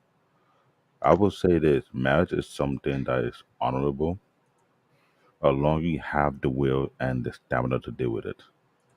I can't say marriage is for everybody because the way we look at it in today's society is not. But if you don't take any lesson from this conversation, you should take some note. Watch it again 2 or 3 times. There's a lot of gems that have been dropped in this conversation need to be documented so you can use it for your benefit. I will say this: if you want to be married, do your homework. Don't rush into it. It's worth getting into if you're ready for it. If not, walk away from it. All right, Blake. Man. Words of wisdom. See, I didn't long soak it this time. Because we pressured your ass. Yeah, thank you so much. They ain't And hey, pressuring me. guys, ladies and gentlemen, I want you to look at Black David real close. He is one of the originators of the Nigerian long stroke. He's the first one. They call him Bob, the big oil baby. Big all, baby. Listen to that New Orleans. Listen to that New Orleans accent come out in it. So, Mandrell, big all, baby. What I got about what? What's your question? Your final thoughts, brother. Oh, on the subject? Yes. Oh, she don't deserve half. No, she doesn't. I think it's insane that you think you deserve half somebody's shit. Yeah. I said the end. I mean, look at Luke Case's comment down there. Fantastic. Mandrell, focus, brother. Focus on the task. Come on, focus. I gave you my final thoughts. I said, does the woman deserve half? Mandrell, don't forget show me, Mandrell. Don't forget show me. Can I go next? Can I get my final thoughts? I think you're out of your mind if you think you deserve half somebody's stuff. No. All right. Can I get my final snack? Yeah, go ahead. I'm done. That's all right. Yeah, go ahead. All right. So first, shout out to the panel. It's been a privilege. No homo. Black Men Unfiltered. It's really been a privilege and an honor to know you, and you really do exemplify, you know, having a brother's back, and I really do appreciate that. And I consider it an honor to be on your panels. And shout out to Gray Pill and Dr. Bennett. Also, it's a very good privilege to talk to you guys because, you know, when I talk to you, I hear home, right? Being from Philly. So, you know, it really is a treat because, you know, I've been locked down 30 days. Shout out to Rutgers. And it's really a treat to, you know, just to hear people from back home and you know, talk, because for out here, it's really a privilege because I don't get to do that a lot out here. So it's a privilege to speak to you guys. Mandrell, you're scary. And yeah, that's that. Shout out to WB and Deuce. It's good to see another brother out here from abroad. Now, same thing, right?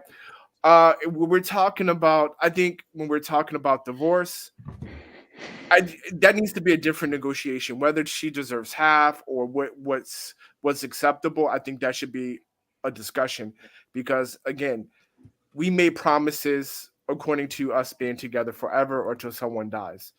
And when we got married, there was no discussion at the altar about what happens after. So the rules of requiring submission, things like that, only apply because we were supposed to be together forever. Divorce, that's a different discussion. I don't agree with 50% or alimony, but hey, you know, good luck to the brothers that got divorced. And that's my final thoughts. All right, so let's go up to Deuce. So I just want to start off by saying thank you for having me on again, Black Man. I appreciate you. So as far as like, should a woman get half? You know, this is kind of philosophy of the, you know, Gray Pill podcast. It's not black and white. It lies somewhere in the gray. Everything is situation dictated. If a woman really did contribute and she knows what she contributed and she was like instrumental in your success in getting to where you were, then absolutely she deserves something. Half. I mean, listen, even in my own situation, if you wasn't running those miles with me or jumping out those planes, you don't deserve half. And then as far as marriage as a whole, you really have to have some uncomfortable conversations. I think that, you know, and everybody can agree, there's certain things you find out about people when it's too late. And people need to have uncomfortable conversations before you get married, before you're locked in. Because the worst thing you could do is to find something out about somebody or find out somebody was keeping a secret from you or a secret about themselves from you when you're, you know, 2-3 years into a marriage. Shoot, even once the ring comes on. So don't be afraid to have uncomfortable conversations and talk about your past and talk about what you really think about stuff because it's going to come up later. All right, thank you so much for being here, brother. I hope we see you next Friday, man. We do this every Friday, bro. Absolutely, thank you. Thank you for having me again. Catch me on the Gray Pill podcast. Yes, sir. Hey. We'll drop the link. All right, hold on just a second. What the hell? Where Ken go? Okay, there you go. I made he got a chick. Oh no, yeah, King. Yeah, he you know, he had to go over Anton. He's shout out to Tommy B's avatar. I made he got the Chick-fil-A thing in his hand. Oh my god. Midget Mandrell. Wow. That's insane. All right, so we'll go ahead. We got Black David. We already got my guy Deuce. Dr. Bennett, go ahead. All right. Well, again, once again, thanks for having me on the panel tonight. Can I just do one quick rant, 30-second rant, if I don't mind, before I get into my final comments? Absolutely. First of all, to the young people, to the millennials, what has happened to step shows? All right. My daughter was in a step show tonight. She wanted to come last performance of the year, and it was the wackest step show that I've ever been to. I don't even know what the stepping is. My daughter's been stepping since high school, won state competitions in step, and so obviously she came in, she did her thing. But I saw some of the wackest wannabe step, Jersey slide or Jersey club songs. No one stepping, people in sneakers. What happened to the boots? What happened to the lace up? What happened to the discipline? All right. I was very disappointed tonight. You had these Kappa guys out there. No disrespect to the Kappas as a whole. These Kappas out there giving out roses and doing all this romantic stuff. What is going on? All right. This is our culture. This is our history. This is our legacy. Get back to the discipline. Get in the basement. Get the discipline. Get the whips out. Get these steppers right and corrected. Yeah. I was very disappointed tonight. Very. Wow. And so my daughter, she put out, but again, the girls would not tolerate that. At least the ones that came up in high school. So again, we need to restore our legacy. Get these steppers to step, these millennials, get off the video games, get back in the dungeon, get in the basements, get in the parking lots, and get your stuff together. Very disappointed tonight. So Hey, that's look my at it. rant You got on a camera step right two. here. Look, hey, Kappa. There you go. I don't hey. know. You would have been highly disappointed tonight. These guys giving out roses. I mean, what's this with the rose thing? Giving out roses to this soft music. What is this? What happened to the? What happened? What happened to the canes? Hey. You had guys had their canes, but the canes weren't in the step show. What was going on? Very disappointed tonight, guys. They're going to see me. That's Gen Z. That's Gen Z, Dr. Bennett. That's Very Gen Z. disappointed tonight. Look, I was never Greek. I was like, if you ever watch Do the Right Thing, we were like the anti-Greeks or whatever, but still, we could still go out there and we do our thing, right? And we know what a step show is. So again, I haven't been to a step show in a while. Like I said, not since my daughter's in high school. There was this up at the Rutgers North campus. Highly disappointed. Again, get it together, young people. All right, our legacy. This is our legacy here. This is 100 years in the making here. Get it together. So that's my rant. Okay. As far as as far as the topic tonight, first off, just want to share that personally for me, what really affected my wife in the last few years, and this real, we've seen people that we know, couples that are very close to us who've divorced, and this is at the 20-year mark. All right, so these are the folks who basically were together until their kids got grown or what have you. We didn't even know that they were divorcing. Ran into them at places. I would just, ask, hey, how's your spouse doing or whatever, and say, oh, we're not together anymore. Broke our hearts.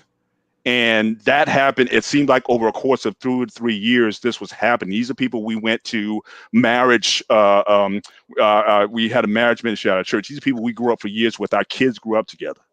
And for whatever reason, especially with COVID and whatnot, you lose touch with some people. We get back together with them later on, and they're not together anymore.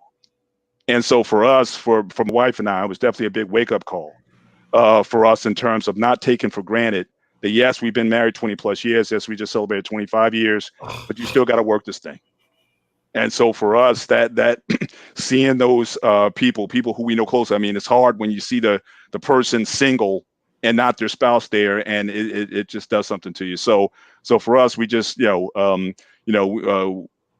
gave us a little bit more motivation. Not to say there was anything wrong with us, but we definitely recognize that even at 25 years and on, if we want to be married for another 25, you still got to work at it. And so, so for anyone, you just don't take it for granted. And, but that's a motivator for us that, we want to, we don't want to fall into that. And you would think that after that long, who'd want to marry you again anyway? So you better off staying together. But again, they were staying together for all these different reasons, maybe till the kids got grown or something like that, and they just left. So again, focus on your marriage always, because your kids aren't going to always be there. So as it was said earlier, my wife and I, we delayed. This was planned. We said we were going to wait we were going to be married 3 years, because we only dated from start to end was 10 months. From first date to marriage. We said 3 years, we're going to live in marriage before. Yeah, there you go. 3 years. She got another ring. Another ring. She the chick. She's the perennial fiance. But we said we're going to be married 3 years, before we had kids. And, and I think that was a big help to us. But again, you got to work it at every age, at every peak. And again, at those phases when your life changes, you need to be thinking about what happens next. Where do we go from here? What's the rest of our life going to be? And in regards to, again, as far as the divorcing and to how much someone get, I think, as was said earlier, it's going to be situational. Every situation is going to be different. But again, marriage in general is not a 50-50 proposition. So to get caught up so much on whether or not 50% is appropriate or not, it could be in certain situations. You just never know. We're just not trying to get there. And again, those scares that we saw with people who we know, who we love, still to this day, we love both of them. It's hard to have a conversation with them without thinking, because you were so used to them being together, not bringing stuff up. We're just not trying to get there. All right. And so that's just our focus going forward. So again, thanks for the opportunity tonight.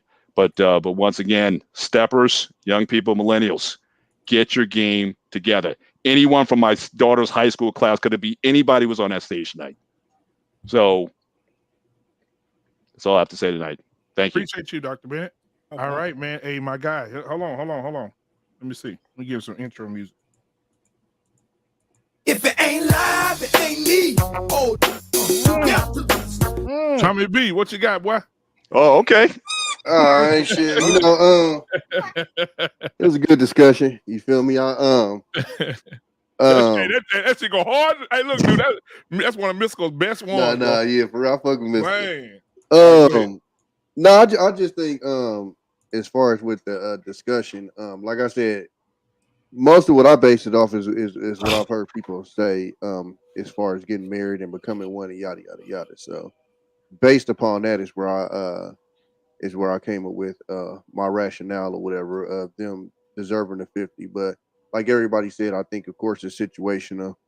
Of course, if she acting a fool or something like that, then of course not. But I think a lot of dudes do need to take inventory on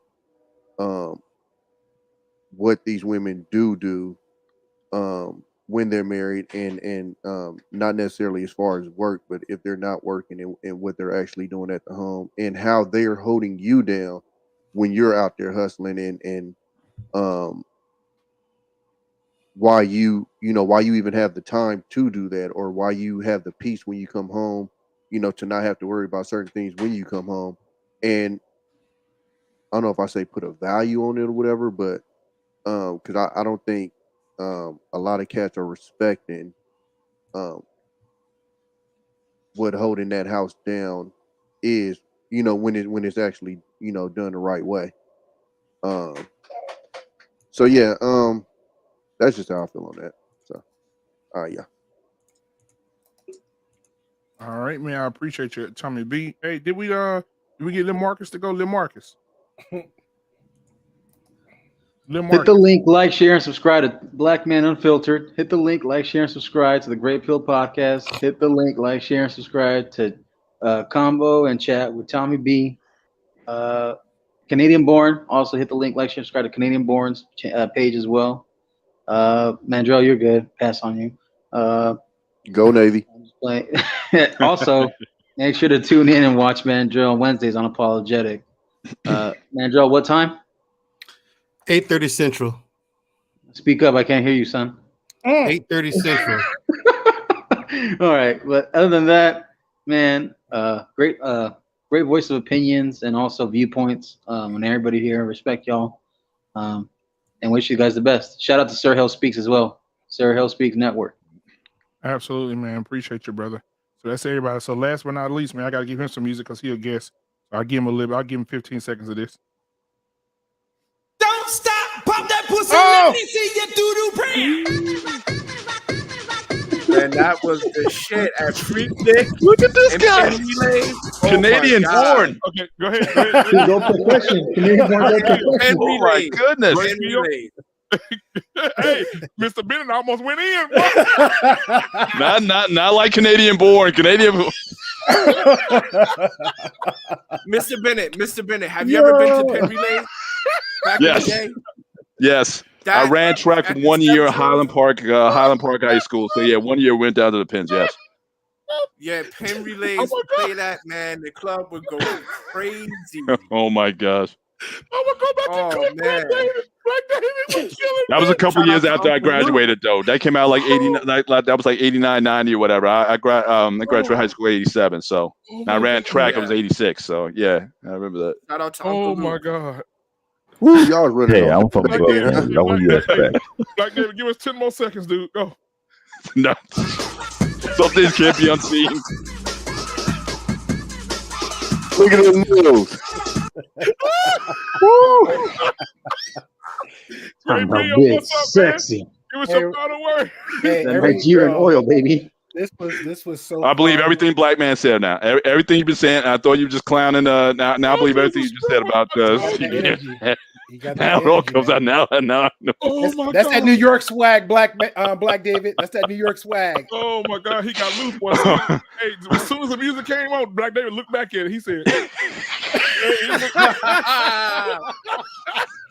You gotta mix that up with watch out for the big girl. You got that? Watch out for the big girl. Tommy, Shout out to the music came Baltimore. on Black David hands with that. He looked back at it like Man. this. He said, I ain't gonna lie. I'm impressed. I ain't gonna lie to you.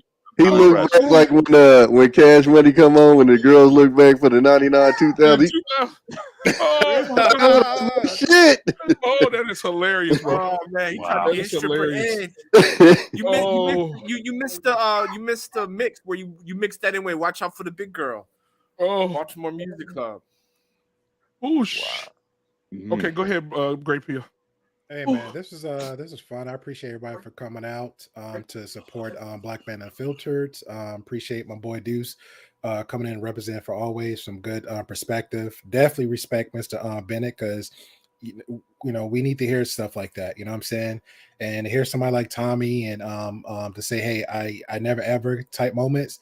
I'm in that same boat, Tommy. So I gravitate to people like these all the time, and this is what we need these spaces too. So and just again, shout out to Black Man again, because even just for appreciation, because tomorrow we're actually, I just checked, we're at 180 subscribers. So tomorrow we're actually doing a thank you and appreciation segment.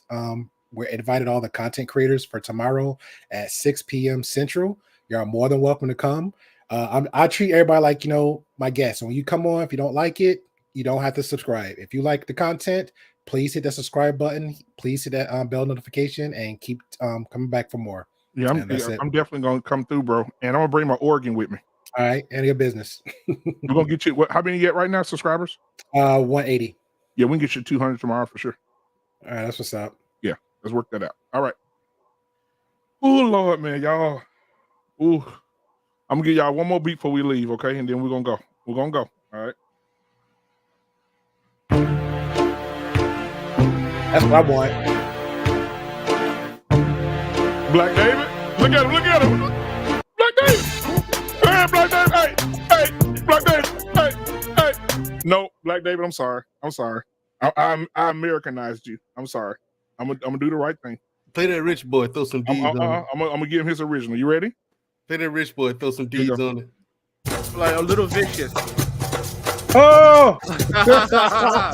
Come on, Blake David, let's go. You gotta get some Nollywood tracks. I think he's back, boy. Get some Nollywood. His wife is Jamaican, so he likes that Jamaican music. I play Little Vicious. Correction, she from Trinidad. She's a Trinidadian. Caribbean. You know, Caribbean music. She's a Trinidadian. Correction, she's from Trinidad. Trinidadian. What's the difference? Trinidad, Jamaica, Tobago, all that shit the same. It's the Caribbean. What y'all say? Bahamas, all that shit. St. Vincent, St. Thomas, Mandrell. In most countries, see how you doing in country? In most countries, you wouldn't be considered black. You'd be considered beige. You can't come to Brooklyn. They would call you beige. You're no different from Trinidadian or Bahamas. Black man, put me on the stage.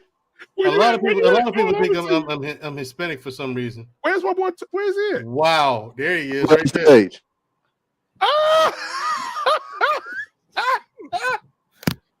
Oh, the jerky.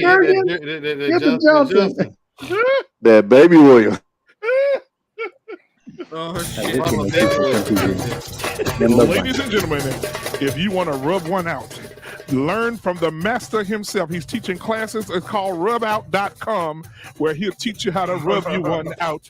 Call Black David for more details. He'll be on tomorrow at 12 p.m. Eastern Standard Time.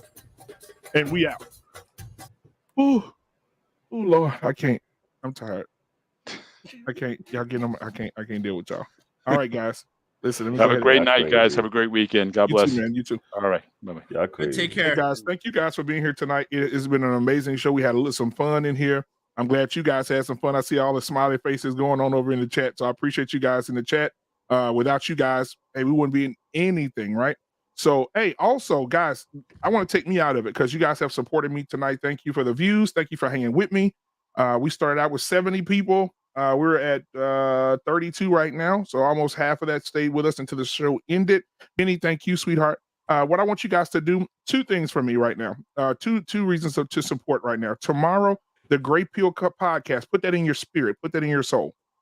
The Great Pill Podcast. I want you guys right now, the 30 that's watching right now, I want you guys to go to his channel and hit the subscribe button, right? Hit that subscribe button because we're going to get him to 200 subscribers tomorrow. And why wait till tomorrow when you can do it now? So go ahead before your kids start getting your nerves, before you have to go get groceries, before you have to go out to get gas. That's high as giraffe ass right now. Go and hit the subscribe button at Great Pill Podcast right now. Tomorrow, show some appreciation for the Great Pill Podcast. Go, if you can't hit the subscribe button, then go over there tomorrow, 6 p.m. Central Standard Time. Go over, peek your head in there, give him those views. He needs you guys to click in there and watch. Right, at least give him 4 minutes or 5 minutes, or stay for the whole show. It's gonna go down like 4 flat tires in Florida after a bank robbery. So I need you guys to be over tomorrow at Gray Pill Podcast so we can get them up to 200 subscribers and more, and move them in the right direction. So thank them for coming. Thank Deuce for coming out, being a guest tonight, man. I enjoyed everything that you gave to the platform tonight. Great Pill Podcast. Thank you for being here tonight. Thank Canadian Born, as always. Mandrell, as always. Tan Man, as always. We Ain't Signing. Wait a minute, I haven't played We Ain't Signing song in a minute. Hold on. I got We Ain't Signing song here. We're gonna end on his song. Yeah, we're gonna end on his. It's real pretty. Let me go ahead and start it over. Let me see. Yeah, here we go.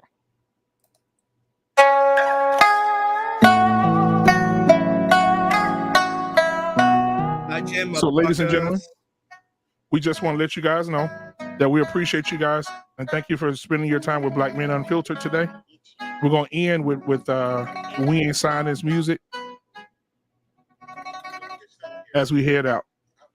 Motherfuckers. All right, so thank you guys again, man. This has been great. Again, Great Pill Podcast. Also, go to Canadian Born. Canadian Born got this. Hey, listen, man, you need anything? Look, what the heck? If you need help with your tech, this guy right here will get you right. Black David, go subscribe to Black David. Mandrell is on this platform on Black Men Unfiltered Network on Wednesdays at 8:30 p.m. Central Standard Time. Please and go and come and see him and support him as well. All right, so guys, we need you in here. So I appreciate you guys. I'm going to give you guys some nice little music on the way out, and you guys have a great weekend. All right, have a great weekend, and we out.